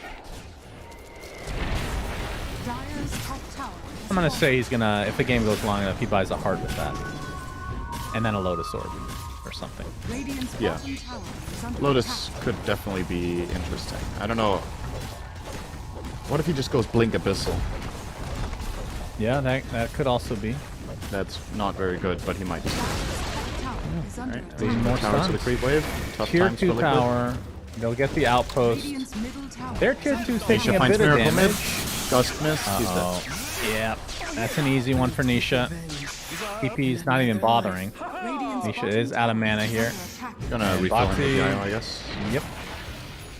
Yep. What a Dire's top nice tower thing is to under have, attack. you know? I remember in Dota 1 when IO was literally not Radiant's allowed bottom in tower captain's is mode under for attack. 5 years. Yep. Very strong hero. in It was a theory. better time. every year at TI, this hero makes a resurgence. Every single year. Even when he's not picked during the DPC. Sumail and GH in Liquid, position they're here. They might smoked up, find a kill on Insania, but at what cost? Avatos, but he already gets off the heel, but there's the AA blast to counter, Nice. but the Tusk Snowball dodges a majority of the damage. Sumail is dead. They'll just finish him off as Kuroki looks to be next on the list. Only 2 more kills to go. Nisha has the regen rune for the full 420 experience here. He can just blaze it through the map and get those 2 kills. Yeah. Looking at Miracle right now. Mickey sees him. They know he's there. He's looking. I think Miracle is dead. Do you want to count down? 3, 2, 1. Boom. Wow, that was perfect. Almost like you're an analyst. Yeah, I mean, sometimes I'm right. Based on how you've been going, I figured that Nigma would actually have just won there. Just win the game. Yeah, suddenly win the game. No, Insania, Insania. Yeah, it looks like it's not going to be. And they that. even use Roar because they're just so frustrated. So 5 They to just 19. really hate memes. Look how close it was. Oh, it was so close. 3 seconds off. Unlucky. Tania, if we interview you again, that is going to... Just remember this question, Cinderin. What question? Why did he have to die? Oh. Remember when you died at 419? Why did you die? Sounds like a great question. Yeah, well, what else can you ask about this game, you know? This one is very forgettable. I'm sure NGX are going to try to I go find back it to the quite drawing memorable, board. actually. Do you? We've had a lot of Yeah. stomps today, though. Yeah, it's mainly about the way that Nigma have drafted in this game. I find exploitable. Let's put it that way. And Liquid will take advantage of that any day of the week. Coruscant again. Got the rune though, at least, so no arcane for the storm. Nisha with Falcon Blade Kaya Sanj, minute 15. And Miracle, alright, gets the gust off. Trying to get the punch off, and he'll get help from his team. So that's another kill on a Miracle, and likely to turn this into a tier 2 as well. Reload top, but they don't find the pick, so Mel TP'd out. Top tower is under attack. I mean, one thing Liquid don't have going for them is their Roche taking is not... I mean, it's okay with Enchanters, but they don't have the greatest damage for it. The Monkey King is able to get Deso, which actually does look like it's next on his list. But you do have the best Aegis carrier in the game. Is under attack. Yep. So there's also that. The big problem here for Nigma is that getting out on the map is extremely terrifying. They don't know where the vision is. There's a Monkey King with a BKB that could be sitting in any tree that you get to, and you know how far behind you are. Like, they're no stranger to what's going on in this game. They can feel it, and they're gonna go for a team smoke here. I like it. I feel like you have to just take risks here. You have to go for something. If you sit back and you farm, you're gonna get jumped and killed all over the map. So instead, they're trying to take matters into their own hands and find some sort of opening. And we'll smoke up through the dire jungle here, and we'll, in all likelihood, find a little deer. Maybe not. Crossing into mids. Yeah, they're redirecting a bit, using the Moonlight Shadow and Smoke, but they're kind of far away from everyone at this point. Under attack. And while that was happening, the Tier 1 tower was taken out by Insania's Creep, the Dark Troll Summoner. All those little skelly boys. D-ward action here for Nisha and Boxy. And looks like nothing came of that smoke from NGX, so... Yeah. You get the BD, though. Well placed, and they will make a smoke move of their own now. Mage Slayer completed now on Mickey, and Zaya with the dagger drums can make for a very swift initiation here. They just need to see something, and they can go. Anything would do. Mickey in the trees, trying to get information. If he jumps again, he'll find them here. Alright. Yep, Sumail with the Avatos. A blast. They're going to delete Insania. They do indeed, but now it's going to cost them the Tony, the Mirana, the Drow. 3 dead. Very swiftly. With the tip. Thank you. Thank you for being a bait. And into the Roche pit they go. Alright, so 6-4-4 is still possible.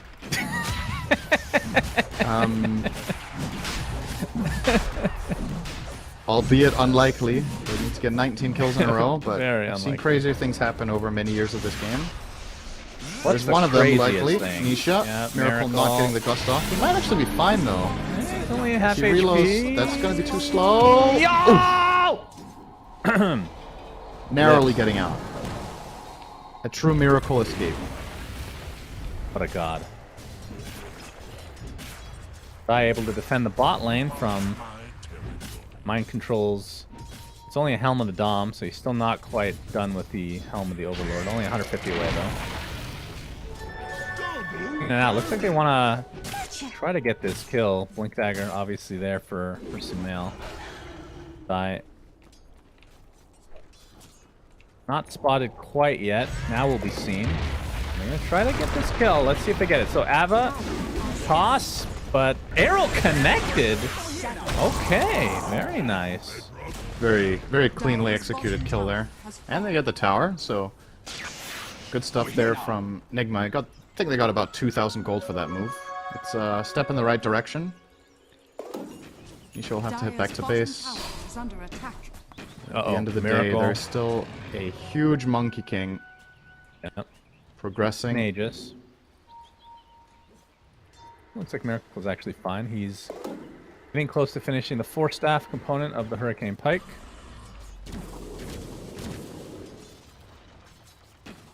And Deso is actually pretty close from Mickey. And maybe that's what they're waiting for with this Aegis. Actually, the fact that he has the Aegis is a little bit surprising. Nisha gets another pick off on the other side of the map. Why would they give it to the Monkey King? Does that mean they just want to actually hit some buildings? For sieging reasons, yeah. So Mel, get out. They don't have punch. Sumail takes the tome. Dragon. Now I know who's been taking all the tomes for them. It's level 12. Going for an early Aghanim Scepter. Very interesting. Not an item you see until you get some damage, like an Echo Saber Daedalus or whatever. What's the plan here? Because he's also the one initiating. I mean, they have damage problems, right? I think he has to get big tree volleys off. There's not. If he goes for something like Echo Saber, when he gets it, they're going to be high grounded, right? So with this, they stand a chance of getting some sort of wombo combo team fight with. I see. Kuro's dead. Burst. Yep. Does seem like it indeed. Zai will dodge the arrow with the snowball. And now GH is next. GH. Nisha's One coming leap, for you. 2 leap. He's out of leaps. 0 leap. Take me. Nice kill steal, Mickey. Good job. Gets the Deso, Deso charges, I need my so charges. worth it. Yeah, for sure. I have a prediction for the next patch. Okay. It's not a very interesting one. Okay. Maybe As it is, expected. depending on how they implement it. I predict that there will be more items like Deso, where they have charges. Oh, scaling items. Yeah, just scaling charges items. Do you have a suggestion for one? No. Do you want like a spellcasting counterpart, maybe one that scales with Spell amp increase Spell or amp. something? I mean, this kind of what old Bloodstone kind of was the caster version in a way, right? Deso has a limit, and I think that's important to have. Like, the Bloodstone would not have a limit. It was absurd, right? Yeah, I mean, you could just make Bloodstone have a limit, though. Yeah. I think it had a limit at one point, didn't it? Didn't it have a cap at 20 at some point? And then Maybe. I don't really think so. remember I'm that pretty one. sure it did. NGX, they get their own outpost temporarily. They Kuro. zip on in. Big Burrow. Radiant's middle Okay. tower is under attack. Burrow. You can't see me. Still invis. Yeah, they don't have dust. None they of the don't cores got- with detection. I think he's going to get out just fine, but they're going to get outpost control again. Do force them back, though, so this gives some space for Miracle to farm up the top lane.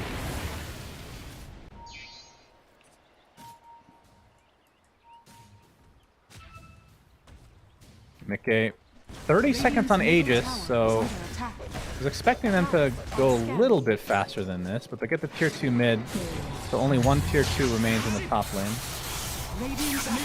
Now with the Aegis gone, soon, as Nisha Miracle will died. end up dying, actually. Or, sorry, yeah, Miracle. Yep. Relocated the storm. Got it done. Now Kuro.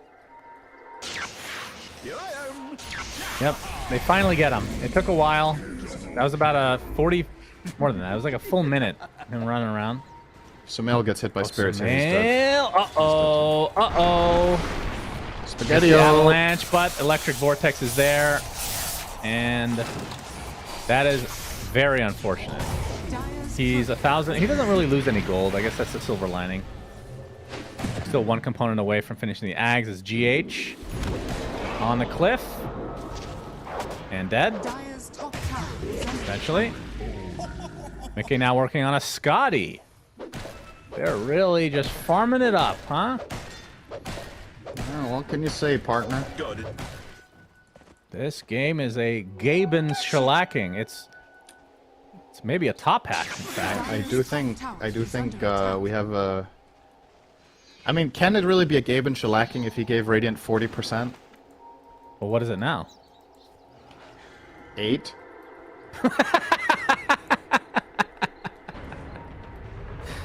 Yeah, what's changed though? I'm still it's been the baffled same. that it's 8. Like usually when a team has about 1,000 net worth lead minute 25, we're talking 99 to 1. So yeah, I guess it's still holding on for a huge, like, good teamfight combo with all these stuns and Ice Blast behind his kills, but Liquid aren't giving it. Relocate, Miracle, dead again. Yeah.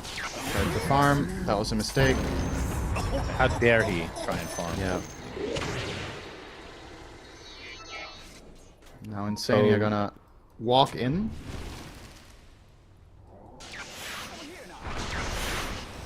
They found Zip Sumail in, again. Nisha. Sumail. Down to detection once again. Invis. So he'll live. Yeah, trying to guesswork this a bit. Oh! They find him, and he dies. What? Barely. Did he die in... No, he didn't die. How'd he find him? Well, he TP'd, so he became visible. Was I didn't think the storm was in vision of him when he started TPing. I thought Nisha was in the lane and Sumail was TPing in the jungle, but there was no ward. I'm not sure. Maybe he guessed. Maybe he's a god. I mean, at this point, wouldn't be surprised.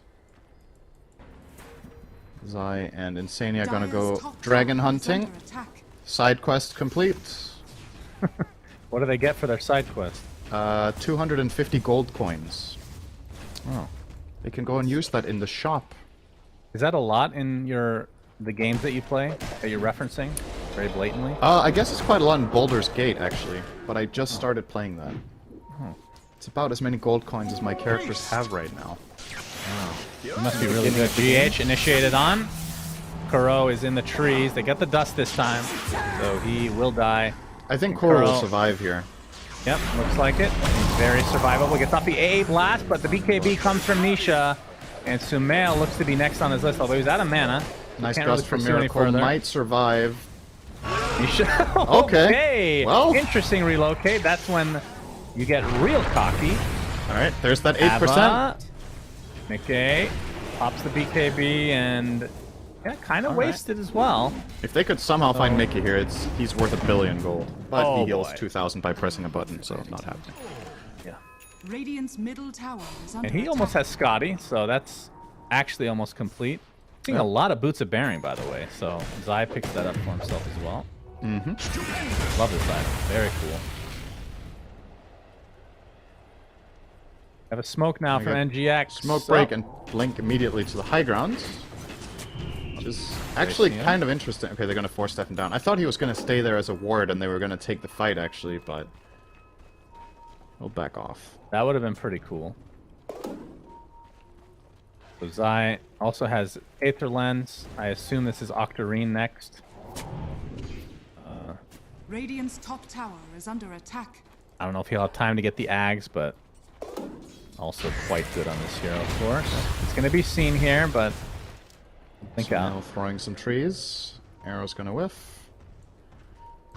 Yeah, Sumail's going for the BKB, but I think you just Roche here as Liquid, right? Like, you're not really scared of anything. Ice Blast is the only thing that can mess you up, but you can just keep Monkey King in the pit alone, keep Io outside, and then relocate him if worst comes to worst. You also have Pipe on the Wisp, so... Kill a little piggy here, and into the pit we go. Also killed the Hawk there with the spirits. They're not going in the pit. They're not doing it. All right. They're respecting the AA blast, you know, and the tree volley as well, theoretically. We can get in position. Dire's top tower is under But attack. we can see on the minimap that NGX are not remotely close, so Liquid will finally take it. And this is where they definitely will hit buildings, but I mean, even in games like this, you still see the Storm Spirit, I feel like, take the Aegis a lot of the time. But, oh, there he goes. And the Shard. Who takes the shard? Nisha. Dire's bottom tower is under attack. Yeah, okay. Gets the overload upgrade. More damage. If he needs any more. He has the point booster. I assume this will be an Ags. Is this game... Oh, actually finished the... Okay, Dire's he's so bottom far. tower is under attack. Holy jeez. Alright, so Electric Vortex is now an AoE. He's got Black Hole, basically. Tier 2 tower, the last remaining, as we said earlier, top. So he'll be pushing this now. Nisha is trying to get a kill on the Miracle. Nice gust, though. Radiant's They have top sentries. They're going to tower still is under pursue, attack. and he will still die.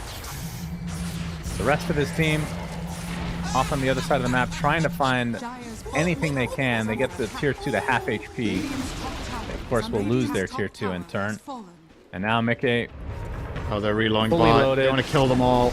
Nice They do. arrow. All right, A blast is coming. Nisha is dead, but of course he will resurrect thanks to that Aegis. Foxy, oh, they're actually going to cancel the TP from Mind Control. A nice Avatar, that's enough to take out the IO, but now the focus is on Sumail, stuck inside the shards, and away he goes. And of course, while this is happening, he gets off a tree volley, but not enough to survive. Mickey still remains in their base, pounding upon the racks. Actually, sick will be a full timing set. from Nigma there on that play. They basically executed a perfect counter relocate. They just don't have enough, and there was an Aegis. If there wasn't an Aegis there, they actually just cleaned them up and TP back. But obviously, with the Aegis on the Storm, Liquid can freely do that with minimal risk. Radiant's middle tower has fallen. It's one lane of racks, probably the second one to come just shortly. And now it's a 99-1 with a 1k gold per minute and 2 lanes of barracks.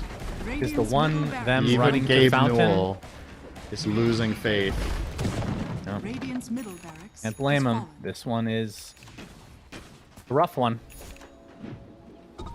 That has somehow lasted this long. Actually, it's very surprising. Zai does have Aghanim Scepter, actually. So, Walrus Kick enabled. And here's a smoke from NGX. This might be the last stand. Of This course, is this is only a game Hail one. Mary. Yeah. They And know that Drow's on the other side here. If Drow hits a creep, they lose, I think, because then Zai is just going to kick him into his team. So, Miracle has to stay hidden. On her smoke. He does. He's only using the Zai multi-shot. looking for an opening. Oh, they're going to show soon. Zai's going to break. Yeah, he breaks. He's going for the... Oh, he gets stunned first, though. But here's a balance strike and the Wukong command. 2 dead from NGX right away. But they're able to get... No, Tusk actually survives for the time being thanks to the game snowball. They've lost 4. GH, the last remaining member of NGX. And... Bonk. Not... Oh my god, the range with the Aether Lens. Absurd. And that is when they call GG. This has been over for 26 minutes, I'm going to say. My goodness. Really does feel that way, right? Like, this was a game where I respectfully disagree with Gabe Newell's graph system. And I would say 10 minutes into this, I would give Liquid like a 9-1. Like, this early laning stage, at this level of play against this caliber of team, you're not going to win this game. And the good news for Enigma is, I think finding the flaw in this is extremely easy.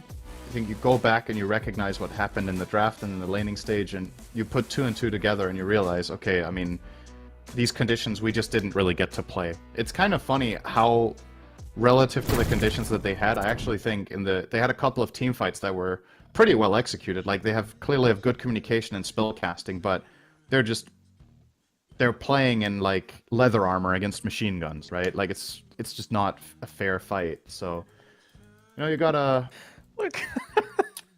What kind of analogy is that? That's actually incredible. That was good, Syndra. Tough times for Enigma. Well But done. here's the silver lining number 2, Shannon. It's not going to get harder than this. I refuse to believe Liquid can crush them harder than that in the first 10 minutes. Like, this is... At this level of play, this is like about as bad as it's going to get. So, I agree. think Nigma are going to make some adjustments. They're either banning the IO or they're not picking AA as a solution, which wasn't one. And if they are giving the IO away, they're banning the Ench second phase, so they don't get like run over like this. And then we're going to have a different ball game. Still think Liquid are the favorites, but this was disappointing primarily from a strategic position, right? Like, I feel like Nigma should have given themselves a better time than this. So, but Liquid again. Yeah, and again, incredible. Liquid on top of the group, they're pretty much insured to go to the next stage. Nigma, on the other hand, they pretty much just have to start. They have to put together some wins. I think if they go 0-2 here, that is close to saying, okay, it's close to the end. That might not happen now. They'd be 3-7. I mean, they could still win out and get 7-7, which might tie. It's theoretically possible, but unlikely. Yeah. So I would say this is a must-win for NGX coming up. So let's take a quick break, and we'll get on to Game 2 shortly.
Wear your passion.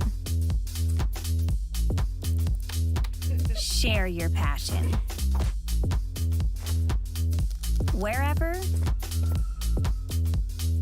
whenever. Gaming is a lifestyle. Get your merch at shop.eslgaming.com.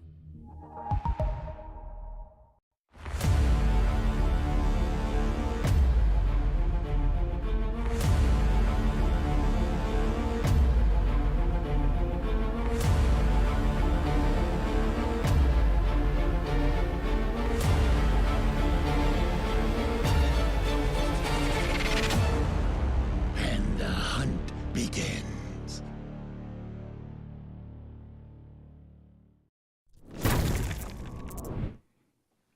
Welcome back to game number 2 between Team Liquid and Nigma Galaxy for the Dream League Season 19 group stage. NGX Cinderin got mega stomped. That was ugly. Very, very ugly. I don't think there's any other way to put it. They are going up against a powerhouse in Team Liquid, of course, who are definitely hitting their stride. And of course, they're playing with Miracle, who they haven't really played with that much until recently, after a long gap in his playing career. You're expecting this game to be a little bit closer, though, I assume. Yes, I think Nigma are going to identify what the problem was in that game, and they're going to give themselves just a flat-out better laning stage, because it's not like, oh, this is just Nigma looking awful because they got stomped. Like, Liquid have done this to other teams. It's not like this is the first time. We had a game with Liquid yesterday where they did the exact same thing. I'm forgetting to who was it? To OG? Wasn't it also them running the Ench and IO yesterday in the 2 side lanes? It definitely was. It must have been against OG. I don't know, Cinderin. Yeah, I know you're asking rhetorical questions, but I just want you to know I don't know. Yeah, okay. I'm actually gonna check this now because it's bothering me. Okay, we'll wait. Yep.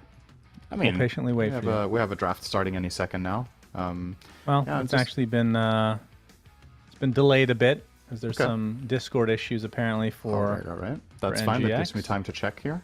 Yep, we're all waiting with bated breath. Yep. Very I'll find excited. It for you. Can't wait. Hang on. Boy. Hang tight. I can't tell you how excited I am to hear Of course. whatever you the are. hell you're looking up. I've literally forgotten what you're looking up. That's how much I care about what you're I doing think it right was now. game 2 against OG. Yes. All right. Yeah. This was the game. You remember this now. OG played Carry Sven. Yep, of course. Yeah. Yep, perfectly remember that. In that game, Liquid had terrible. IO, Storm, and Ench as their first 3. And then they picked Anti-Mage and Mars. And OG lost in 25 minutes. Got crushed in their lanes, completely lost control of the map. And honestly, it was like this game, just it ended faster. But I don't really think it was much worse. It was about the same. So it's not only Nigma that this has happened to.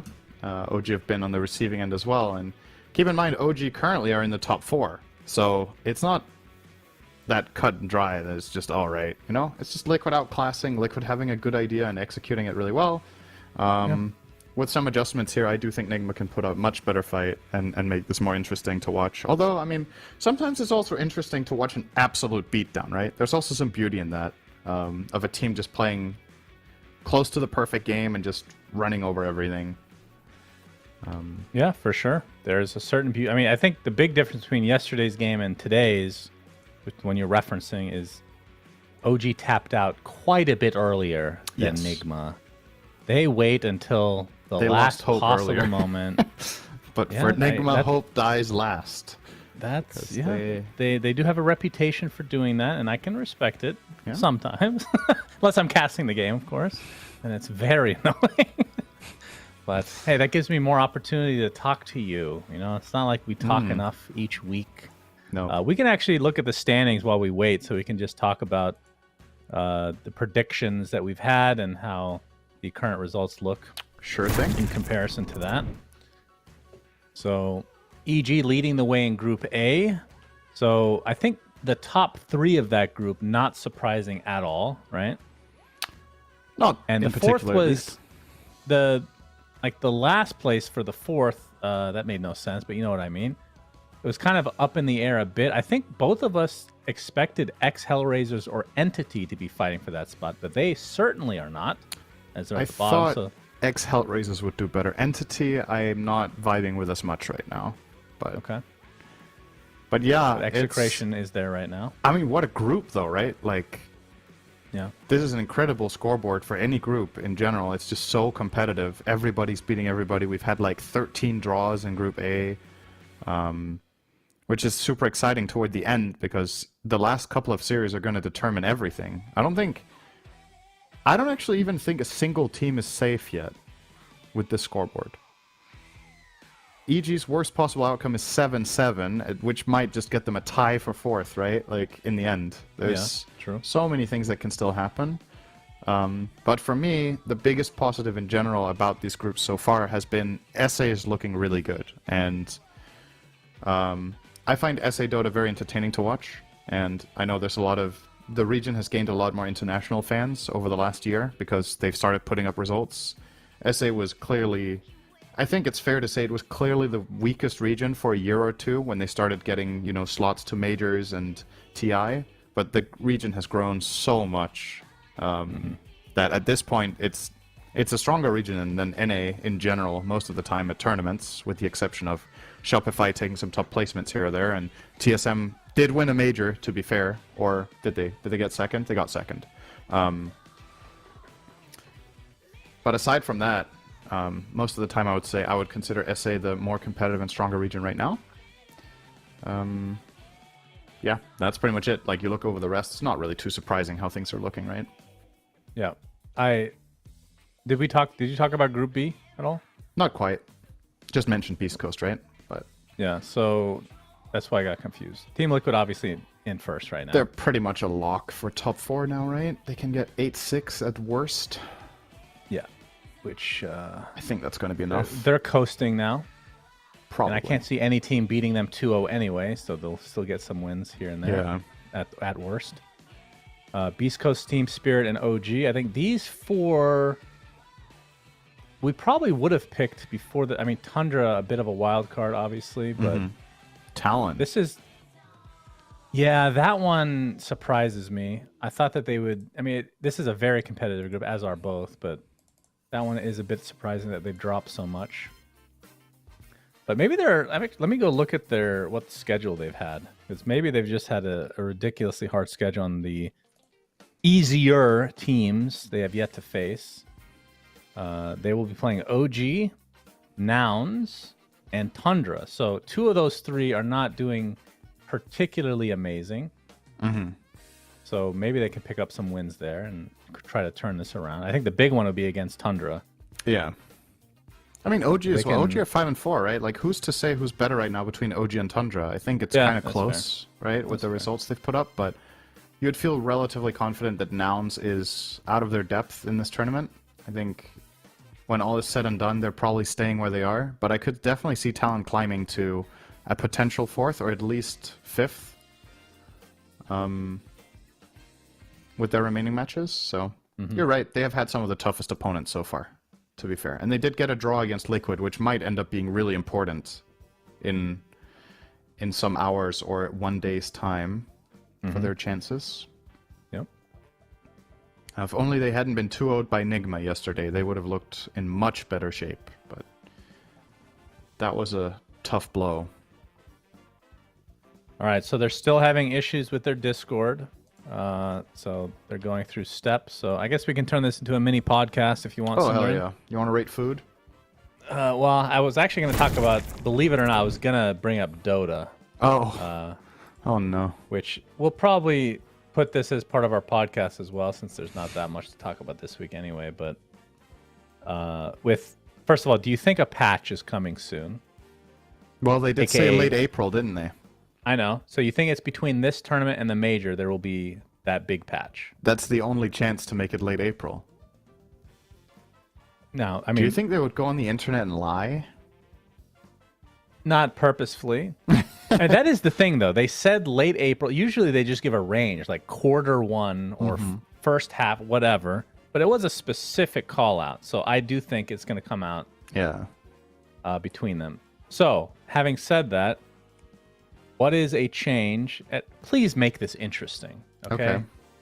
Mine, I'm probably going to say it again because I've said it 100 times, but mine is still interesting to talk about. What do you want changed? And again, I know your first instinct is going to say something boring, something interesting to other people that you want changed. Shan, here's the problem. What other people find interesting is adding more new stuff. Okay. Yeah. I, personally, would like there to be slightly less stuff in general. Oh, so you want to delete a quarter of the game? Not necessarily. I want to tone some things down. But you'd be open to it. I want to maybe remove some things here and there.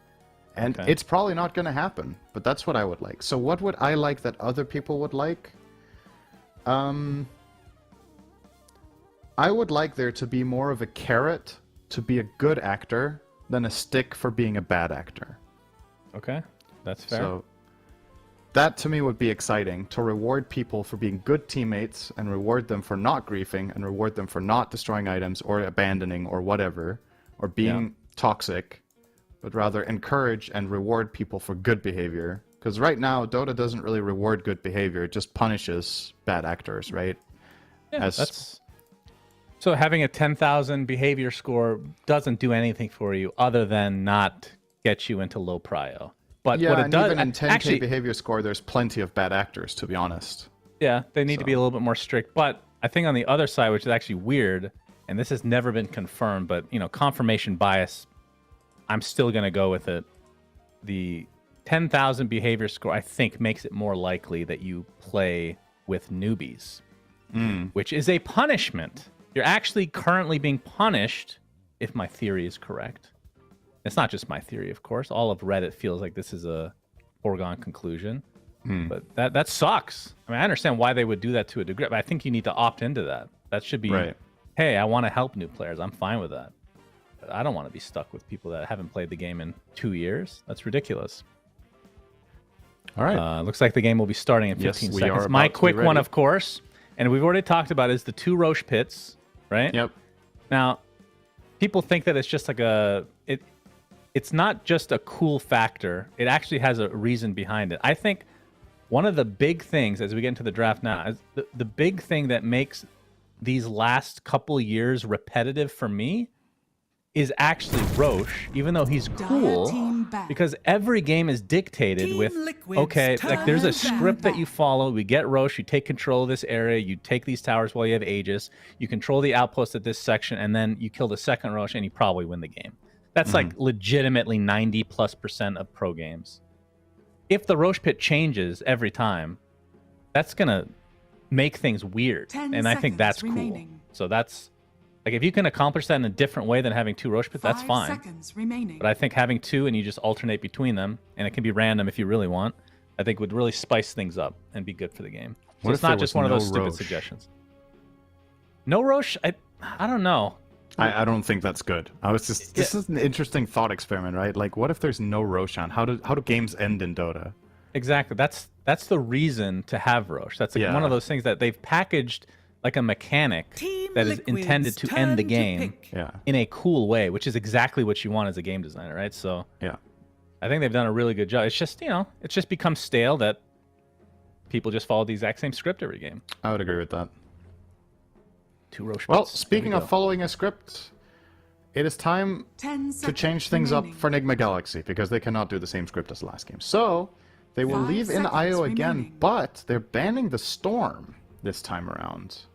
Dire team pick. I think Liquid don't care. And now, Enigma Galaxy's challenge is to counter Lesh. Yeah, Kuroki is taking a page out of Puppy's book, refusing to ban. I mean, this is going to be a Lesh, right? Now, here's the thing.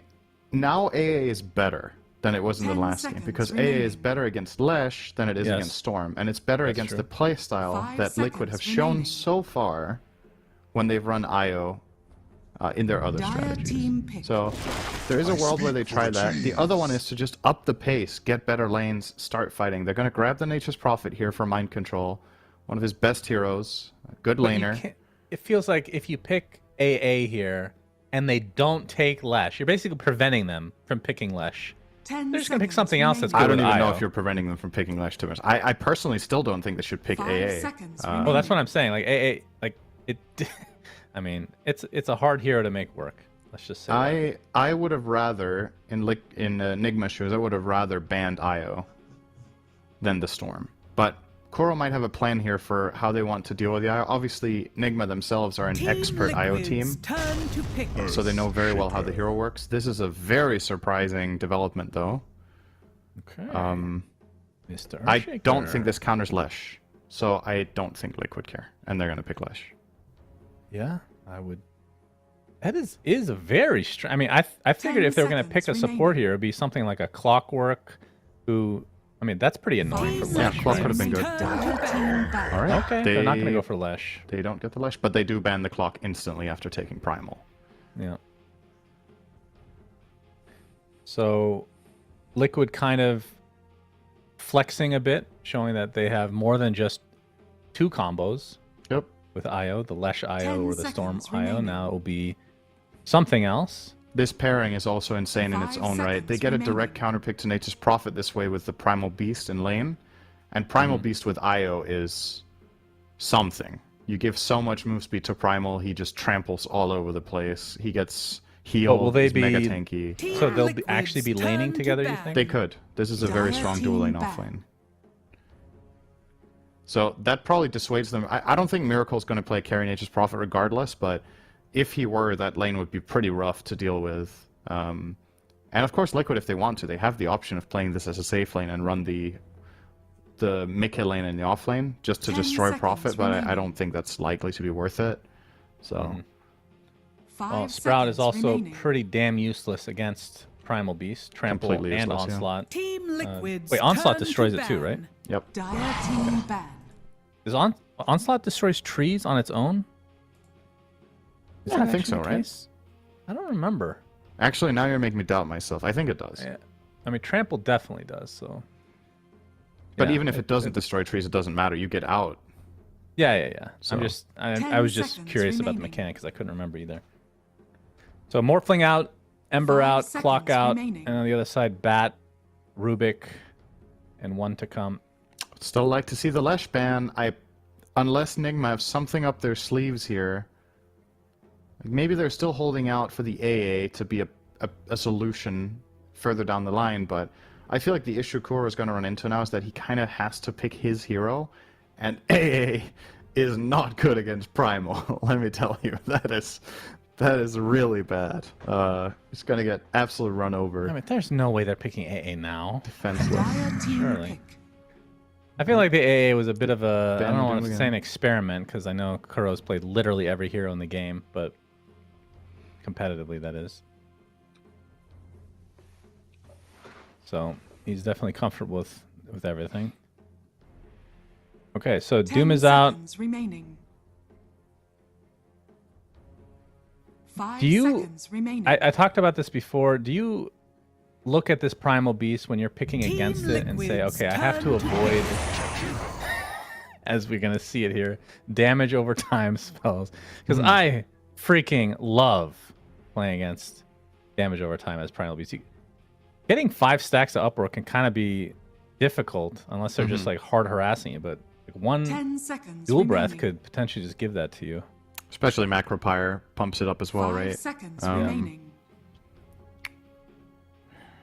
I don't know how big of a Team concern it is, to be Liquid's honest. I think it's more about just turn. stabilizing your lanes. They will grab Jakiro to, first of all, probably protect their Nature's Prophet lane a little bit more, and to give Koro a stronger laner than the AA that we just saw them play. So I don't mind it too much. I do find that the Primal Beast matchup can be dangerous, 10 though, for seconds Jakiro. remaining. If Primal does get on top of you, a lot of the time you're a bit defenseless. Hitting Dual 5 Breath can be seconds difficult when he's remaining. trampling through you. So you are definitely susceptible, but it's way better than the AA as an example. You're tankier, you stand your ground better. And if your slow does land, you can probably create Dire distance. team pick. Yeah. Dragonite, there's the Will Ench be an again. Ench again. So the cool thing about this lineup is Primal and Dragon Knight are actually interchangeable between mid and off lane, right? I know Zai plays both and Nisha plays both, so depending on what your matchup mid is, that can literally just be your choice 10 to go with seconds remaining. one hero over the other. Wait, do you have a preference? 5 seconds For remaining. which hero mid? Sorry? Primal or DK? For this game, neither yet. I think you don't have info to go off. I have a clear preference after this next pick, I'm pretty sure. It's going to be hard for Koro to find a hero that makes it difficult for both of them to play the offlane. This, I mean, again, for me, this looks like a kind of tempting Ursa game, but it might still be too difficult to pull it off with the IO Primal might just be too strong. We'll see. Digging deep here, using all his reserve time. I mean, they could try to go for Monkey King. Yes. Team Liquid's Primal turn is dangerous to against it, though. Alright, okay, that's also good, yeah. Don't mind this too much. Rupture against Primal is nice. You can... If stuff is happening around the map, it's hard for Primal to kill you, because you're fast. But if everybody's full health, this is definitely susceptible to IO 10 Primal. seconds remaining. If they get the lane back toward their own tower, they can just run Bloodseeker down in his 5 own safe seconds lane. remaining. And there's also no saying that Primal IO is going to be the lane, right? We could still play Primal Ench. The IO can be paired with all sorts of heroes here. So nothing's a given just yet. Would like to see a Monkey King ban here from Enigma Galaxy, I think. Looks like a pretty good game for that hero with IO. Aside from that, what else could they play? Gyro is actually a possibility. Sven. Don't think Sven is Endless that good. IO combos. I mean, Sven's never good. Ever since they nerfed his Ags, man. I'll tell you. They nerfed his Ags so hard that he became a support hero for a week. Can you believe 10 that? seconds My remaining. God. They did him dirty. Yeah. 5 seconds remaining. Well, OD's going to be taken out. Yeah, So they're we're looking protecting Nisha for- mid. They're aiming, I think that at this point they're aiming for the Dragon Knight mid, so they're going to ban out Liquid's DK's turn worst to matchups here. ban. Could see a Shadow Fiend ban as well, potentially. These are... Invoker But ban is if interesting. Enigma go for Shadow Fiend, you might just put the Dragon Knight mid, right? Yeah. Or, Well, sorry, the Primal Beast mid. What is So- the point of the Invoker ban? Aren't they looking 10 for a seconds carry remaining. for Liquid? They could be playing carry Dragon Knight, but I 5 I seconds personally even a also feel like thing? this Invoker ban's a little bit of a stretch. So, alright, so I think Liquid's mindset here is we're going to ban mid heroes that are good against Primal and DK, right? So OD is obvious, and then I don't know what you need to ban beyond this. Shadow Fiend is bad for DK, but fine for Primal, so you don't have to ban that, because you can just put DK offlane, he'll do fine, he can float against most stuff. What is there? Timber, I guess? Yeah, Timber. That's is true. potentially dangerous. I think that's the hardest matchup that's left for both heroes in mid, from a theoretical point of view. Bat Rider would have also been nasty, but like Enigma have banned that themselves Dire earlier. team So ban. there you go. Good call. Yeah. And it makes sense, right? Because Liquid want to be flex until the very end here, so that they can avoid. It clearly seems this team's read on Dota right now is avoid awful lanes. Like that's just the one thing they absolutely do not want: 10 a single seconds lane to be remaining. bad. So this way, they're probably pretty 5 protected. seconds And remaining. yeah, Well, what carry? they are you won't get gonna the grab? last pick though. That's one benefit for NGX. That they Yeah. can at least. But they've ran out of time though, so there's not going to be much. I still think time the to best discuss. thing I can come up with is Monkey Turn to King, pick. but they banned the Ursa. Wow. Snap pick okay. carry Marcy. Wow. All right. Interesting. So triple melee. Io Course. Marcy is nutty, by the way. That is I believe you. quite something. You get so much 10 move speed for the seconds Marcy. remaining. You give her more attack speed. She heals, 5 and you have the seconds heal remaining. as well for her. So she sustains That's very, crazy very that well. Liquid are probably still not sure who's playing mid yet because they're Yeah. basing it off of this pick, which is Coddle, which I think both are fine with. Yeah, so at this point, since both heroes can lane against Coddle, I think you put the hero mid that is least good against Bloodseeker, which is probably the Dragon Knight. They're I think- still discussing. All right, they did All put right, DK off, Zai off actually. lane. So it will be Nisha Primal mid. Well, do you think, like all things considered equal, Mm-hmm. like a hero that can impact the game more as a mid laner, would it be DK or Primal? I mean, that's... It depends what you're looking for, right? The reason DK mid is interesting against Coddle is that whenever Coddle leaves to go and make moves in the side lane, which he inevitably will, Dragon Knight threatens the tower. Yeah. What Primal Beast does with the levels mid is that he can match the rotations of Coddle and actually kill him when he makes moves on the map, because he has so much gap close. So, depending on what you think is more important, both heroes make a ton of sense to put mid, so I'm not going to say one is better than the other strictly for Liquid. And I think both heroes would have done okay against Bloodseeker plus Jakiro, together with either an Ench or an Io. I think both side lanes will be okay again for Team Liquid.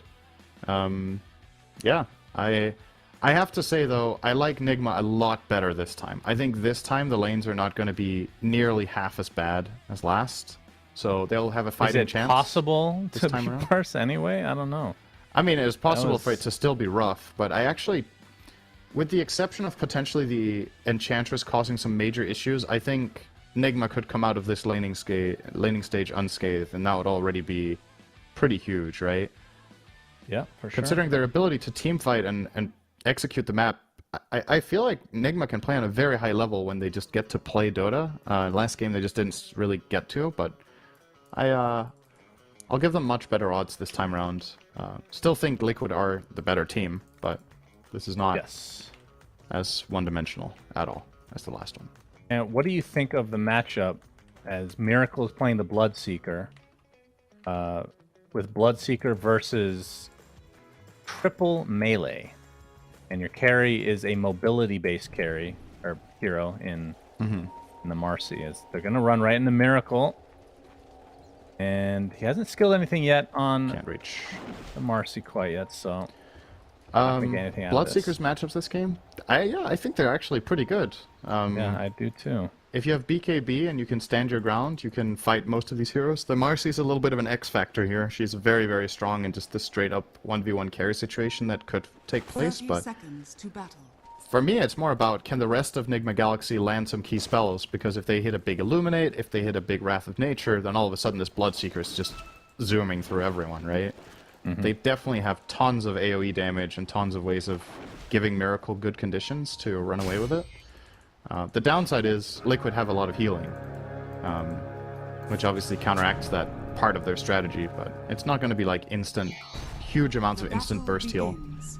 Ench's heal takes time, Dragon Knight's regen takes time, and the IO might get a mech, obviously, but it's This time around, it's an even split on the bounties, so already started off better here for NGX. And Mickey and Boxy are actually going top lane. So they'll be against the Bloodseeker Jakiro, which means bottom lane is Zion the DK with Insania's Ench versus Mind Control Nature's Prophet and GH's ES. Yeah, starting with Enchant Totem here. GH just looking to harass a bit and maybe ensure range creeps. A bit of a bonk and a half on Insania. Always fun. And mid lane, we're already seeing some action as Nisha using Onslaught onto Sumail. And this is we talked about this matchup already, but I assume mostly just farming based. And both can push the waves pretty well. Yeah. So, but not pressuring the tower. And as soon as Caudle hits level 6, Primal can never kill him, right? If he has ulti ready, you just blind him away. And that's the end of the move. But until then, kind of curious to see how this plays out. Some of Sumail's most standout performances since joining Nigma have actually been on this Caudle, so kind of curious to see if he can really set the tempo for this game. So how's this matchup in the top lane? We're going to see a dispose for Kuro. It gets off the dual breath though. Heals coming out from Boxy, of course. Get a trade as much as they want. But Miracle, 1 creep away from level 2. Mickey still several creeps. Ice Patch is going to help connect that Blood Right as Miracle is going to continue on here onto the tower, but the Fairy Fire is popped by Mickey, and now Miracle, is he going to die? The tower's going to hit one more time. He didn't use it! And Boxy and company get that kill. And yeah, you're right, the Fairy Fire is still available. Wow. Maybe he thought he wasn't going to die and just being greedy, but oh no, that's rough. Like, this was actually looking kind of promising, but they overplayed their hand, and now this Marcy lane off to a good start. It's interesting to see Mickey play in the offlane, though. I feel like this is pretty rare for Liquid, right? Like, not a very common occurrence, but they were trying to perhaps dodge the Dragon Knight versus Bloodseeker matchup, which can be pretty annoying, I guess. By the way, in the bottom lane, what is Nature's... Does Nature's Prophet even give a crap about Enchantress stealing creeps? I mean, it makes it harder for him to last hit that Ench keeps taking his trance, right? But he's still gonna be able to find farm. Koro's dead top. Yep, and this, hopefully if you're an NGX fan, this doesn't get any worse. You can try to stem the bleeding, but... And this is already better than last game. Yeah, no, that's fair. It really is, though. Yeah, that was, at this stage, you're like, okay, I think all 3 lanes are winning. Now it's just one. Yeah. Liquid. Mid lane, Sumail's doing we can very just well for look at the CS. 20 and 5 for Sumail. As we've seen the Blood Right. Not able to connect here, but Ice Path does. Kuroki's taking the most damage out of everybody here.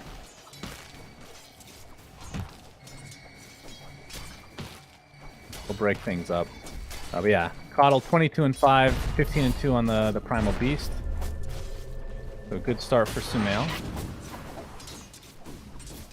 And a little bit ahead on the XP as well. And this is another lane where Nisha getting the power runes will make a big difference, because Caudle's not exactly one of those, hey, I'll help to gank or whatever. He just wants to farm his boost of travel or whatever he's going to go for, but Primal can definitely help the side lanes. Yeah. Looking for a cute play to come out bottom here. They have the Wildwing Ripper, so they could Hurricane into a Dragon Knight stun. Yeah, Hurricane into the DK stun. Very good, Cinderin. Pops the Fairy Fire, does GH, but not he dead is gonna yet. Die eventually. No, Insania might be the trade. Pretty good. Jax will take it. Mind Control on 13 and 4 CS, while Zai is on 19 and 2, so pretty close. Yeah. DK obviously doesn't care too much about the harass of the Prophet, and considering Mind Control keeps losing a Treant every wave to the Ench, this is not a too tragic scoreline for him. Good attempt from Nisha to pull the camp. It actually prevents Sumail from getting 1 extra creep as he makes his way back from the jungle, as you see Kuro die in the top. Top lane's rough. Yeah. Miracle's finally going to get his boots now, so he has a little bit more mobility against these two, but Unfortunately, that death he had under the tower already really set the pace for this lane, and Liquid have just not looked back. They have treads on Mickey, and with the Bassi and headdress on Boxy as well as the stick, they just have so much trading power. He's going to TP mid here onto Nisha. Yeah, onslaught trample, but like you said, Sumail can just do that. Okay, you're gonna see a kill bottom lane as Insania and Zai continuing to apply a lot of harassment. 5-1 scoreline, already a 2k lead for Liquid, even though it looks better than last game. Maybe starting to trend in their direction. I think mid lane is the only lane that is pretty much a wash. Sumail with a slight lead. Almost has his boost to travel. And he will get the first rune of the game. Rotation here. Is there anything scarier than a double damage Coddle? I think he's just going to the jungle. Yeah, he's just gonna farm. Little does he know Enchantress is right next to him. Might not be getting all of this CS. Maybe found out by the Centaur, but the War Stomp not in range. Cancels it though, so still available. Either way, forces Sumail out. And now they can scout him out. There's no stacks here. It's Insania, yeah. Just making sure Sumail doesn't get complete free farm in the jungle. I just realized, I think an added reason, as Kuro dies again, an added reason that Liquid put the Primal Beast mid is his ability to steal Coddle stacks in the jungle. This is something Dragon Knight can't do, so again, the trade-off is, do you want to pressure the tower with DK, or do you want to pressure the farm and the playmaking of the Coddle with the Primal? And I mean, so far it's been working out great for them. This is a pretty meaningful advantage now. Miracle! Kuro finally TP's in after dying. Sumail TP's in as well. Blinding Light into a big Illuminate. Mind Control is here in addition, so they do find the very juicy kill on the Marcy. And Boxy looks to be next. Meanwhile, you can see that GH did fall in the bot lane. But a worthy sacrifice, as it were. Sumail with the travels. 7 minutes in. Not too shabby. Radiant's top tower is Great under travels attack. reveal to get those two there. And they're going to turn into some tower push here with their Prophet as well, and the Jakiro Liquid Fire, but Mick is showing up immediately to try to take care of the big waves, and get his level 6 as well. Dire's bottom tower is And in the meantime, they're putting some serious pressure bottom. Zai is close to level 6, he's going to get it from this range creep, and one more. And then he might just straight away pop the Dragon Pump. He will, he's going to go on GH. Well, GH is in quite a bit of trouble, but he does have the tree line advantage. He's Wrap gonna back lose his around. tower, though. He will, so he's gonna live. Does cost the tier. Well, I He say showed. that. He did. Uh-oh. And he's gonna run right into them. I think he's kind of stuck now. Yeah. Down goes GH. Zai gets the tier 1 and the kill, but it gives enough time for the rest of NGX to try to respond to this. Don't know Sumail if is they can here. kill Zai. Relatively low HP though. Big Illuminate. So Insania is dead. Yeah, they won't even bother with Zai. Too difficult. Tower is under attack. In the meantime, Boxy pushing mid. He's overcharging the ranged creep for some massive value Big here. damage. It's a good blind. Blinding Light into a Coddle. huge Illuminate. Oh, the Wrath Boxy's of gonna Nature, I live. think, just barely didn't reach in time. There is Good thirst on coordination. Boxy, though, so he does see him on Sumail if he wants to go for a little bit of a cute play here. It's gonna relocate. Here, reload. And Nisha yet to find a kill. I feel like that is actually kind of odd. At this stage, he has at least one kill. But the Coddle's been all over the place, super fast. Sumail has the urn as well now. Trying to potentially go on him. But GH Kuro backing up Sumail. This will be difficult to actually find an angle. Nisha is going to be seen by the creep wave as well in a moment. He's going to pull it. On the other side, Miracle's going to show up, has his Rupture, onto Nisha, Onslaught, but he doesn't get to the low ground. So I think that will spell the end for him. Nisha trying to do as much damage before the inevitable death. Nice kill from NGX. Does require a few bodies, but MC's toast. he does die in the meanwhile. That's going to be, I believe, the first unleash of the game. Radiant's bottom tower Despite Swinger, this, Liquid growing their lead, 3K lead right now. Sumail getting nicely blocked by Boxy, but GH has the advantage with the fissure. Zai's in the vicinity as well, but they're gonna lose their support. With Boxy rocking a really early mech here, this is going to become crucial for Liquid's ability to fight against Bloodseeker and Caudle, that they have this AoE burst heal. But not enough to save Insania there. Just took 2 full Illuminates to the face. Just to buy the Tome here on the Ench, I feel like you could give this one to a Core. He might pass it on. I don't think Ench's level 7 is particularly important here, but he will use it. By the way, Zai is going for a Midas. Let's talk about that in a moment. But Nice first, Ice Path from Path blocks off Nisha. Kuro, he's going to get pulverized and likely killed thereafter. Good fissure. Good fissure. Boxy's the only one on the side of Kuro, as GH able to get out of dodge, but do end up finding Kuro and likely the tier 1 tower now. In the meantime, Sumail looking for the same in mid. He'll push out this full wave and start tanking for siege creep, so... Yeah, if Liquid don't send heroes into mid, this tower is actually a goner here.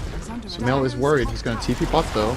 And Mickey wanted to go, and the Z-low from Boxy is going to ensure the death of mind control. Does have pulverized to finish him off. Sumail though has backup. Of course, the reload back. Well, all they can go for is Mickey, but that is still a very important kill. No target for rebound here. Ice Path is able to be dodged, but it's only a matter of time. But meanwhile, it feels like there's always a trade being made. Yeah. Zai pops the dragon form and forcing the fort for that tier 2.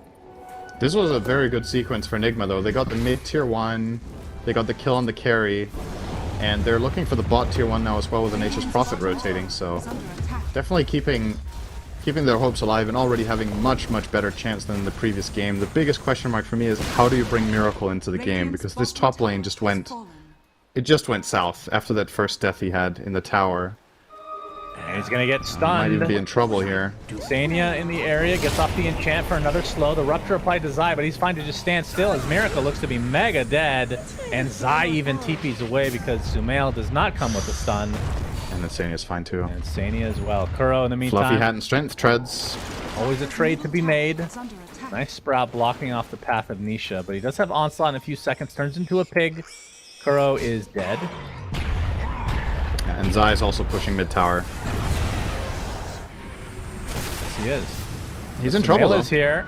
Gets off the blind light into the Illuminate. Beautifully done with the Spirit Vessel applied as well.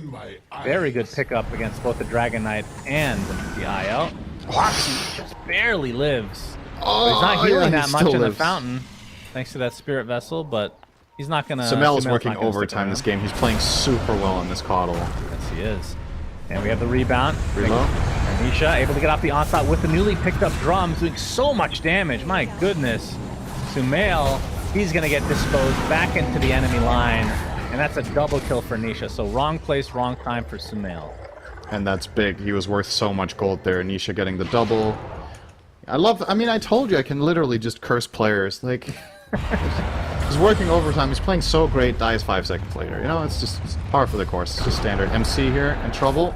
So I'm sure he's going to survive since I just said that. Yeah, and there's no pulverize for 9 seconds. So all he can do is right click, but he blocked him in completely. That is unfortunate. 16-8 advantage for Liquid, 3K lead at 14 minutes, which was one. It's 30. God, my percentages are so bad. If it was 100% last game, it would be 33% Cinderin. How much they're getting beat by in comparison. Does that make any sense? That's like no typical NA math. Fine. You know what I mean, though. God, it's like 1/3 of the shellacking.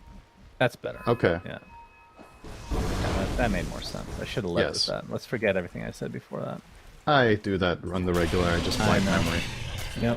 Defrag and reformat. Not in that order, though. That makes no sense. Thanks again, Shannon. Yep, thank you. Miracle's starting to catch up a bit. Maelstrom is finally being delivered. My goodness, that is late.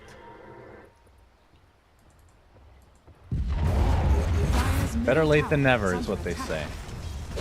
Yep. Zai gets that mid tower. That's 3 tier 1 towers for Liquid versus the 2 for NGX. Bro, part of a bit of a D ward battle here. Insania is here to clean up as well. So Nisha working on a BKB, just about 800 away from finishing. And Control has a pipe. We'll be going Maelstrom afterwards. Oh, I don't know about that build this game. I feel like into Ice Path. Illuminate coming for Insania. Oh, he gets pushed to the high ground and burns. Burns. Nisha with the miss. Nice Tumbler's toy as well. Yeah, Gets right to the into low the ground arms for of GH. Zai. But GH Nice trying to Echo create as much Salami. space. He's not going to drop the salami. The pig trample combo, always good. Actually, they're trying to relocate to the other side, but they're in the arms of a lot of NGX, and Miracle gets off the rupture. Nisha's just going to onslaught through it, and Boxy, he's actually going to get out. Unreal. Yeah. Attempt from NGX. Nigma's only reliable stun was dead in the Shaker, so the TP out. Not a problem with Ice Path on cooldown. And they just reset. Yeah, so what I was getting at, I don't know about this pipe on the Prophet, is that's the right go in this game. I think Mind Control has been having success for Nigma by buying these aura builds on his offlaners a lot of the time with like Greaves pipe, but from my perspective, I think they need more damage coming out of the offlaner this game. I think if he has a Maelstrom, if he bought this in Maelstrom into straight Gleipnir, right? He could have almost had a Gleipnir now. It's really good against the Primal Beast, it's really good against the IO, and they get some extra damage to bump up their Bloodseeker to danger, right? But for now, Miracle's just not been an issue. Are you saying that because... yeah. You're saying that because Miracle just hasn't had a good start to the game. Exactly. I mean, itemization in Dota is always dynamic, right? Like, conditions are going to change based on how the lanes go. Like, maybe from their idea of how this game should have gone, this might have made a lot of sense, but that's not how things went down, right? Like, and you're obviously communicating and looking at how the game is going, and you know your carry isn't going to offer much. So if your carry can't really fight, and you don't have the damage to really bring the enemy team low with anything else than your Coddle, are you really going to get value out of the pipe? That's just my concern here, that this item will just feel a bit dead, you know? By the way, what do you think of Nisha? Maybe somebody's done this before. I just might have to hold that thought. Smoke from NGX. They see Boxy, but he feathers to safety. He's going Phase Boots and Boots of Bearing. That seems a little weird. It's the most move speed you can get. I mean, I understand it like from a mechanic standpoint, but it's still, you know, we're in Slack's territory right now with Boots. Don't worry, he's not going to get any more than those two. Yeah, that's what I'm worried about. And he's also getting him in the lanes and not in the jungle. Then it's more forgivable. True. Fissure. Ice Path. Dual Breath. Yeah, and now Max Uproar, ready to go, happy. Liquid Fire. Nisha's very happy. Nisha's caring. Very little. Yes. It's like Sumail finished a 4-staff and is now going for the Aghanim Scepter. So prioritizing Will-O-Wisp. I mean, it's against a triple melee lineup, so that certainly makes sense. Full core melee. And Maelstrom finally finished on Mind Control. So you think this will be Gleipnir, or do you think it has to stop off with a BKB first? I would definitely suggest finishing Gleipnir in this game. I just think the item has so much value. But the problem is, maybe it's going to be too late now. Like, if he had it now, it would have been really nice, right? Before BKBs really come out. Or rather, 2 of them are out already, but he could have had it before this. So maybe not. I don't know. I feel like you're just kind of gimping yourself and you're in this awkward position now. And the second consideration is, how good is the pipe just in general? Like, what is it blocking? It's blocking Breathe Fire, some Spirits, and Trample? Pulverize? It's not blocking Marcy very much. A little bit of her magic damage, obviously, but she's mainly about the ult. It does nothing against Ench. I don't know. I don't even know how good the item is this game. I feel like Greaves would have actually been better if he wanted a defensive item. What do you think of Midas on Zai? Feels like he needs, I mean, with a Primal Beast, that's not really going to be a right-click threat. I think it makes sense for the Dragon Knight to aim to scale a bit more here. It's good. Dire's middle tower is under attack. Oh, okay. Looking for a pick. Not going to find it there. See Sumail and GH hiding in the trees. Zai might Zai- pursue. okay. Rebound They're is just there. gonna- They find GH, and they see Sumail. Oh boy, he forced that the wrong way, and he's just going to get bursted from 100 to 0 by Mickey. GH does get out. Kuro is gonna get. Yeah, that's death. I feel like there might have been a Monty Python skit with this. Just some sort of squealing pig trampling over people. That would be fitting. That's what it reminded me of. It reminded me of the rabbit. Dire's top tower is under I'm going to make a lot of people mad, Cinderin. And it's very ironic that I'm talking to you about this. I don't think I've ever seen Monty Python before. That's okay. Really? Yeah, I don't I- judge you. I'd I'm be a good really person. angry. That's fine. You can. When you said you'd never seen The Matrix, I got quite angry. I have seen The Matrix, but just the first one. Okay, that wasn't the one I was thinking of then. There was some movie. Radiant's bottom tower is So under ridiculous attack. you hadn't seen it. But then I asked you, and you said you've never played Zelda. So I was like, I mean, are we even then? Nisha, Into the Roche Pit. Just Liquid TP lol. goes. Miracle. KB. Yeah, the TP is fine for Nisha. The ultimate counter to Bloodseeker. Doesn't cost too much gold, you know? GH has reached an important timing. Now he's level 10 with the fissure damage talent and dagger, so teamfight potential is there for Enigma, but the challenge is to play around the BKBs that Liquid have, and Liquid's lead is again reaching pretty monumental levels. Very impressed with how much they've managed to grow their lead in the last 5 minutes, because it feels like it was just a blink of an eye ago that they had a 1k lead. Now we're up to 9 plus Aegis. Yeah. Step by step, being methodical on the map, winning engagements, out farming. It's just all of the Fighting little with that things arcane adding up rune. and up and up.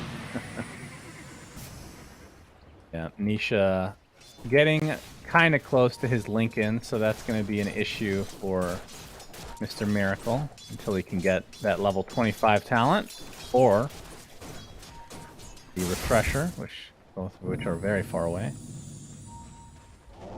Foxy has his mech. Mickey has had the Battle Fury and BKB for a while. Went Yasha, so he's going SNY.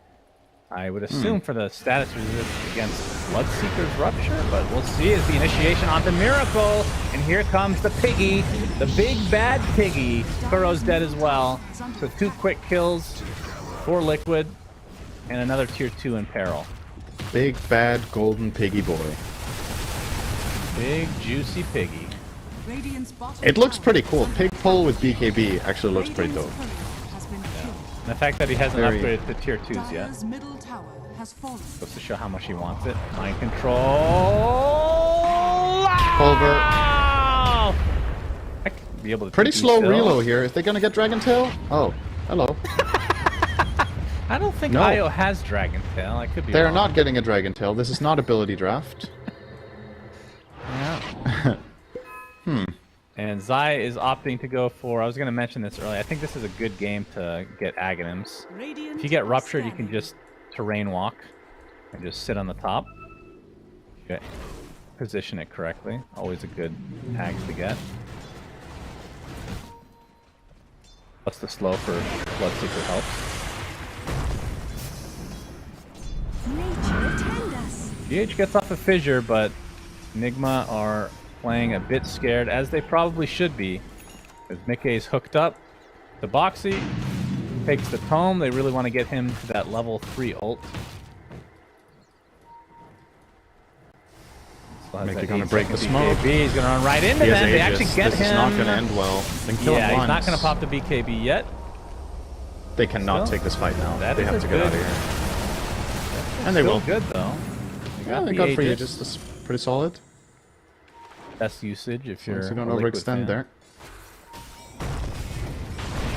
Blink Dagger on GH. Coming up to Insania is Boxy. There's the Gleipnir that was actually dodged. Okay, was that a Gleipnir? Yeah, Yes. he glimmered it. Bottom lane. And Control wants to push, but Zai's going to show himself, so instantly thwarted.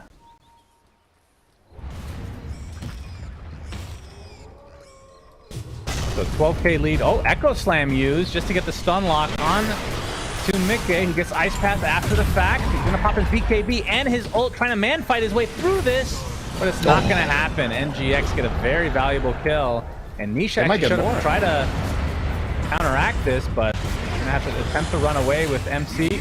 Actually, he's going to get the kill on Miracle with the They might not trample. get more. Yeah, they might not. Luminate doesn't really do too much, as NGX lose 2 after the fact.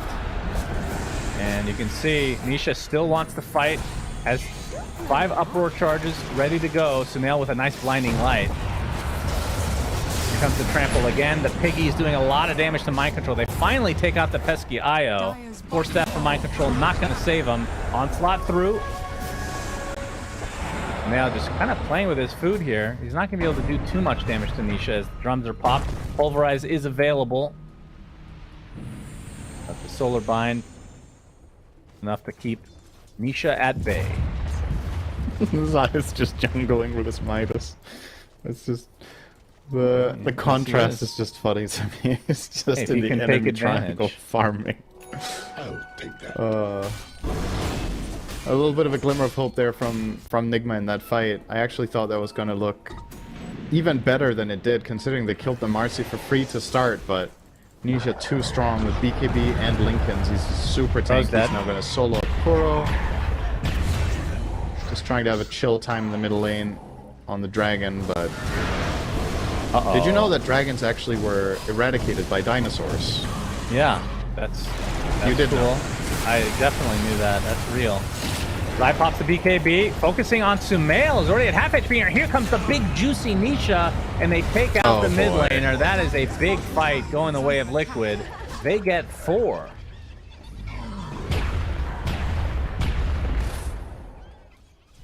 So back to your lore of dinosaurs. What was it? Dinosaurs and dragons. Yeah. Okay, back to the game. Yep. Very deep lore. Very deep and interesting lore that you have here. Fortifications pop, but Mickey still with the Unleash going, and this is going to be a Seteract. That's a very satisfying sound, isn't it? Yep, the one I made, right? Not the game one. They sound. You must have did the sound effects for it. Yeah. It's identical. Alright, well that's Lane of Barracks. Now, I did tell you before this game that this was going to be a better game for Enigma, and I was technically correct. They're still getting owned, though. Yeah, this is now a shellacking, but it was better. This... I also feel like this went worse than I was expecting based on the first, like, 10 minutes. Like, they just got outplayed at every turn. Once again, Liquid just too good. Moving their heroes better. And it... Moving their heroes better. Yeah, I mean, that's the thing about IO though, and Nigma more than any team in the world should know this. Why this hero, what this hero offers, and why Liquid are using it the way that they are. And the approach that Nigma had to it just hasn't solved it this game. So, I really feel like Liquid right now. I mean, is this their 4th game in a row that we cast where they first pick IO and they just stomp all of them? Yes. Like, I'm surprised nobody's banned it yet. I'm starting to see a pattern here. Yes.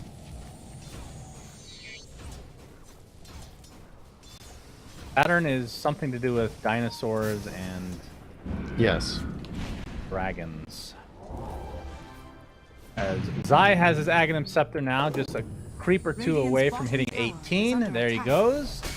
So now the Black Dragon has cometh. Oh shit. The one dragon that could survive. The lone dragon, the only way they could have... The dinosaur age. Yeah. The lone survivor Zai. And you know why they survived the dinosaur age, this particular dragon? Because he melded with a human. Because he can fly over trees, and dinosaurs can't climb trees. But some can fly, like pterodactyls, for example. Yeah, they aren't big enough, though. Okay, his eye's already at half HP. There's the Will-O-Wisp being shown by Sumail. Rupture to follow. Bloodright's going to connect, but the reload back to base. Heal this is the other reason dragon. that this particular dragon survived the dinosaur age. It actually just got relocated away. Yeah, it made friends with a spirit. Yep. That has no face and no voice. It does like Portal, which is really random, but they do. And they also like the Aztecs. There's another cosmetic It's Aztec, right? Mayan, maybe? Yeah. This is a fast primal beast.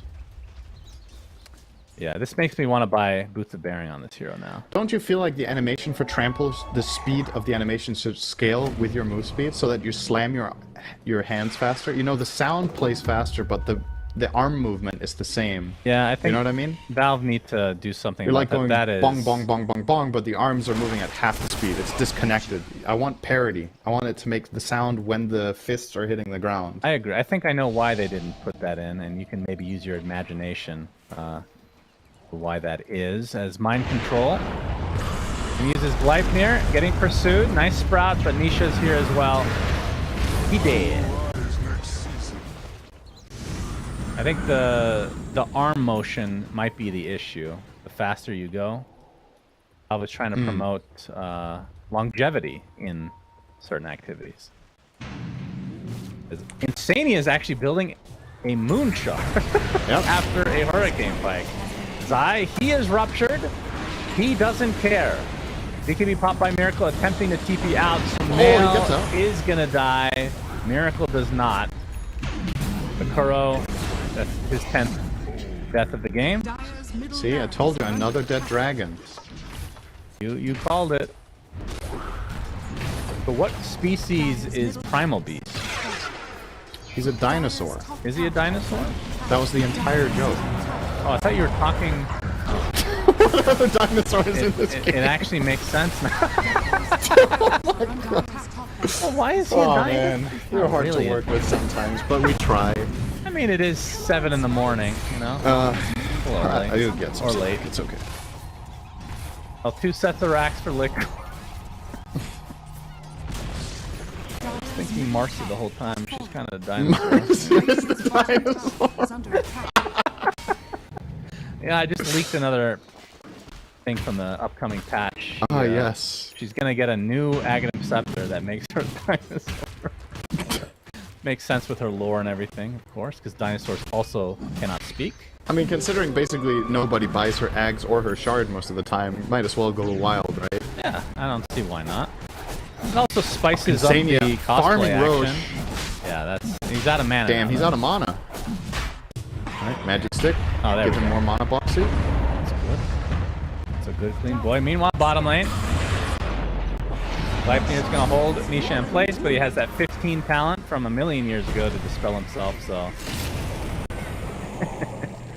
Zayas standing still. And another death. Alright. This is getting out of hand. Rupture again onto Zai. But like I said, Terrain Walk is a beautiful thing. Aegis on Insania. So they're trying something new. He's trying out the position 1 role a bit. Nice Manta Dodge in the Fissure from Zai. What a god. Real gamer moment. Can't go for the tier 3 though. They still have a tier 2 bot to get through.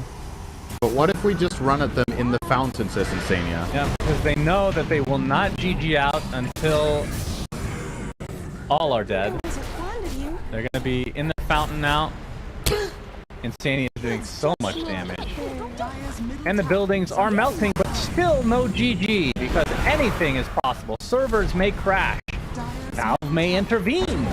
NGX may not lose this game. Yes, they will. Will-Wisp is popped. They're not able to get any kills as of yet under the fountain, but the dispose out. Miracle actually blocked out by his own Sprout. He's going to get a kill. All right, the dive is coming. Echo Slam onto 2. 3 are dead. The Ancient at half HP. They did not GG for a reason, Synderen. The Aegis consumed. Now Insania. Will he die? Insania. Second life. Yes, he will die. 4 dead. NGX. Let's see how much gold they got out of that. About 10k. Let's see. I think they were 31 4K. behind, roughly. It's net worth 4k. The net difference. They gained 5.5, and Liquid lost 1.7. So that's like, yeah, 7.5, I guess.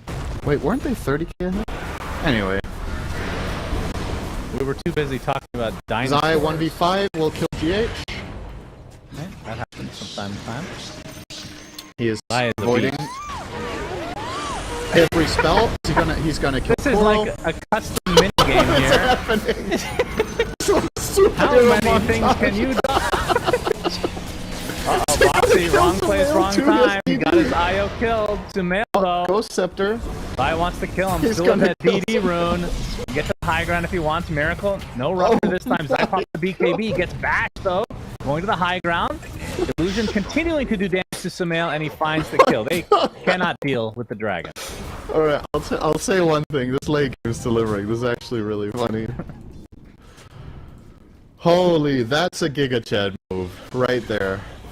Only hero alive. He kills Shaker, he flies around, he kills Jakiro, continues, and then kills the Coddle. With a little bit of help from IO. Yeah, Liquid are definitely having fun now. I mean, do you take this personally if you're NGX? Take it personally? Yeah, they put the Aegis on Ench. You know, they're goofing around. I don't know. I don't think they're doing it particularly because it's against Nigma. No. I'm just saying. So, in that sense, you can't really take it personally, right? Well, you can take anything personally. I think we've learned that. That's true. I think if I was, I don't think they're taking it personally. If I was on NGX, I would get mad about this so I could use it as motivation in my next series. Like stuff like that, I think does make a difference. We see it in traditional sports all the time. Of course, them not GGing out could also be considered bad manner. So you can look at the other way. Liquid are just getting raged. So this will force them to try to get the mega creeps, or never mind. They're just going in deep, right on top of the ancient. There's the pulverize and the dragons. There's too many to count. They're certainly not extinct anymore. They're just focusing down the buildings while the rest dive the fountain. Mickey will solo it out. A lot of damage being done by NGX, but it's not going to matter. The game is over because it was over again. Well, this time it was over to go 50. for coffee.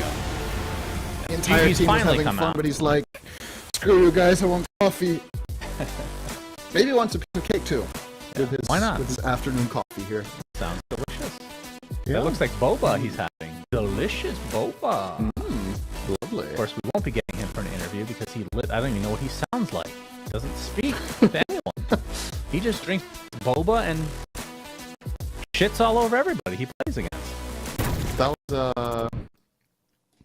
was entertaining, to say the least. The last part of this game for sure. But I mean, as it stands, Team Liquid reigns supreme, right? They're just game number one was not even remotely close. This game, it felt like Nigma were putting up a fight for the first 15-20 minutes, but I feel like they dropped the ball a little bit. So the biggest problems, Bloodseeker's safe lane went terribly. He died in the tower, and then Kuro died 3 times after, so they lost that lane horribly. I don't think the pipe on Nature's Prophet had value in this game for them. I don't think it really offered much, so they couldn't really fight. As a result, I think Sumail played his heart out for the first 20 minutes, but he's coddled. This hero's going to fall off. Enemy team gets BKBs, and loses his presence in the game. When those BKBs come in, that's when other heroes are supposed to take over, but again, the other 2 lanes just hadn't been doing too well, and didn't itemize in a way that could transition him into a better game, so... Yeah, Liquid, on the other hand, just played with each other really well. And another IO win in the bag. IO Ench for the 3rd time in a row, I think. I'm sure they have a few of these heroes up their sleeve, but they've been spamming the IO, and I think by the second group stage... Wait, how does it work? Do they play in the second group stage? I don't even know. If they do, maybe the first place doesn't. I think they do, though. Maybe that's when IO starts to get banned finally against them. I don't know. We've seen so many attempts now, exactly four, to try to counter this, but to no avail. And yeah, no one's Mickey's really hero close, right? or Nisha's hero, like it doesn't even. You could be hooked up with any hero, really. I think we have somebody on interview. Who do we have? Insania again. Very nice. Hello? Hello? We can hear Blitz talking. Is this an interview with Blitz? I heard him say in the background, Tango is so OP, he can like AoE shield crash on the boss. So I don't know which game he's talking about, but probably not Dota. Yeah, probably not. Probably not. Anyway. Looks like they're trying to work through. Yeah. Get set up. Trying to get that microphone working again. Working together here. or Jabba as he's also known as. Yeah, they're working their way Give them a through. bit of time here. So I guess we can just talk about let me look at what the standings are right now. Not sure Wikipedia is going to be totally up to date, but definitely not. Team Liquid are, thank you, production. This one's up to date. Team Liquid 9-1, and Enigma 3-7. So they pretty much have to just win out to have a chance to move on in this tournament, it looks like. Yeah, they have to win the rest of their games. I think 6 and 8 is not going to get them a tie in this group anymore. I mean, it is mathematically possible, but look at the rest, right? 6 and 8, Spirit and OG have to lose out all of their games.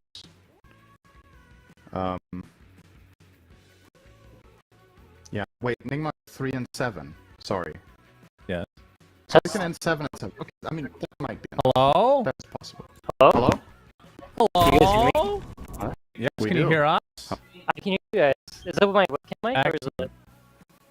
No, I mean, no, I don't think so. No? And we appreciate that we can't hear Blitz ranting about some sort of pango anymore. Yes. Nice. Don't Yeah, leak your sorry about straps, bro.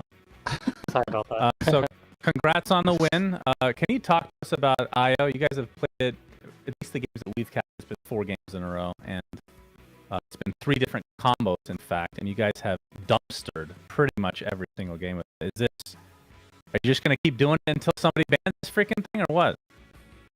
Yeah, I think so. I mean, I don't, ZJ is cooking up the magic, so whatever he sees, we just do. But no, Wisp feels really strong. Seems to lane really well right now and enable a lot of like these heroes that help you control the map and you can play really fast. So it's a fun hero to play with. I think Wisp is like one of the most fun drafts to play. So I'm happy we get to play.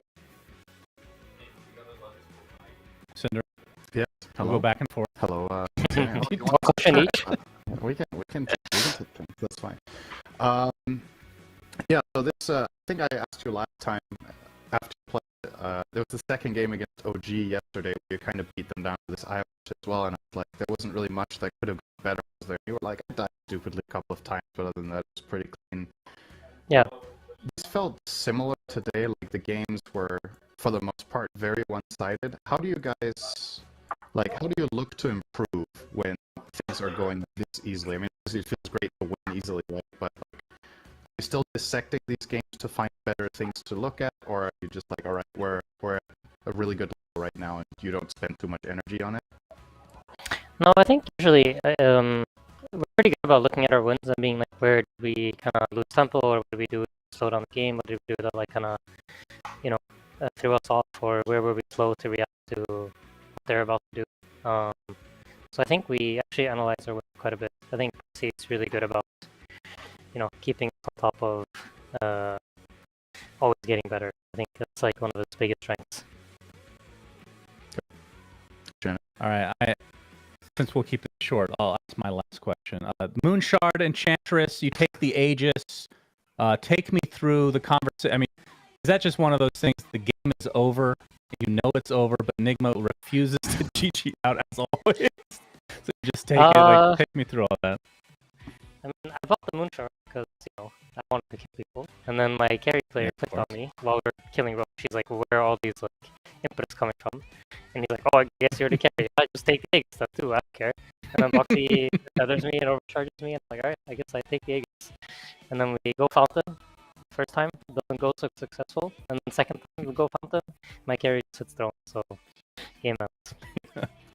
So, saying that Boxy's looking to maximize your win, do you feel like you're going to go back into this replay and probably shouldn't have given Enter, Moonshard, Aegis, and Bill Fountain? Or do you think that was good, but you just played it better? I mean, I feel like there's no way he's going to go into the replay. He's just going to tell us. He's already figured it out. While we're playing the game, he's already molded about these things.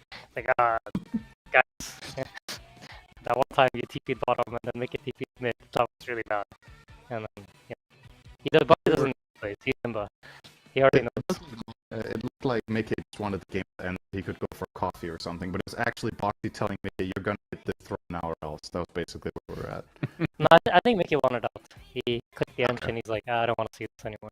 Just throne. So we don't drink coffee, we don't drink Monster Energy. I understand why you guys are winning every game. Yeah, it's out of hate. No, It's out. you you guys put Monster Energy in your boba that I saw Nisha drinking? Is that how it's a new concoction I've seen? Yeah. So you get the boba sounds like a balls Yankton and put Monster Energy on top of it. It's really nice. Oh yeah, I that's highly great. recommend the ultra flavors. They're great. Yeah. Very good. All right. Well, appreciate the interview as always. Saying good luck the rest of the way. I think this ensures you guys at worst will still go through. Yeah, I believe so. So yeah, GG's and good luck the rest of the way. Thank you. Bye. Bye-bye. That was Insania from Team Liquid as they stomp yet again. We have gotten quite a few of those as we have cast a few of their games, and they are looking pretty unstoppable. Looks like the team to beat for sure. I'm very curious to see the development later in this tournament when I gets banned, because for our perspective, it's just the main thing we've seen them play, right? And I know they can play tons of different things, but these games that we've cast have largely just followed the same like pattern. So it'll be interesting to see if some teams figure something out about how to attack this team in the first phase, or which players to try to shut down, maybe some special strategies or heroes that can maybe take Liquid down. But from everything I've seen, nobody has even come remotely close to beating their Wisp. Like, it's just... Yeah. Sure, series have been against Nigma and OG, who you could say might not be two of the front runners of this tournament, but they have actually not looked that bad. And they just got made a fool out of when they played against Wisp as well. So definitely they got made a fool out of. Like, it's pretty cool to hear from it. He's like, yeah, whatever Zai's cooking up, he has ideas. We just trust him, and we're going to do it. This is something we've heard from lots of teams that have had great successful tournaments, that they have some sort of, you know, what's the word for this? They just have like this primary person that's just in charge of being creative, and then they all chip in with their stuff here and there. And you can tell from how Zai picks for himself as well, right? He has a very broad perspective on the game. He's played, I think the 4 games we've seen from him, he's played 4 different heroes with this IO, right? Today he played Dragon Knight, and what did he play in the previous game? Tusk, and last time we saw him play Mars, and I'm forgetting what it was in game, but also another one in the 3. So just like, he has an idea of the archetype style he wants to play, and he's just making anything work. His hero pool depth is pretty much infinite. I think Zai plays more or less every hero in Dota, and so does Nisha. So, you know, that comes from playing multiple positions throughout his career as well, right? So for sure, it's just one of those things. Okay, that does it for us today. The next series is going to be with Fear and Lyrical, and it is Entity versus Evil Geniuses. So stay tuned for that. Until next time, see you tomorrow. Bye.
It starts with this person that you miss. My drugs are like, I wanna go back to the early days when love was an escape. Now I just wait for better days.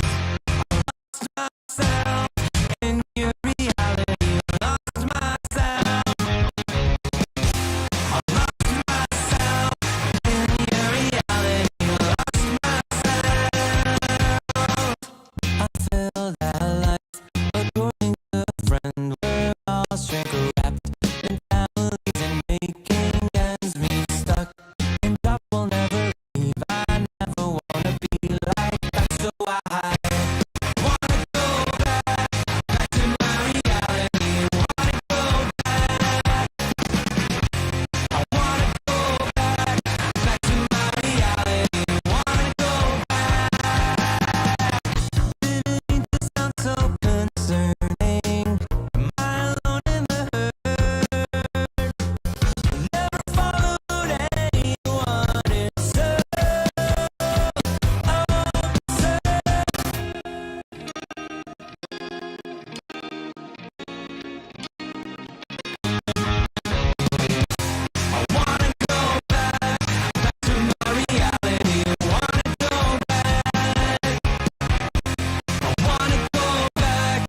Share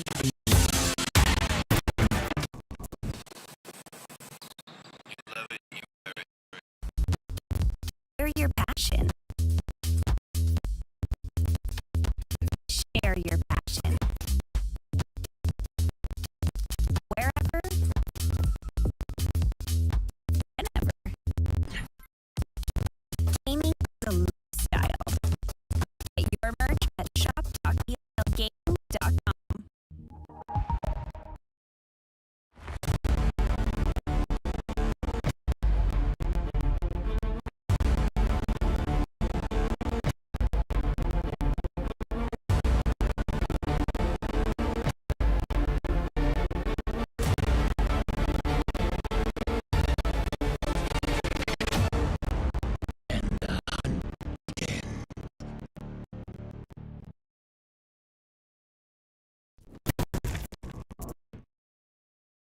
Night Stalker Pro right there for the Berlin Major. That kind of I like that one a lot.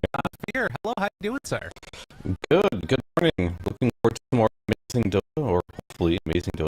Looking forward for Entity to show up today. That's what I'm looking for, actually. Yeah, I know. We've been blessed with another Entity game. They have gone 0-4 so far. Maybe it's us, because they haven't looked that bad. Like, some of the other matches they've actually won and been able to pull together decent results. Playing against EG, one of the top group right now. Definitely going to be a tough match, but I do think that this is one that has potential because, in general, EG can be a bit of a volatile team at times. Take Mr. C Smile himself. He's a little bit crazy every now and then the way that he goes in. What do you think about this matchup? Obviously, you want to see better draft. That's what you've been talking about for a while for Entity. Anything particular that stands out that you really want to see maybe from one of the players? So I think this match for me, since we've covered velocity so far, is going to be more so since EG is doing well as a team. I think they have their stuff together. Where Entity, I'm not so convinced they have their stuff together right now. So I'm really going to be looking at the fact that can Stormer get a game? He was losing mid in 1v1s that I feel like he shouldn't have lost really badly. Granted, it was versus Quinn, an amazing mid laner, but he was just getting annihilated. In 1v1 situations, he was getting ganked in other series. He had a hard time going up on the map and finding things happening. So I really see Stormer and Kobe from Entity finds themselves a game. Watson's been farming. It's been great and all. He's been hitting creeps, but he hasn't had to get into the late game, which seems to want to play. Yeah, and I think that those like game moments have been a problem, but also the lanes. It feels like that window in there, like make it out of that stage. Anything can happen in the late game, but you have to get there. And oftentimes we're seeing them just stuck inside their base, feeling sad with like Watson on the other side of the map farm. It reminds me of like some of the IG games that I saw before they sort of found their rhythm. But I would say that this is a team that has put in top 6 performance before. If they do manage to find their mojo, we obviously know that they have that pedigree. They could make comebacks happen. Now it's looking really rough, though. Yeah, for sure. I think they just need to have a couple good games to get the feet, get the confidence, the momentum, and start winning some more games again. But on the other side, we have EG, this second seed team, technically, from South America behind Beachcoast. Beachcoast seem to have their number every single time. When they met the Lima Major, it was EG who picked out Beachcoast. And most of the fans and most of the population think that EG is probably the best South American team, even though they aren't dominant from the South American region, which is very similar to the NA region, where they're pretty much producing only 2 teams on the main stage, which is Beachcoast and EG. But unlike the NA scene, South America is killing it right now. Right now, Beachcoast and EG are doing so well in this tournament. And I'm expecting good things for them. And on paper, this should be an easy 2-0 for EG. But let's see what Entity can bring up and figure out how do they want to play them out. Well, and I think that also proven to be pretty, I think, bold play from EG at various points in time, right? So earlier today, they against Shopify Rebellion, they went 2 games, 1 apiece, and in both series, Shopify opened with Batrider first overall, and EG, all right, we're going to take Queen King first. First game, the second game with it, after I think RTZ playing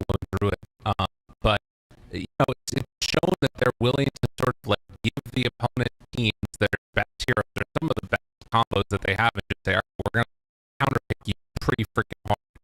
Not see, like, when you watch EG drafts of their games in general, to me, sometimes I feel like they're more picking and just trying to win the lane. Is that something that you feel like resonates with you in terms of how they play, or do they have other ideas also?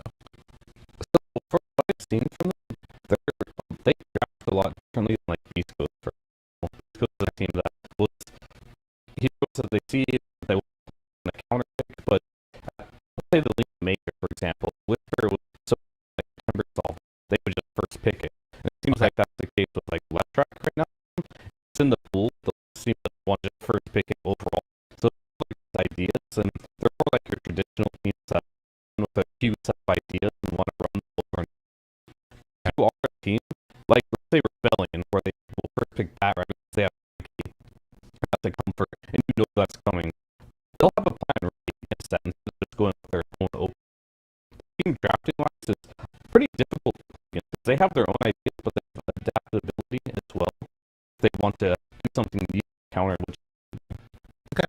Well, that's something to watch here. We're getting ready for this draft. Right?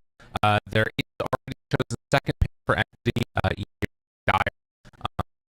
Up for first phase EG pick, and maybe we'll take just one of the they're talking about. Maybe they at Let's Track first overall.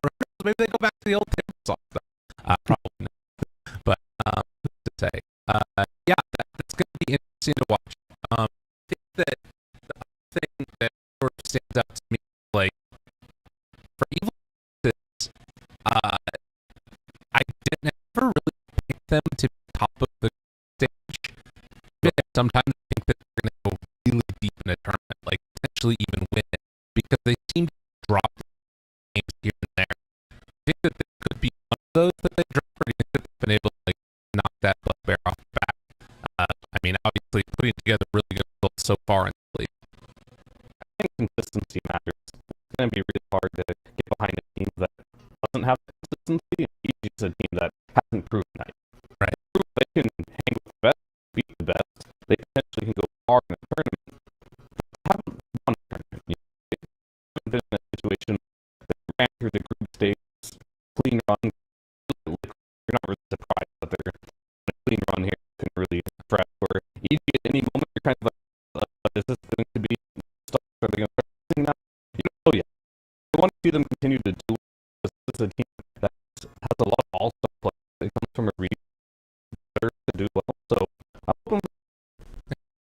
I pontificated on Twitter today, and I was like, "Essay, that's the best region in the world?" Question mark. What do you think? Do you think it's true? It could be. Yeah. China got significantly weaker after many unfortunate happened. Right. And then you got Western Europe, who I am probably the best region in the world. Yeah. And then I'd say better than NA. Basically, for SA versus NA, just another C in the mix too, the other region. And Europe. Right. It's definitely possible. It should be the strongest of those other. I mean, it's not hard to make an argument at the very least, but it's inconclusive at this point. And some of these major big tournaments like the Pro League are going to determine how that. But we see an opening already. It's Death Prophet and Storm is like, I'm tired of second phase action. Be my first overall, and they take the line with it. Okay, so the hero is definitely comfortable. Stormer. Solid matchup against the Death Prophet most likely, although this could also obviously get with DP. This is one of two things from Storm. This is absolute confidence or desperation. It's one of the two. It's like, no, game with no courage to, or it's like, nothing's working, just put on my signature and hope this works, guys. I don't know what to think. I mean, I think also the outcome of the game is going to determine a lot about how we think about it. Oh, what true? Is it still a hard counter? It's still very thin. It's not massive, whether you go that sword or you go crossway. It's not good for the Invoker. I think with Exort, you have a chance with Forward Spirit, you can micro it, but pick four. Definitely, in theory, it's flex, but Chris Lucky low. EG. About EG, they do incredibly well. They're so good at flexing heroes around and putting them in positions, making you confused, and doing stuff like that. So exactly what they're doing here. Pittsburgh definitely plays deep. Not that, but I would not be surprised to see Panthers up on the park either if they find a better option here. That's a good point. Yeah, I that happening. That'd be crazy. I've seen it before. I mean, it's a big example. And hey, even Sam picking up a single series, it hasn't been done. Okay, well, maybe they've been learning from the same way. It's going to be an interesting one to watch and see. We've seen it before, but not just there. But I think I'm curious about is you talk about these boxes that Storm sure run into so many CH, right? Like everybody is one of the dominant counter. And I feel like sometimes whenever you learn the intricacies, just be able to like find little windows where you can hit hard.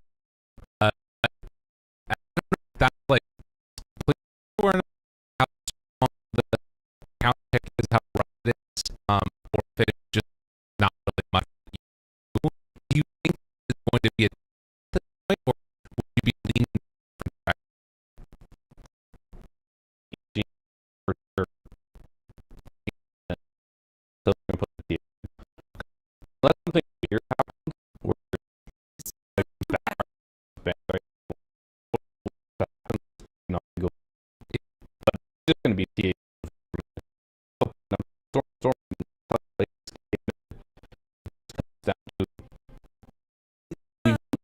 for that much, right?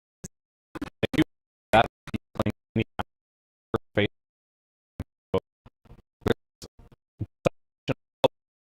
right now, definitely a TA favorite now. So who knows not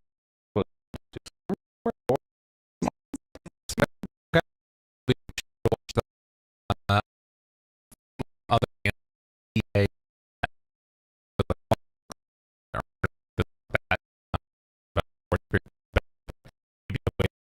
it feels